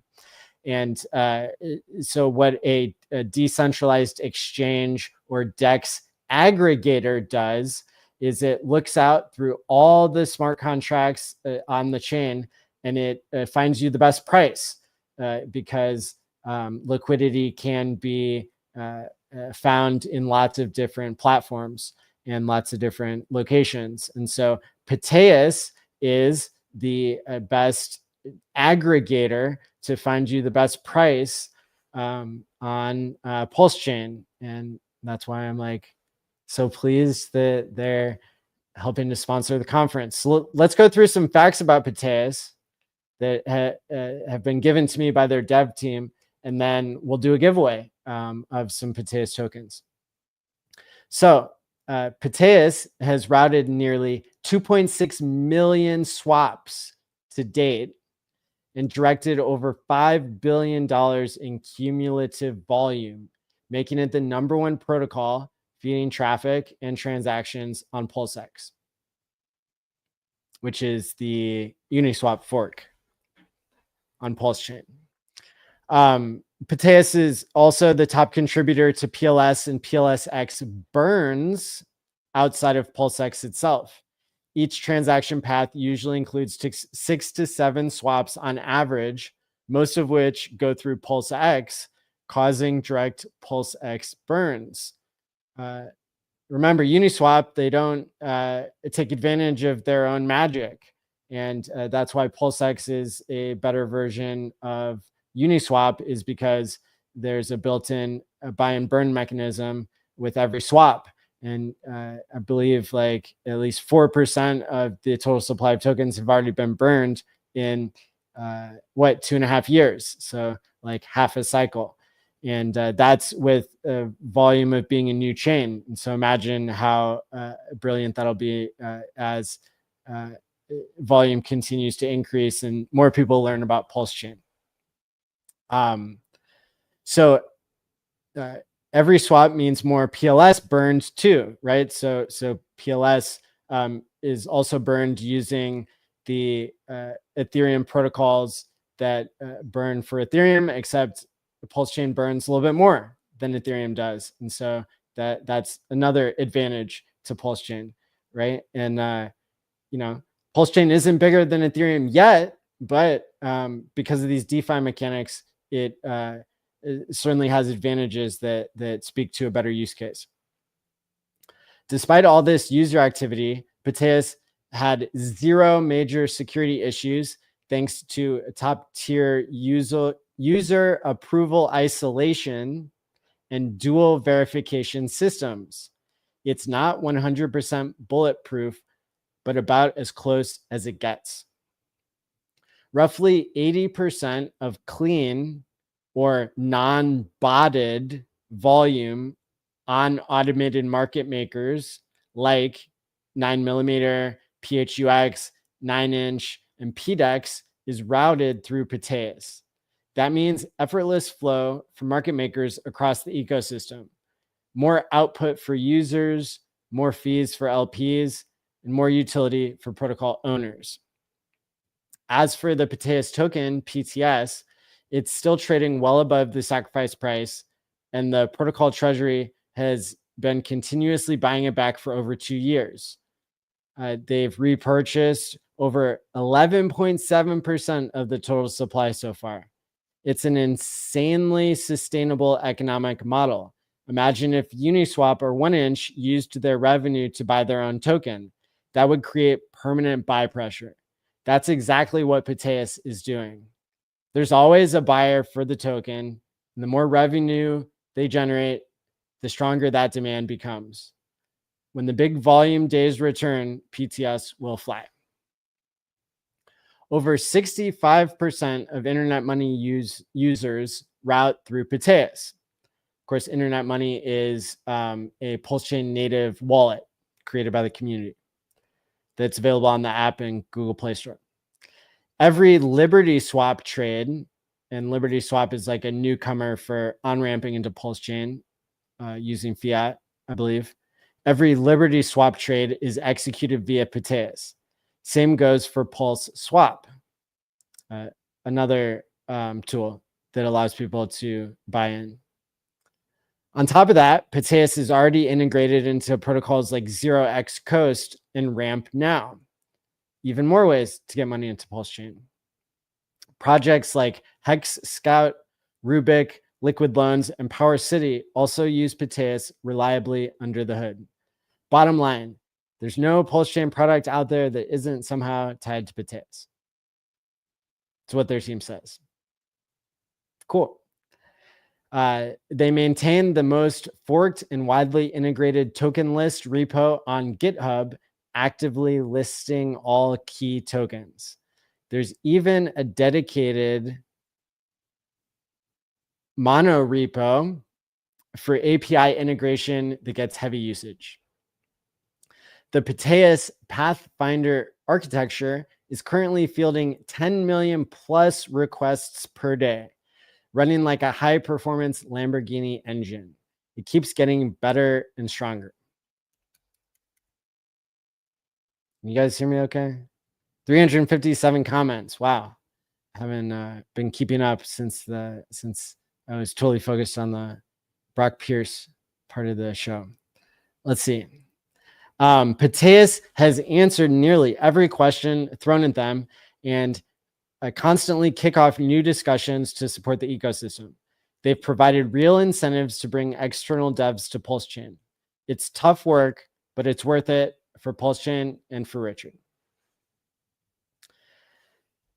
They said in the message to me, you already know this, but it's worth repeating. We came here 2 years ago with a single supporter. We stayed anonymous, and everything we've accomplished since then speaks for itself. Now we do everything we can to help newer protocols avoid struggles that we went through, and Liberty Swap is proof of that. We've put in serious effort. We didn't disappear for months. We've been active almost every single day. While PLS and ecosystem tokens tanked, we didn't get discouraged. We doubled down. That kind of consistency matters. It paid off. We've even earned the recognition from Richard Hart himself. So that's really incredible. And people can always compare the rates that they're getting on app.pateas.io and pulsex.com and compare which aggregator site is giving them the best output. In both cases, PulseX and Pulse are being burned, and that makes for really incredible tokenomics that allows PulseChain and everything else tied to it, allows Hex and others to to shine and to really be this hidden gem within the crypto ecosystem. Imagine getting into Ethereum when it was in its early days, and when Hex and PulseChain, or PulseChain primarily, has such a huge head start in terms of this community of 120 people who sacrificed for the token between the 40,000. Well, what is it? Is 40,000 sacrifices for PulseChain, 120,000 for PulseX. So combined, if there weren't so many duplicates, it'd be like a community of 160,000 people. And so that's pretty incredible. I'm like super distracted because I've never seen my StreamYard number get to 10,002 people have come across this stream and started watching. And so it very well could be that PulseChain is not at an all-time high right now, maybe 50% below sac rate. But certainly the community is showing up, and I think more and more people are going to be discovering PulseChain, especially with the latest marketing effort from the community. And Richard Hart and others have reported on this, that millions of free electronic devices shrouded in mystery will be delivered through nonprofit organizations, be mailed to users or to households in the United States, and be promoting the concepts of DeFi and crypto and decentralized finance. It's it's going to be this huge direct marketing campaign, and could even be targeting, as I understand the U.S. Postal Service works, could be targeting high net worth communities, and is really something to be proud of, really something that the more people need to learn about DeFi. And so how proud are you of being a part of this? As Johnny Chaos would say, before the party has even started, and before PulseChain has gone mainstream, we've been putting these conferences on since before Pulse Chain launched. That's why we're at the 4th annual Pulse Chain conference, and Pulse Chain is only maybe 2.5 years old, or maybe even a little bit less than that. So I'm just like super encouraged by the names that continue to show up to speak at this, the new individuals who are not new to crypto, such as Bitcoin billionaire Brock Pierce that we spoke to last segment. And yeah, I'm super pumped to and honored to be hosting this. So you know, I promised you that we're going to do another giveaway, so let's get to it. Need to come up with a keyword for you to put in as I queue up the giveaway tool. This giveaway of another 3,000 PTS tokens worth about $160, of which we're doing 10 giveaways over the 3 days of this conference. This will be the last one for tonight. Type PLSX into the chat as quickly as you can, because there's only another minute or two before this talk ends, and we bring up the amazing guy, Randy Hlarski, who I was so pleased to hear he would be speaking again this year. I've done like 9 conferences, and I think Randy's probably spoken, if not at all of them, almost all of them, and probably is tied for the most speaking at these Hex and Pulse Chain conferences. So that means a lot when people have consistency and are just enjoyable to listen to and show great leadership in the community. So while I wait for you guys to get up to like 100 entries or something, we're getting there. Type PLSX into the chat once, and you'll be entered to win. You're not allowed to enter more than once. The giveaway tool will catch you, and we're in our last hour here of the first day of the 4th annual Pulse Chain conference. And we're thankful to the 3 sponsors, Texas Coin, Pateus, and PulseLand. Let me bring up, we're already at 69. So I'm going to give you a few more seconds to get PLSX written into the chat, and then we're going to pick a winner. Here we go. And if you're listening on replay, you don't have to type PLSX into the chat unless you really want to. Crypto CPT, you are the winner. So go ahead and send me a DM right now on Twitter, x.com/MATI all in. And let me know your address so I can send you those tokens. And we'll make that happen. We've already had 2 winners tonight, and I've already sent their tokens.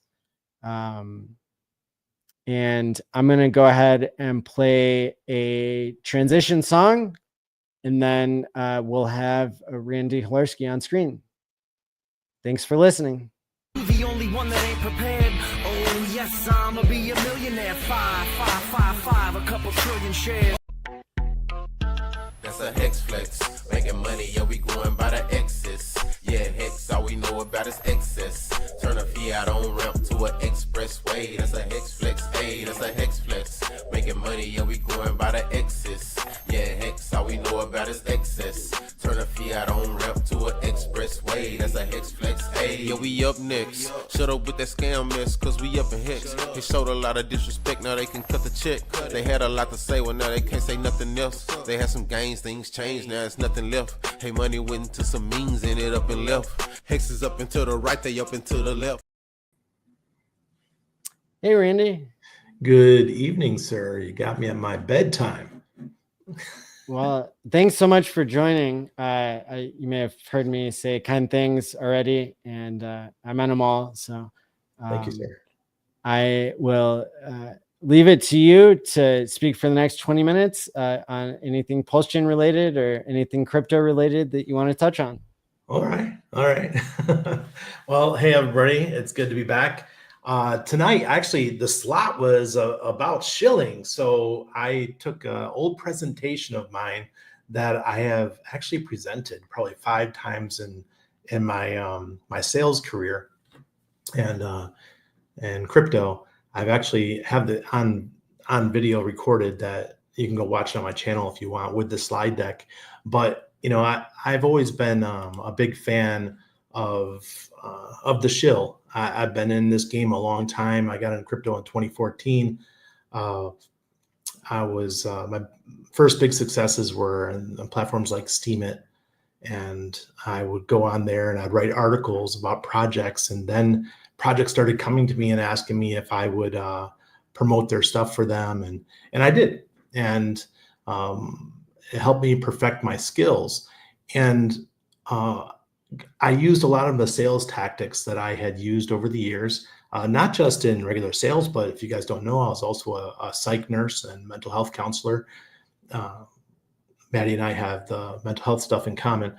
And if people don't know that in mental health, a lot of what you do is sales.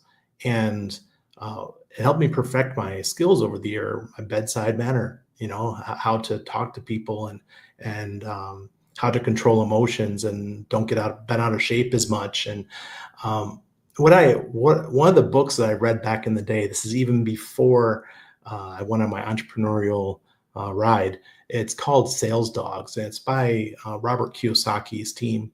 And I absolutely love this book. And I always get made fun of when I bring it up. But for me, I can look at the whole Pulse Chain ecosystem of our community, the shillers, the people that are out there talking, who are bringing in the new blood and the new folks into Pulse Chain.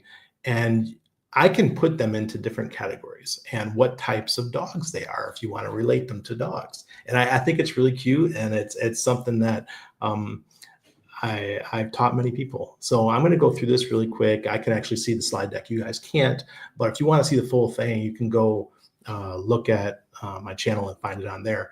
But first up, I want to talk about the golden retrievers.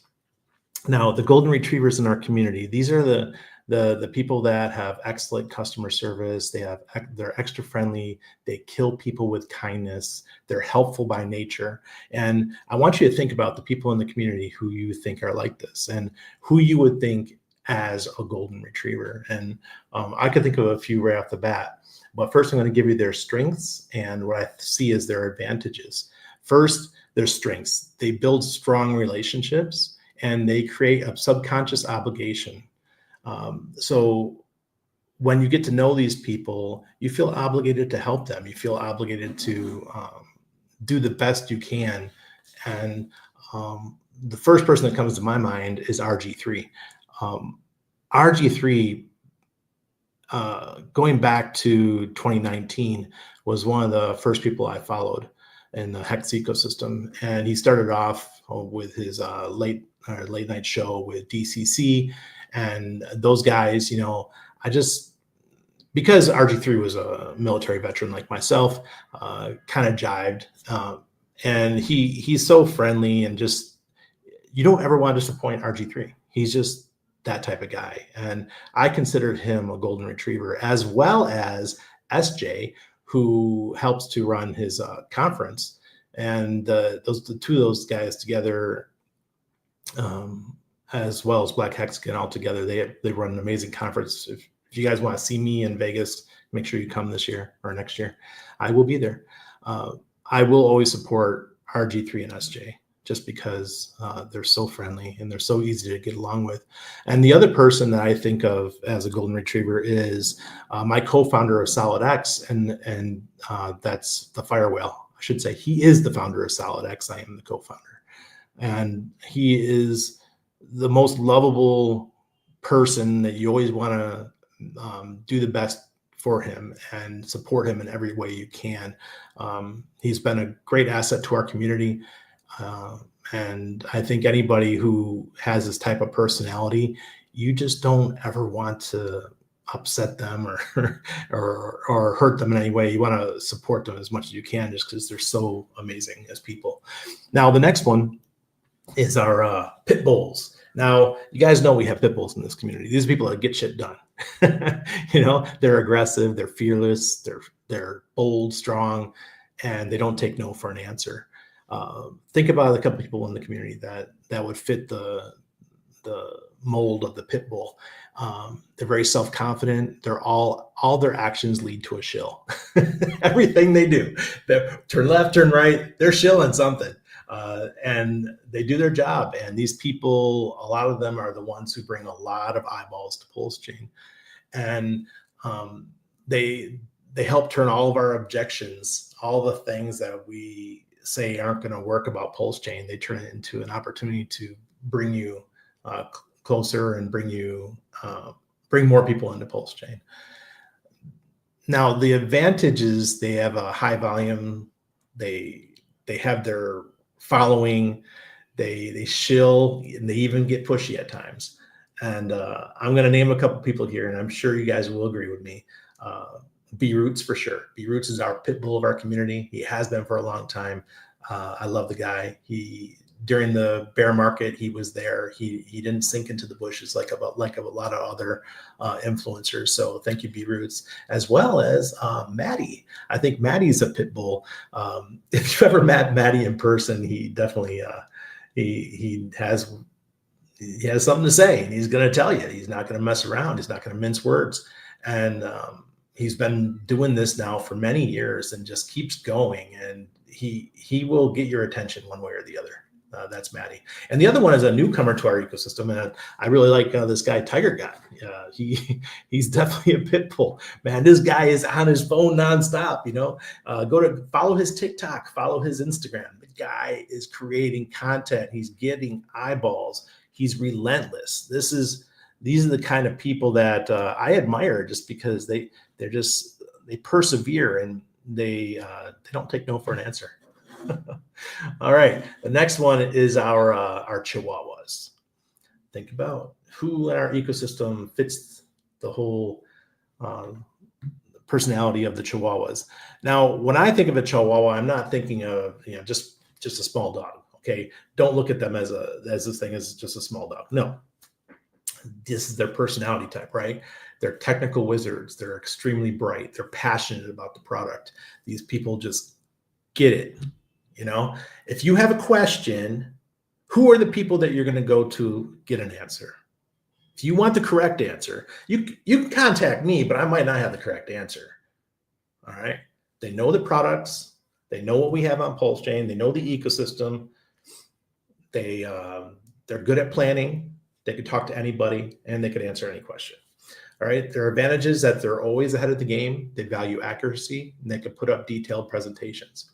Now, the people that I think of are RH Max, Crispy Man, Cryptographics, and David Feeder. These are the four folks I think of in our ecosystem that if I have questions and I want the stuff broken down and get an answer, those are the folks that I'm going to go to. And these are the ones I consider the Chihuahuas in our ecosystem. So guys, please don't take offense. I called you Chihuahuas. That's just the dog that Robert Kiyosaki's team chose for what I consider people that are really bright, and they know how to break the stuff down and make it easy to understand. Now, next is my personal favorite, because this is the one I think that I am. It's the Basset Hound, right? The Basset Hounds, they're charming, constant, loyal, trustworthy, and this is the people out there that you like them. You don't know why you like them. They're just there. You're like, dude, you're cool. I don't know why you're cool, but I like you. All right. They know the art of building rapport. They strike on the client's emotions. They know how to charm their way. And that's exactly how I worked as a nurse. When I was a psych nurse, I was always the one that the other nurses would be like, Randy, could you go take care of this, please? This person, they're not listening. They're not doing anything. They're not taking their medication or whatever it was. They'd always send Randy. go build some rapport. And I was the guy who was, this might sound crazy to some of you guys because you've never been in a mental health institution or anything like that, but I was always the nurse who hung out with the patients. I'd rather be out in the ward hanging out with the patients, chilling with them, watching TV or doing whatever. That was my thing. So the patients liked me and they did what I asked. I built rapport, right? They build strong relationships with their clients. They always have a humble approach, can win hearts that no one else can. The people I think of in our community, I don't know, you might have a couple going in your head, but I have a couple myself, Axis Alive and Mike Wills, who was presenting earlier for Pulseland, his new project, Pulseland. Mike, I'll speak to Mike. He is one of the nicest people I've ever met. For those of you guys who do not know, Mike Wills and I, we've been close friends now for a few years, and we travel all over the world with our families together. Like if I tell him I'm going to Disney World Paris in 2 weeks, he'll find a way to get his kids to Disney World Paris.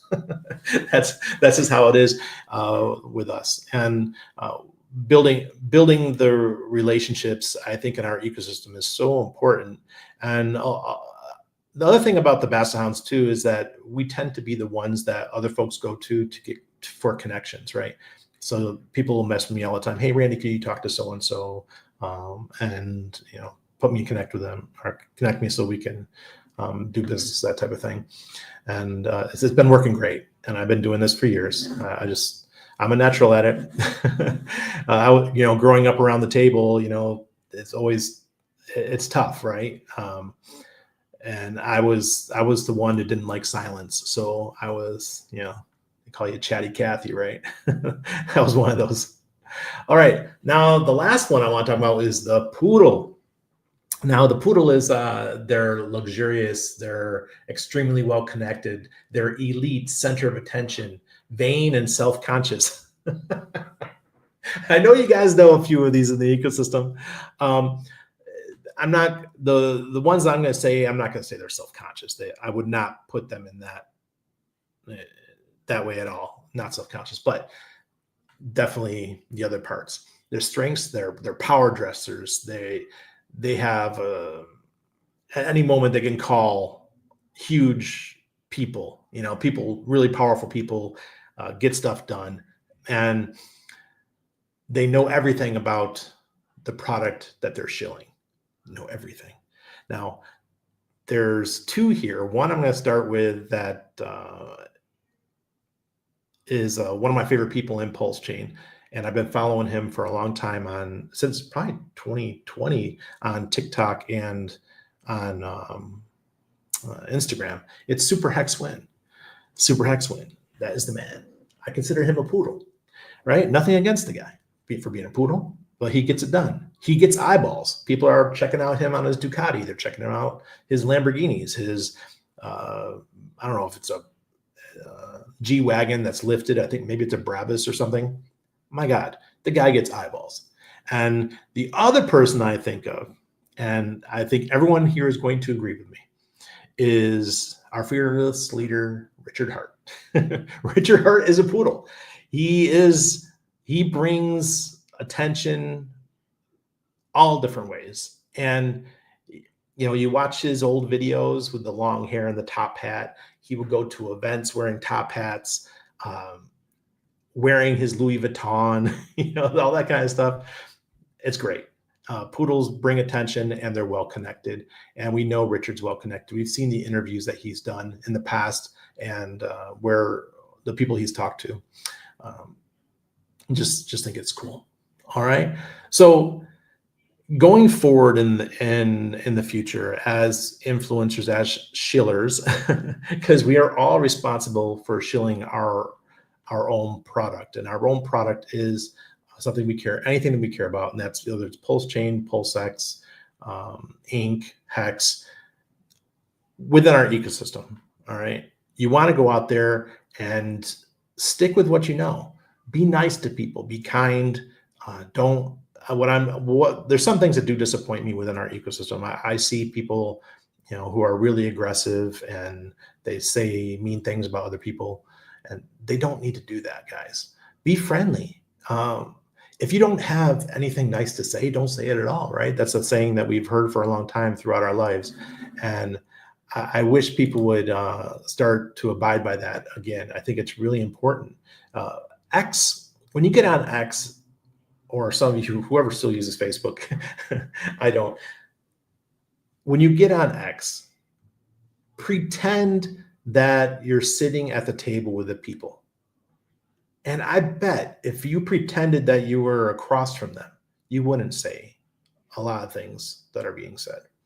So be really careful what comes out. And I've had to dial back. There was some times where I've gotten a little bit feisty, and I feel bad for it, and I apologize, for anybody who I may have offended over the years, because I do have a sharp tongue. Hell, I launched Nope Token, the disagreeable token, because I have a lot to say when it comes to politics and money and crypto and these kind of things. And I just want what's best for the world, and I hope everyone enjoys what's going to be coming soon for Pulse Chain. I think we're going to have some great times ahead.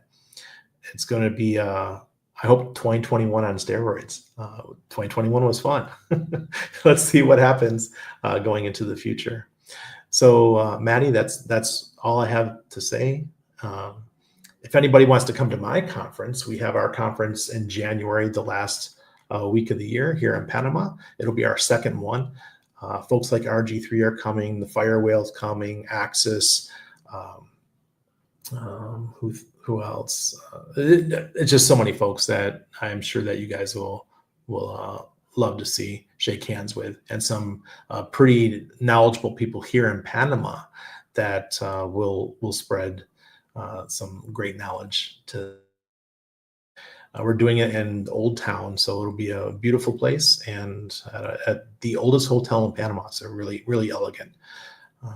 So that's what I've got. Awesome. And what are the dates for that? It's the last weekend of, I think it's the 24th and 25th, but it's one of those days. And it's for 2 days. Of this month? January. Oh, January. Got it. Cool. I'm going way ahead here. Well, yeah, we'll be able to promote it on the Pulse or the Hex conferences with the 6th annual Hex conference at the beginning of January. Oh, absolutely. But yeah, you better get your tickets now to Randy's conference, because you don't want to make last minute plans. Yeah, absolutely. Yeah, the problem is it's going to be summertime in Panama at that time, and the flights all book up probably by, I would say, early December. Yeah. Okay. Well, yeah, I've heard good things. Yeah, Fast Abdul, I guess went. Yeah, there he is in the chat. Yeah, so very cool. And yeah, I loved your analogy of You're a pit bull, sir. Right. Well, you've met me in person. Yeah. Well, I appreciate you. I appreciate it doing the conference once again. This is sorely needed, and the more the merrier. I dig it. Well, thank you so much for your talk and everything you do for the community. And everybody go follow Randy Halarski and check out what he's got to offer. And up next, we have Rachel doing a segment. And so she'll be up with me here after this 30-second interlude. That's a Hex flex. Making money, yo, we growing by the X's. Yeah, Hex, all we know about is excess. Turn a Fiat on ramp to an expressway. That's a Hex flex. Hey, that's a Hex flex. Making money, yo, we growing by the X's. Yeah, Hex, all we know about is excess. Turn a Fiat on ramp to an expressway. That's a Hex flex. Hey, yo, we up next. Shut up with that scam mess, cause we up in Hex. It showed a lot of disrespect, now they can cut the check. They had a lot to say, well now they can't say nothing else. They had some gains, things changed, now it's nothing left. Hey, money went into some means, ended up and left. Hex is up and to the right, they up and to the left. Hey. Hi, Maddie. How are you doing? I'm great. Yeah. Oh, good. Well, people may or may not be aware that you have been the stage manager and helping me to pull off this conference. for another time, another streak here. So thank you so much for making this possible. Oh my goodness. Thank you for letting me. It's been a pleasure, and you cease to amaze me. This conference is already to a great start, and so cool just to hear all of the speakers when I've been able to actually listen to them. We have had such a good lineup, and so yeah, great job. Thank you. Yeah, it's been a great day so far, and we have 2 more great days ahead of us. I want to let everybody know that the final giveaway for today will be to win a watch from Crypto7, the second watch. Let me update this. And the way that you'll enter for this one is to retweet the stream that we've been doing on Twitter. So I'm just dropping into the live stream chat now on YouTube and Twitter, the tweet that you can retweet. And then in the next 10 minutes, if you retweet it, I will semi-randomly pick a person who has retweeted it to be the winner of that final giveaway for today. And then we'll be giving away, we will have 3 more winners tomorrow and 3 more winners the next day for more Pateus tokens. So the final segment we've got for tonight is Rachel has recorded a segment on how to buy Pulse. Yes, So it'll be great. I will awesome. reintroduce myself in it, so everyone beware. But it'll be great. Awesome. Thanks. Yeah, it'll be like a twin situation right now. Yeah, for real. All right, great. Well, yeah, thanks again, and we'll kick off this last segment now. Hi, my name is Rachel Lobb, and I'm so excited to be here with you today. I am going to teach you how to buy Pulse Chain. But before we get into that, I want to say thank you so much for Maddie for putting on this conference. The Pulse Chain and Hex conferences are always so awesome. So great job, Maddie. You are an absolute rock star. Now, let's get into how to buy Pulse Chain. So we're going to start with a website, which is pulsechain.com. So in here, you're going to go into your search bar and type in pulsechain.com. And what we're going to find is the Pulse Chain website was revamped recently, and it looks awesome. So super excited to go through what they have. I love what they've added to this because seriously, it has just made it so much easier to do exactly what you need within Pulse Chain. So if you're on this webpage, you're going to scroll down and you're going to see a couple of different things down here. And one of the things is buy Pulse. So Pulse is required for all transactions and can be bought directly via bank to crypto platforms such as Coast or Ramp Now. Existing crypto users can use Liberty Swap, Gibbs Finance, or other methods. We're going to click on other methods. And right down here, we're going to see all these different ways of what you can do. Now, I really like this because this did not exist before, where you can decide how you're going to buy it based off of what situation you're in. So if you want to buy with a bank, if you want to swap or bridge crypto, or if you need Ethereum to bridge over. Now, for some of these, I actually have videos. And so if you don't follow me right now on YouTube yet, go and subscribe. It is It's Crypto Bestie, and you'll find my channel there. But some of my most watched videos are on how to bridge back and forth between Ethereum and Pulse Chain. We are going to use my favorite way to buy Pulse today, and that is pulsex.com. So right here, we're going to click Start Trading, where the PulseX symbol is. All right, so right here we have our pulsex.com. And there are a couple of different ways that you can do this. You can come in and launch that app right here. You can run it from your desktop. You can do IPFS. I've done it all the different ways. Something about me and my background is I used to be a software developer. And so I actually have the downloads.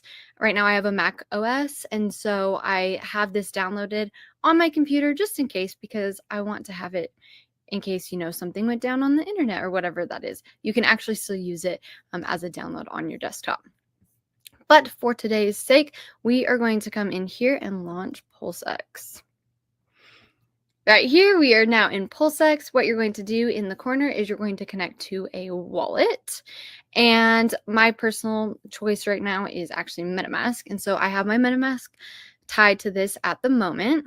And what we're going to do is, say we had already bridged in USDC. I have just a little bit of USDC right here, and I want to swap it for Pulse. So this is our DEX within Pulse Chain. And right here, we can see that we have this swap feature. Now, you probably already know how to do this, but if you don't, this tutorial is for you.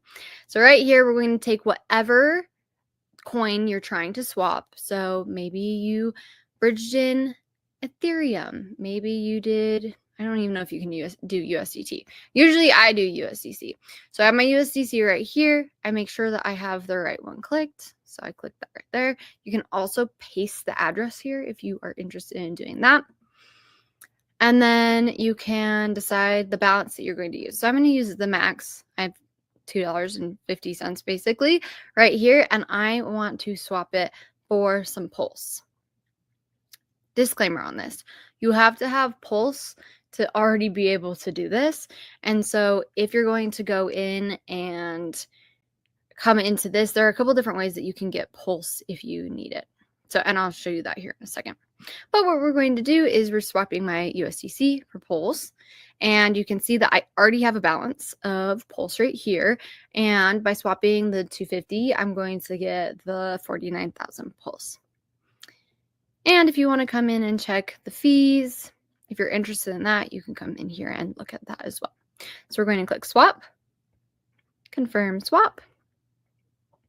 It's going to open another tab, and I am going to have to come in and confirm it.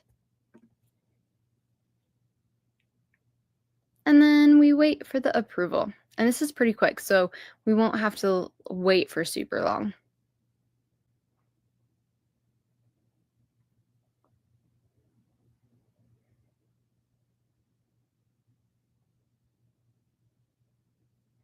Maybe I spoke too soon. So we'll wait just a second. There we go. Now we're going to confirm. The transaction is submitted.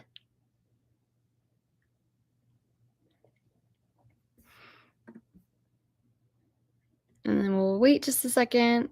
And then we can see that the transaction receipt is right there. And then you can do this a couple of different ways. Like I just clicked max right there and I actually don't have that much. But you can see that my balance of USDC is 0. My balance of Pulse is now 185,000 on this account. Or you can go into your wallet and look at it there. Now there are a couple of other ways to do this. And when I say a couple, there are many different ways that you can do this. So going back to pulsechain.com, we are going to look at those different options. And then, of course, I posted it on X today. I wanted to see if there were any ones that I was missing because everyone's so cool and has all their different ways that they buy things and do things. And I feel like sometimes I don't always know what's going on. And so I asked today, and someone replied with a great tweet of kind of what to do. And so I wanted to add that to this because I think that it was very timely and I think that it could help you. But first, we are going to go back to pulsechain.com. Now, if we come back up here, like I said, you can find what you're at. So if you're buying with a bank, you can use the Coaster Ramp now. Say you're swapping or bridging in crypto. There is the Pulse Chain Bridge, there's Gibbs Finance, there's Liberty Swap, and Tokens Express. Something that I found when I was asking this question on X is Liberty Swap is super popular for this. And then if you're coming from another chain that's not listed, there's dBridge or Llama Swap as well as Allbridge. And then if you need ETH to bridge, then you can go from a centralized exchange like Kraken or Coinbase and bridge it over from there. So each of these just has different steps that you can do as you go throughout that. Now, I do want to show you that tweet because it honestly helped me. And so I think it will help you too. Okay, shout out to JC Bizzleboy.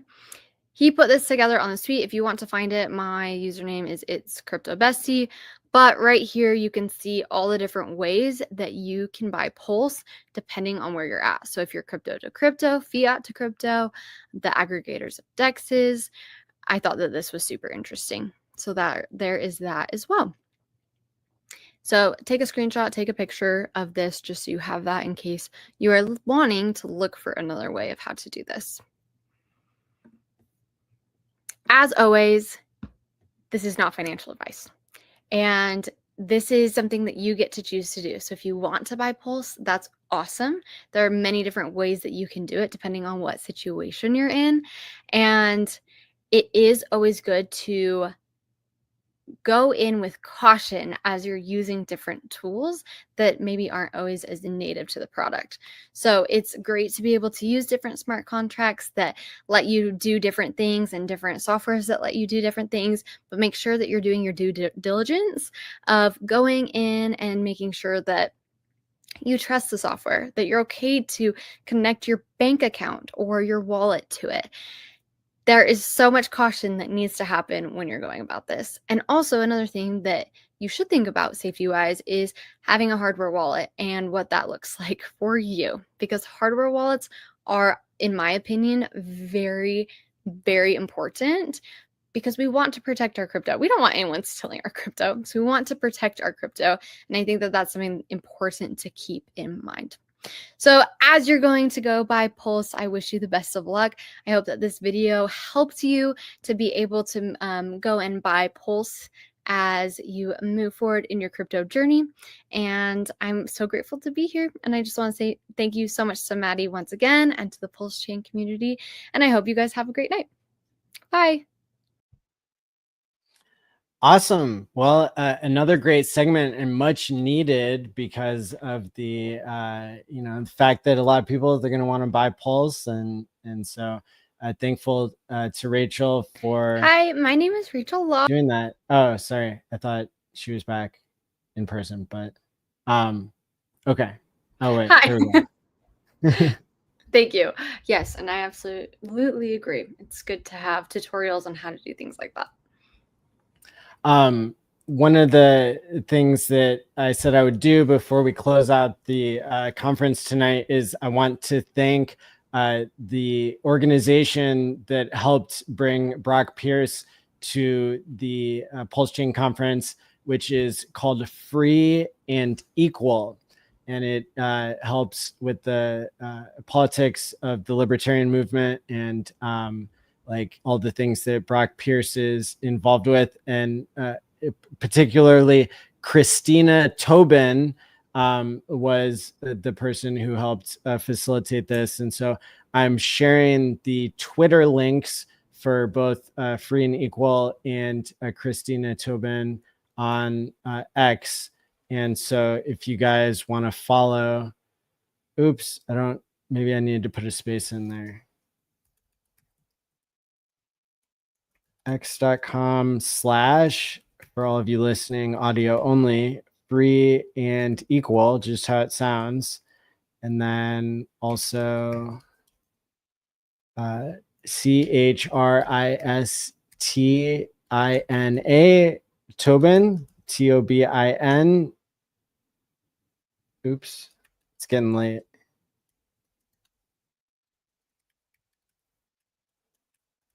There we go. So go ahead and follow and appreciate those two accounts for helping to make the Bitcoin Billionaire interview possible tonight.